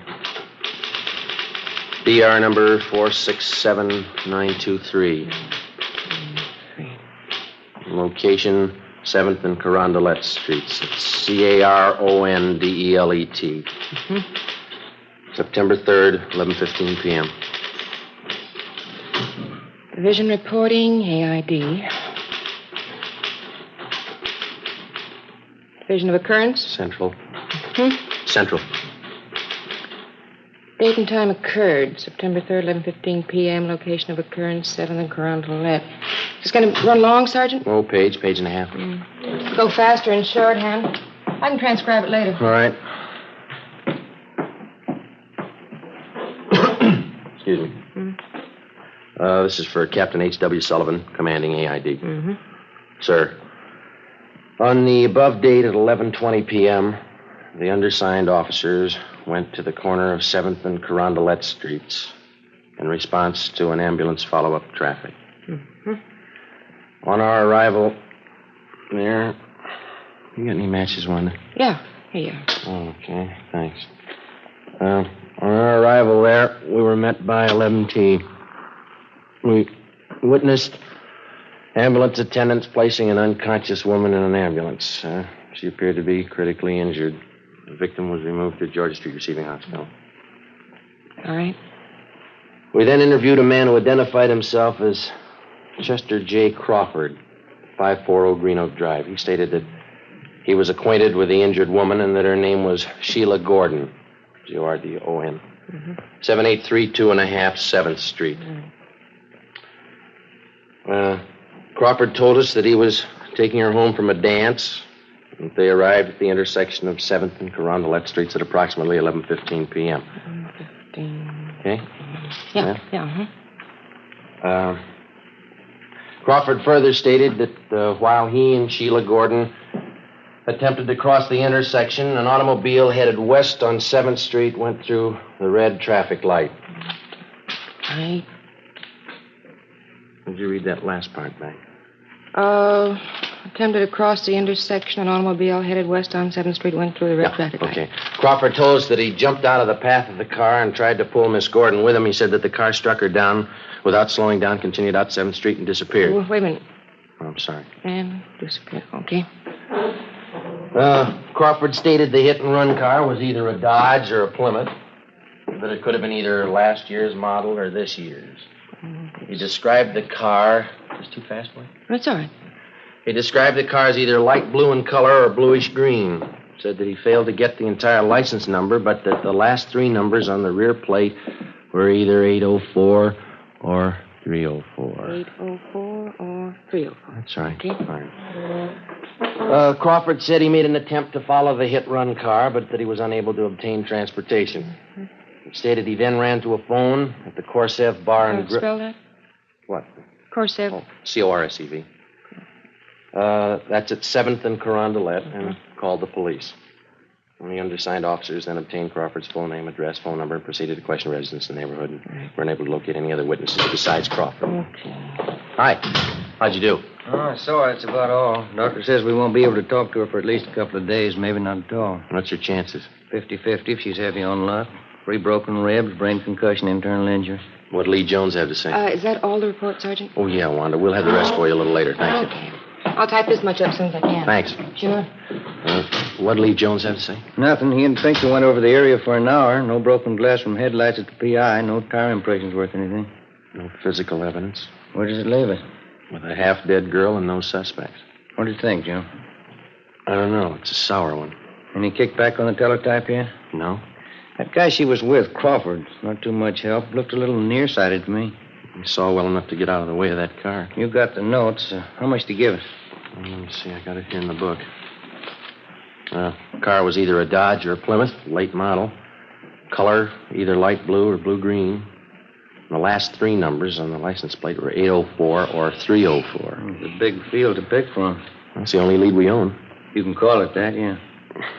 Well, I guess we better talk to DMV, get the dope on all cars fitting that description that Crawford gave us. It's going to be a hard trip. At least 3,000 cars to track down. Probably closer to 4.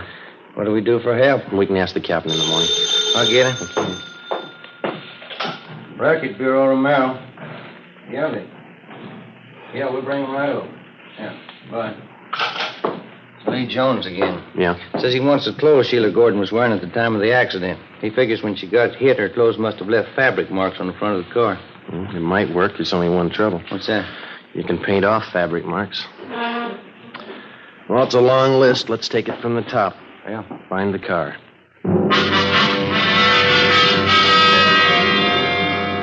Tuesday, September the 5th. We called Mark Benson at DMV and asked for full information on all vehicles fitting the general description of the hit-run car. We went back and talked to the only witness to the hit-and-run, the victim's boyfriend, Chester Crawford. He could add nothing to what he had already told us. There was no response to the local teletype and the all points that were sent out the night before. Garages, auto repair, and paint shops throughout the city were also alerted. Meantime, at General Hospital, the victim, Sheila Gordon, was still close to death. The search for the hit-run car went on. 2 days passed. Thursday, September 7th. The information we requested from DMV was being checked out and compiled. Ben and I met with Captain Sullivan. That's the last of them, Skipper. All the cars in this area that fit the general description of the one we're after. You just get it? Yeah. How many cars did they list? 4,620. Even more than you expected, eh? Yeah. No chance at all of narrowing it down? None that we can see, no. Terrific order. Well, we tried to figure it from every angle. Now we can do it 2 ways. Yeah? We keep the alert on for the hit-run car around the divisions, all the garages in town, the auto repair shops. In other words, we can wait it out. Maybe we'll get the guy, maybe not. Yeah? Or we can check out every one of the cars on this list and the registered owners. Well, the first way isn't going to do the job. We know that. 4,600 cars. How much help will you need? About 30, 40 men. How long? A couple of weeks, maybe more. All right. I think I can get them from Metro Division. When do you want to start? First thing tomorrow. Okay, I'll set it up. All right, Skipper. Thank you. Excuse me, Joe. There's a lady out here to see you. Okay, thanks. We'll check you in the morning, Skipper. Right. That's her over there. Thank you. My name's Friday, ma'am. This is Sergeant Romero. How do you do? I'm Dora Lytell, Sergeant. I'm Sheila Gordon's landlady, the girl in the accident. Yes, ma'am. Well, Mr. Crawford, he was with Sheila that night. He told me about you, and he said he thought you might be able to help. How do you mean? Well, it's a long story. You see, when Sheila Gordon first came to live at my rooming house, she was a good girl like the rest. Lately, well, her being sick now and all, I don't like to say it. Yeah? Well, frankly, last few months before the accident, Sheila just went bad completely. I don't think I follow you, ma'am. Oh, you know, carousing, all kinds of men, visitors, had a different man in her apartment every night. Well, we're investigating a hit-run case, ma'am. Sheila gets out of the hospital. Hate to talk about her when she's sick like this, but when she's all right, I don't want her back in my rooming house. I'm afraid that's none of our business either, ma'am. But if you could talk to Sheila, persuade her to move from my house, I don't want any wrangle with the rental board again. Couldn't you talk to her? I'm sorry, there's nothing we can do, ma'am. You better talk to her yourself. It'll just be another row like the last time. Shameless woman. I don't want Sheila Gordon back in my house. I'll go to that hospital myself and tell her. She's a pretty sick girl. It's not my fault. Go right over to that hospital and tell her what I think of her. She's hurt pretty bad. So am I. She's hurt me. What's the difference? You haven't been run over by a car.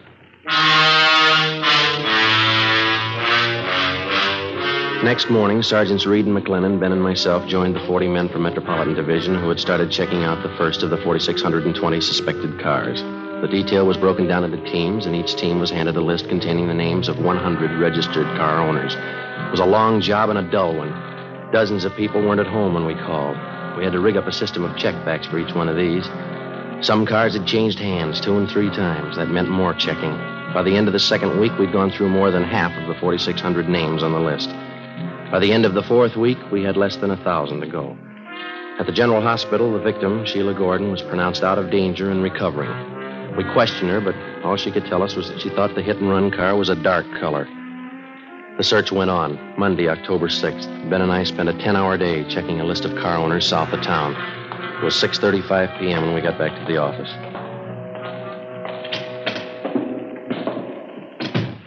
Hi. Hi, Reed. How'd you do today? Fair. Looks like we got one. What do you mean? Guy's name is Ralph Angelo. Let's see. 8690 Backerley Road. Checked him out early this morning. First call. What'd you get? One's a late model Plymouth, light blue. License number, there it is, 17 Arthur 2804. Wasn't home. Talked to his wife. Yeah? She said the car's been sitting home in the garage for the past month. Husband won't drive it. What's the story? Told her there was something wrong with it. He was going to trade it in. McLennan and I tried it. Car's in first-class shape. What about the front end of the car? Pretty clean. One of the bars in the radiator grill slightly bent. Soft crease on the hood, another one in the right fender. Did you bring the car in? Yeah. Crown has been working on it since lunch down in the garage. Anything else?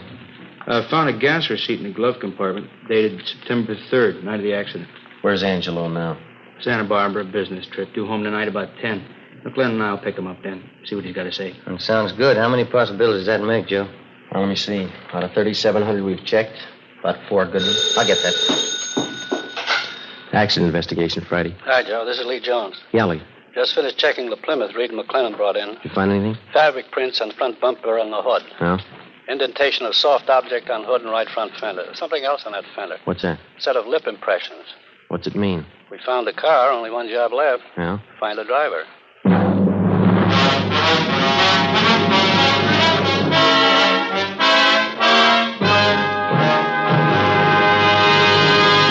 You are listening to Dragnet, the case history of a police investigation presented in the public interest by Fatima Cigarettes.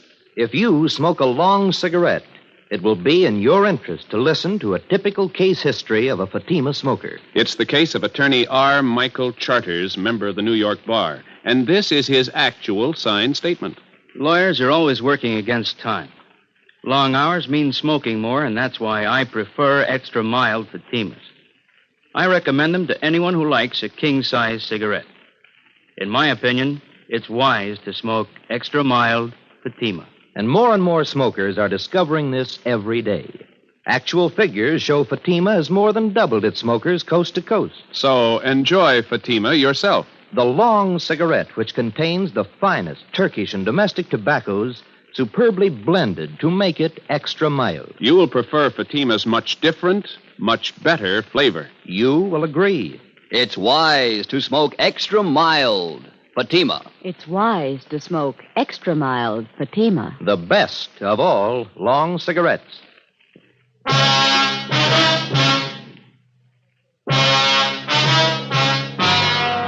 Monday, October 6, 10 p.m. Suspect Ralph Angelo was picked up at his home by investigating officers and brought downtown to the interrogation room. Sergeants Reed and McLennan, Ben and myself questioned him for 3 hours. At 1:30 a.m., we took Angelo to the county jail where he was booked on suspicion of 501 vehicle code, hit-and-run felony. The next morning, we obtained a warrant from the district attorney's office, and later that day, Ralph Angelo was arraigned in Municipal Court Division 7. The date was set for his preliminary hearing in Municipal Court. Sheila Gordon recovered from her injuries and was released from the General Hospital. On October 10th, the preliminary hearing was held. Sheila Gordon was on the stand most of the morning. After the noon recess, I was called to testify. Raise your right hand. You solemnly swear that the testimony about to give pending in this case be the truth, whole truth, nothing but the truth, so help you God. I do. State your name. Joe Friday. Be seated.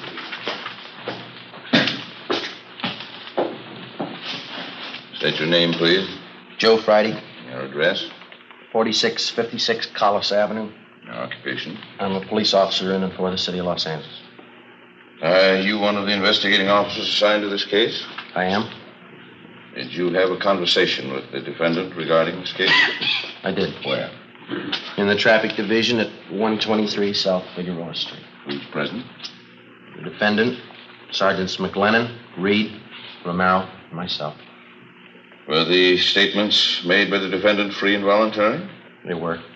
Was there any promise of immunity or reward or the use of force or violence to induce him to make the statement? No, there was none. You tell the court the extent of the conversation at that time. Well, first of all, I asked him if he was the registered owner of a 1948 Plymouth automobile, California license number 17 Arthur 2804. He admitted that he was. And then I asked him if he was driving that car on the night of September 3rd. He said he was, but that he did not drive anywhere near the location of the hit-and-run felony that night at 7th and Carondelet Street. Did the defendant tell you where he drove his car that night? No, sir.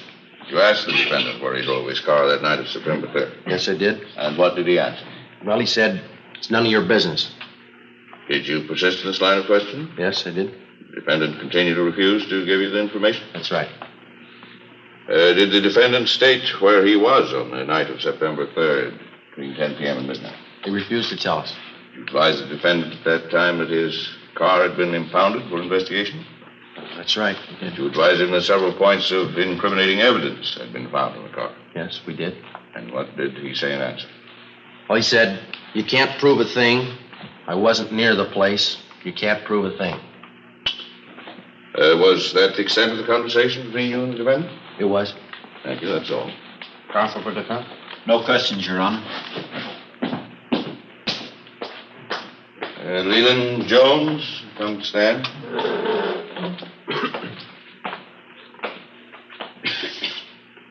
Raise your right hand. You solemnly swear the testimony you're about to give pending this case be the truth, the whole truth, nothing but the truth, so help you God. I do. State your name. Lee Jones. Please seated. Your occupation? I'm a police officer in and for the city of Los Angeles. What particular detail are you assigned to? I'm a lieutenant in charge of the police crime laboratory. Well, counsel for defense stipulate the witness is a qualified forensic chemist? So stipulated. Mr. Jones, you are the commander in charge of the police department's scientific investigation division, is that correct? Yes. Jones, I will show you a photograph of an automobile. California license number 1782804 to be marked People's Exhibit C. Have you ever seen this car before? I have. Where and when did you see it, please?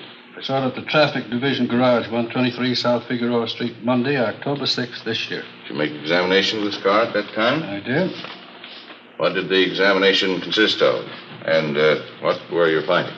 I made a systematic examination of the car using oblique lighting from a 500-watt photo flood lamp and a bell-type reflector. I found the following evidence. On the front bumper of the car, I found fabric marks consisting of 51 threads to the inch. I then took a perpendicular photograph of those marks with a copy camera. Here is a photograph of that portion of the bumper containing those marks. Now, I wish this photograph be marked People's Exhibit D for identification. Let it be so You marked. proceed, please, Mr. Jones. What else did you find in your examination of the defendant's car? I found fabric marks on the cowling of the car, extending back onto the hood. These marks were made by fabric having a weave of 38 ribs to the inch. I have here a photograph of those marks. Thank you. I'm going to ask this photograph to mark People's Exhibit E. So marked. What else did you find in your examination of the car, Mr. Jones? I also noted an indentation in the right portion of the car's hood. It had the appearance of having been made by a soft object enclosed in fabric striking the car. Would a human body struck by a car make such an indentation? Yes, it would. Here's a photograph I took of that indentation on the defendant's car. I'm going to ask this photograph to mark as People's Exhibit F. So marked. All right, continue, Mr. Jones. On the top of the right-hand fender of the car, I found a lip imprint in red lipstick. I lifted that print with a piece of cellophane tape, then placed the tape on a plain white card, which I have right here with me. Thank you. Ask this card to mark People's Exhibit G. So marked. Now, Mr. Jones, these pieces of evidence which you found on the defendant's car, did you compare them with other objects? I did. Will you please state what comparisons you made and your findings? Well, in the first place, I find that the fabric marks in People's Exhibit C, taken from the bumper of the car, has the same count per inch as the stockings worn by the victim, Sheila Gordon. Secondly, I found the fabric marks shown in People's Exhibit D from the cowling hood of the car to be the same count per inch as the coat worn by the defendant. I further made a comparison between the lip imprint found on the right fender, as shown in People's Exhibit G, and various exemplars of the victim's lips. She made the exemplars by placing her lips against heavy, stiff white paper. I have those exemplars with me. Ask they be marked as People's Exhibit H. So marked. Now, may I ask, how did the lip imprint taken from the defendant's car compare with these sample imprints made by the victim's lips? I found that there were 17 points of similarity between the two. These points of similarity consist of various small lines or wrinkles which match identically, as may be seen in the photographs. Jones, do you have an opinion as to the origin of the lip imprint on the defendant's car as shown in People's Exhibit G? I do. What is that opinion? It's my opinion that the lip imprint on the defendant's car, as shown in Exhibit G, was made by the lips of the victim, Sheila Gordon. With me. Now, Mr. Jones, we recognize, of course, that you're a qualified forensic chemist. But are you going to set yourself up as an expert on women's lips, too? Well, I've done some research in that department, too. Mr. Jones, isn't it possible that any number of lip imprints made by different people would look exactly alike? No, it is not possible. There are no two things in the world exactly alike. There are no two sets of lip imprints alike. Well, anyone who's been around at all would know that. That's all, Mr. Jones. Thank you. The people's case, Your Honor. Counsel for the defense? We will not offer any defense at this time, Your Honor. It appears to me that a felony has been committed and reasonable cause to believe that the defendant committed it. The defendant will be held to answer in Superior Court. Tuesday, November 4th. Suspect Ralph Angelo was arraigned in Superior Court, Department 88, and the date of his trial was set for December 1st. During the weeks preceding the set of the trial, we worked with Lee Jones and the district attorney's office preparing the case against Ralph Angelo. 2 days before the trial opened, we had a visit from one of the men from the DA's office, a process server. All right, Bert. Hi. We got trouble. Yeah? Sheila Gordon's disappeared.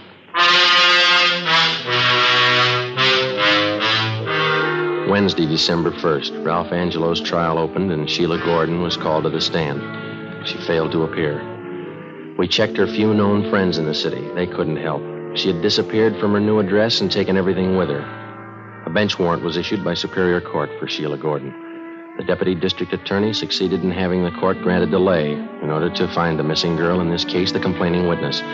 Meantime, we got out a local broadcast and an APB. We got missing persons detail to help out in the search. Still no sign. Ralph Angelo's lawyer asked the court for a dismissal of the hit-and-run felony case because of Sheila Gordon's failure to appear. On December the 8th, the court ruled on the motion. Regarding the motion by the defense for dismissal of hit-and-run felony charges against Ralph C. Angelo, because of the prosecution's failure to produce the complaining witness, to which Sheila R. Gordon, the court feels it would not serve the interests of justice to continue the case. Case dismissed. The search for Sheila Gordon went on. Behind us, we had logged 3 solid months of police work, checking and running down more than 4,000 cars.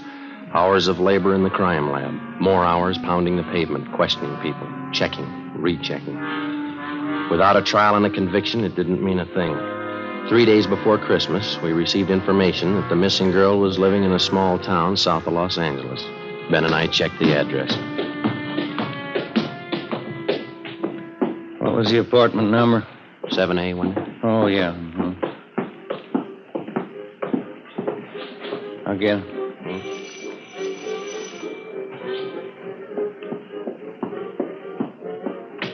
Yeah? Oh, you two. Come in. Come in. Sit down. Make yourself at home. I'm sorry the place is such a mess. A little party earlier tonight. It's messed up. What about the trial? Why didn't she show? Come on, sit down. See, I'll tell you what. I'll freshen up a little, put on some makeup. What about the trial? I didn't have anything against the guy. Didn't mean to run me down. You wouldn't happen to have a drink on you, would you? You know better than that. Why didn't you show up at the trial? I told you I didn't have anything against the guy. What was it, a payoff? Look, why don't we go out and get something, then we can come back and have a party. How much did he give you? $50. He was awful nice. You agreed not to show in court. I didn't have anything against the guy, that's all. Better get your coat. Why? That's what the court wants to know.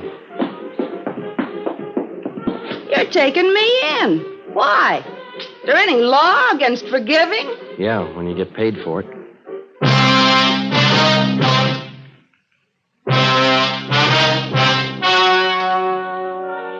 The story you have just heard was true.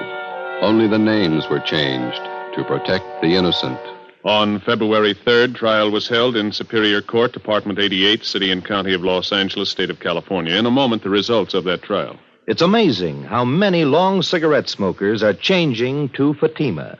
Here's the actual report. From coast to coast, king-size Fatima has more than doubled its smokers. Yes, more and more smokers every day are discovering that Fatima is the best of all long cigarettes. Long cigarette smokers find Fatima has a much different, much better flavor and aroma. Long cigarette smokers find that Fatima is extra mild because it's the long cigarette which contains the finest Turkish and domestic tobaccos, superbly blended to make it extra mild. So enjoy extra mild Fatima, best of all long cigarettes. It's wise to smoke extra mild Fatima.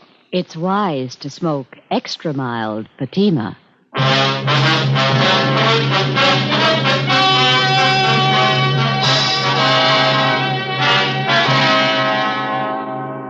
Sheila Gordon was returned to Los Angeles, and a new date was set for the trial of Ralph Angelo. Subsequently, he was tried and found guilty as charged. Angelo was also tried, along with Sheila Gordon, for compounding a felony.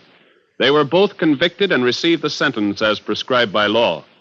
They are now serving their terms in the state penitentiary. You have just heard Dragnet, a series of authentic cases from official files. Technical advice for Dragnet comes from the Office of Chief of Police W.A. Wharton, Los Angeles Police Department. Fatima Cigarettes, the best of all long cigarettes, has brought you Dragnet from Los Angeles. The Halls of Ivy is especially pleasant listening tomorrow on NBC. Welcome, William Bendix. Nobody can act up to par with a nasty cold. I check my cold distress the fast way with 4-way cold tablets. Yes, tests of 4 leading cold tablets proved 4-way fastest acting of all. Amazing 4-way starts in minutes to relieve aches, pains, headache, reduce fever, calm upset stomach, also overcomes irregularity. 4-way is the fast way to relieve those cold miseries. Then you feel better quickly. 4-way cold tablets, only 29 and 59 cents. Thanks for listening to HOJO Radio. We'll be back again very soon.